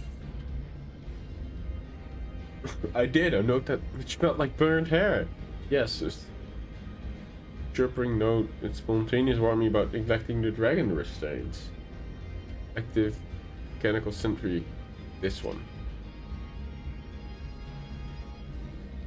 Spontaneously, you say? Well, that does sound promising. Almost suspiciously so, in fact. But you were in possession of the spirit vessel. I dare say it is indeed the note of Gara spoke of. And it was chirping, you say? Very well. Let's take a closer look.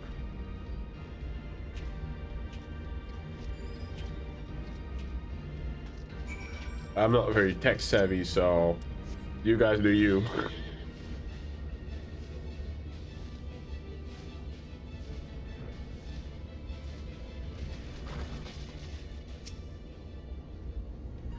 Do you wish to operate the dragon restraint mechanism? You do not have the requisite access privilege. Operating of the dragon restraint mechanism may only be undertaken by the chief of technologist and member of royal family, of course. Or those with a vessel full of royal blood, perhaps.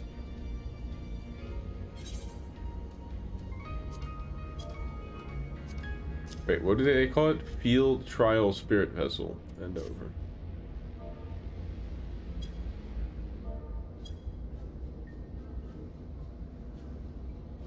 New user detected. Commencing biometric authentication. Authentication complete. User identified as member of royal family. Please state your name.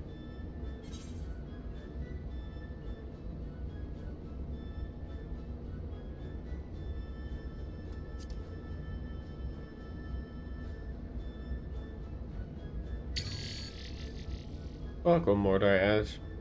You may operate the dragon restraint mechanism when ready.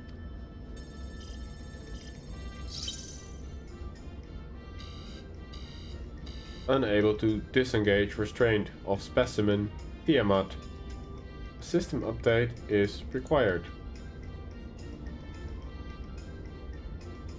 A system update? The space it is asking for of us.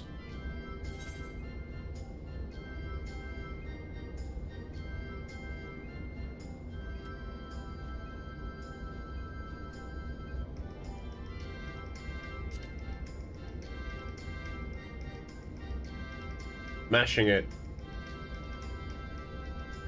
Well, that's more than I can say. Confounded bloody thing.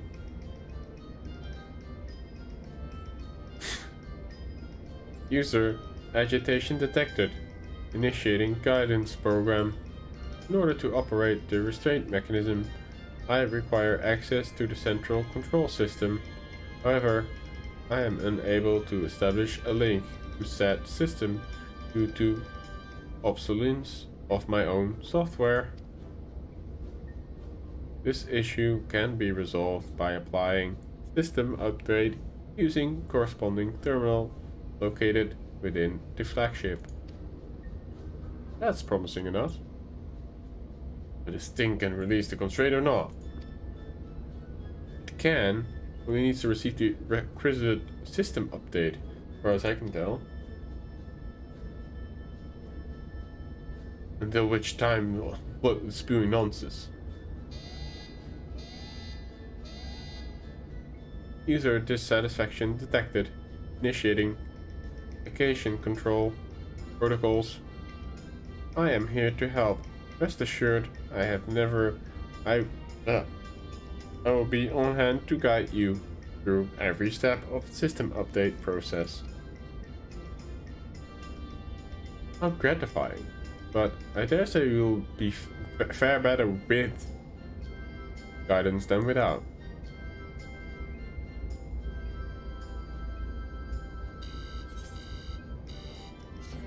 Alright.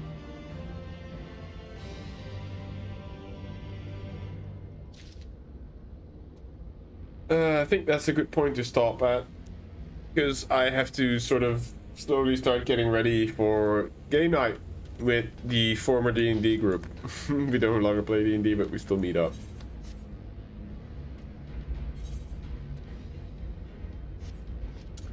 Alrighty. Let's do this. Boop. Thank you so much for hanging out. I had a good time. It's a lot of story in between the end of Shadowbringers, where you basically come back to the source and actually pushing forward into whatever is next, you know. But I must say I am enjoying it. It's not as tedious as the bit building up from, I think it was it post Stormblood? It's probably post Stormblood that I didn't enjoy as much. But yeah, some good stuff. Anyway, thank you guys for hanging out. Next stream is probably going to be not tomorrow, but probably Wednesday. And I'm not sure if it's going to be Final Fantasy or Elden Ring. We'll see how I feel. Want to be kept up to date? Make sure you check out the Discord. You know, link of that is below. It's pretty much everywhere. Thank you again so much, and have a great rest of your day. Bye for now. Ciao, ciao.